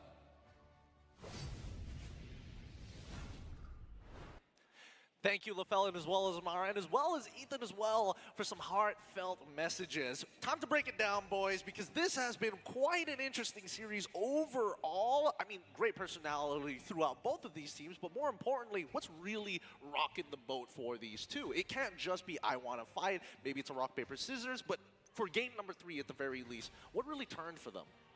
I think in the end, we did discuss the importance of the draft and the fact that Team Lil Gun were able to get their hands on so many good heroes. The combination of Guinevere, Arlet, and Minotaur was already proven in Game 1, and we actually got to see even better micro mechanics in the hands of certain players here. It's just insane. What about you, Arashi? We were talking earlier about the factors that really swing the game right here. We said crowd control, we said sustain, we said DPS. If you look at the draft for Lil Gun, they have all of that. And to a degree, so did Umbrella Squad, but I don't think it's comparable, especially because, well, technically there's so much more protection available for the side of Lil Gun, and they're up against an assassin. It's almost like the fixation of Umbrella Squad to go with an assassin just makes their team fight that much more difficult to execute. Well, I don't know if it was just that, right? Because then again, Lil Gun did have some pretty good counter picks overall and small synergies that make these small skirmishes actually work. But let's have a look at our MVP of this particular match. We gotta give a shout out to the player that really made an impact overall throughout the match, and that's going to be Aizen here on the Arlet. We already pointed this out, 0 deaths in a game as messy as that. This man had a vendetta. He was really nasty on this Arlot, right? There were times that we were questioning, why Final Slash just one person? And so far, I mean, the Vengeance has not left this man with a team that synergizes very, very well with the amount of crowd control to allow him to dash around. He played phenomenally. I think it's also very smart, his positioning in these fights, right? Because several times, I feel like it's going to be an even team fight, but then Aizen shows up between the members of Umbrella Squad, and they're like, dang, how do we get past this guy, right? He has 2 crowd control tools. He's sustainable enough not to really get picked off. And he has all the tankiness items right here, and he has damage. So especially the backline members and the assassins, anyone who's not a tank can't really get past him unscathed. And let's take a look at the highlights right here, and maybe some of the lowlights as well. This game was just all over the place, but it's always so fun to look at the full barrage, and that is something that really swung the balance in favor of Lil Guns, literally living up to their team name. Yeah, I mean, I love the fact that at least, like, even though we do see some really good moments with this full barrage, let's keep in mind that Marl was also trying to keep him in check when these full barrages actually happen. In this particular case, Medic's just not paying attention to Black Marsh walking up to him. But afterwards, that's when we see Marl really start to take the stand, right? I would say that the early game didn't exactly go the best for him, but at the very least, he was still trying to make an impact, jumping towards Mebex's side, trying to make something happen. But I feel like the Umbrella Squad, as flashy as they are, like to do things more individually rather than kind of setting it up as a 2, 3, 4-man squadron. Especially with this kind of composition, grouping together is the last thing they want, but Lil Gun did not give them a choice at all. And it's funny, like we were talking about the 3 components that make this a good long duration team fight.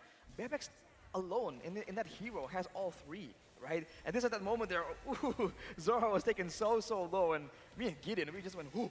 Yep, we freaked out. We freaked out there for a second. We weren't entirely sure whether this was actually the right move. And here's the second one. It's just one of those situations where it's just like, okay, no harm, no foul. This is just going to be a little bit of a longer game. But at the end, why Aizen? He's been consistent. He hasn't died a single time. And despite having his own personal vendettas, when he needs to work with a team, he will absolutely do it. And especially when you have like a 15-second cooldown ult, why not? This is a case of a team lineup that was drafted with a purpose and executed very well to achieve that. And unfortunately, I think Umbrella Squad still does have to work on that if they want to achieve a similar level of success. The fact that Marl and Castle are not taking advantage of each other's initiation, people are going in way too early, the roamer is so reactive instead of looking for opportunities. There's a lot to work on, but the potential is there. They clearly have the mechanics for it. It's just how do you reinforce it with some refined macro to get your players in the position to make it work. I'm seeing you making some faces over there. What's going on there, Analyst Arashi? I was pretty sure I saw that Zora had Impure Rage, unless I'm imagining things. But well, he went with the Lethal Ignition here, it shows, so it's a very aggressive style of play. And with the Genius one, it's great synergy with how spammable the skills are, and of course with the Violet Requiem. With that wombo combo, right, you land a Spatial Migration, the Violet Requiem shreds down the magic resist, the magic defense, and Forbid just comes in with the cleanup. He does have the Ice Queen's one as well to just add more utility. So you can imagine how difficult it was to get to the backline. There's a Minotaur, there's the Arlet, and there's the Ice Queen's one on top of the built-in slow already for the Novaria. It's so hard to go in the backline, and it's not like Marl did not attempt it. He kept going in, but he just kept getting punished. Let's not forget that he's got 2 Bloodwings to try to make that happen, right? He is really, really trying hard. He's like, okay, I've got what do I have? I got a lot of magic damage. Okay, what does that scale into? Maybe a pretty decently sized shield, and even that was not enough to deal with Bebex. He went double Bloodwings according to the items here, so he definitely wanted even more just pure raw magic damage, but it just wasn't enough. You can have all the damage in the world, but if you can't really apply it, right, use it towards the right target, it's a bit too difficult. We saw the one moment where Bebex walks up, he just got immediately deleted by like 2 beats from the electrifying beats. So unfortunately, it just didn't work out as planned. And the carry, man, almost 90,000 damage dealt by the Ixia. I wish we could say we're surprised, but not really. Not really. I mean, Aizen, he does take the Sandbag title with the damage that he's taken. I'm curious, how much damage? Yeah, how much damage did he heal from them having 0 deaths? Right. The fact that he was able to sustain for that long with so many different procs, it felt quite literally impossible to take him down. It's quite insane. The thing is, Arlet as a hero is actually kind of vulnerable to burst, and we just didn't get to see that because of how scattered the engagement from Umbrella Squad was. It was layered. People just went in one by one, and that allowed Aizen the time needed to actually regen all this HP up. If there had been more coordination, if Marl just waited for like Castle or Fangor to initiate, even if they're the ones getting caught out, then he could have timed it to go to the back line. But we just didn't get to see that. Yeah, I think trading 1-for-1 for the Fed Ixia is definitely going to be a value trade, but it just wasn't given to them. Partially because of Ethan on the Minotaur, man. There's a reason why he has 22 assists. Everyone was trying their best to get past him. And he's even tried to be countered using the IMU from Valentina. It just wasn't enough. Yeah, I mean, we literally saw two Minoan Furies just battling against each other in towards the bottom side, no, more than that, 6 minutes into the map. And more so that you realize that even for Troublemaker, like, stealing this ult isn't the end-all, be-all, unfortunately for him. Like, he recognizes that even with this amount of CC, it doesn't necessarily win his team fights. Even went for the final slash towards the end right there, trying to get, switch it up, surprise, move everyone into a more clumped up spot, maybe for a combo from his team, but there just wasn't enough damage, and there wasn't enough security either. The Bruno is a decent range compared to the Ixia, about even, but in a big fight, the Ixia, all he has to do is just stay in the back. Babax just stays in the back, pops the ultimate, and he's pretty chill, right? There's no real long-range threats. The same cannot be said for the Bruno. Yeah, unfortunately, as much as Bruno had the items to actually make it worth, closing the distance was very difficult for him to actually achieve. You walk up, you get stunned, it's basically over for you. And if you don't have your Winds of Nature, even more reason not to walk up. There was a lot of potential in their execution. What Umbrella Squad just needs to work on now is to build that coordination, that synergy, and I feel like they will be a huge threat in the land of Dawn. But for now, Team Lilgan has really shown their superiority here. We already talked about the hero pool and the overall flexibility of this team, but after adjusting from their loss in Game 1, we get to see how adaptable they are as a team as well. Yeah, and it's great to see them being not only adaptable, but warmed up, because that's when you see them really show themselves to the rest of the world, or in this case, Umbrella Squad, which begs the question, do you think that they can go far after this performance? Does this kind of change your mind, Arashi? I feel like they can, but they have to really beware of just making those crazy risky plays. Like Bebex walking up there in the base, I get it's a 10k gold lead, but there's no way you think it's safe to be walking up there against a Joy, right? Against a Bruno. These are all burst heroes. So moments like that is where teams can really take advantage of Lilgan. So if they kind of minimize the frequency of such plays happening, I think they can get pretty far, man. The flexibility is there, the execution is there, and the game plan so far makes sense, right? It's very logical, logically based. With that, Multiply मिला ही नहीं हद है यार. Umbrella Squad. Yes, this is their very first loss here at Wildcards, but moving on in towards the rest of the tournament, they still have other teams that actually fight in their group itself. Do you think इसने डाला है भाई, कल first पे था ये वाला. Refinement, or is it too much of a leap? I'm gonna be honest, going into third this पे था मैं, competition, I बट didn't मैंने have जेम्स a नहीं lot डाला है. of stocks invested in third Umbrella third Squad, purely because of एक the issues ranking we में. already saw here. But after witnessing their gameplay against Team Lilgan, it seems like this is a team that has a lot more potential than I initially gave them credit for. And if they're able to grow and overcome the अरे mistakes कल that मेरा बहुत literally I talked मैंने about earlier, I think they are a मेरे कुछ genuine contender. It's just whether or not they can make it. मेरे बहुत सारे skip भी हुए कल. Oh, getting out of there is going to be tough for a lot of these teams. But hopefully they can actually achieve this with a possible two O's throughout the rest of their matches, potentially, hopefully. Possibly, we don't know what's going to happen in future, but they sure have some glaring weaknesses. So if they can fix those as well, right, the one-dimensionality, the lack of proper execution, right, how they split apart and don't back each other up in the movements around the map, if those, once those problems get fixed, I mean, we've seen great teamfight execution coming from them, especially when it's all sporadic. And that might be what they can play into, right? A lot of teams are used to playing this neat teamfight, but if they can make it crazy, that is unfamiliar territory for a lot of teams, even ones that are not in the wild card. That's a good point. That's a really good point. I like that a lot. With that being said, this also is going to apply. And based on the teams that you've seen here today playing out their first matches, I'm curious. I'm curious to know who are the favorites. End करते stream. Thank you for watching. I mean, Bye, good my night. predictions, I think, still stand. It was SMG and Lilgan at the start. It still is SMG and Lilgan for me.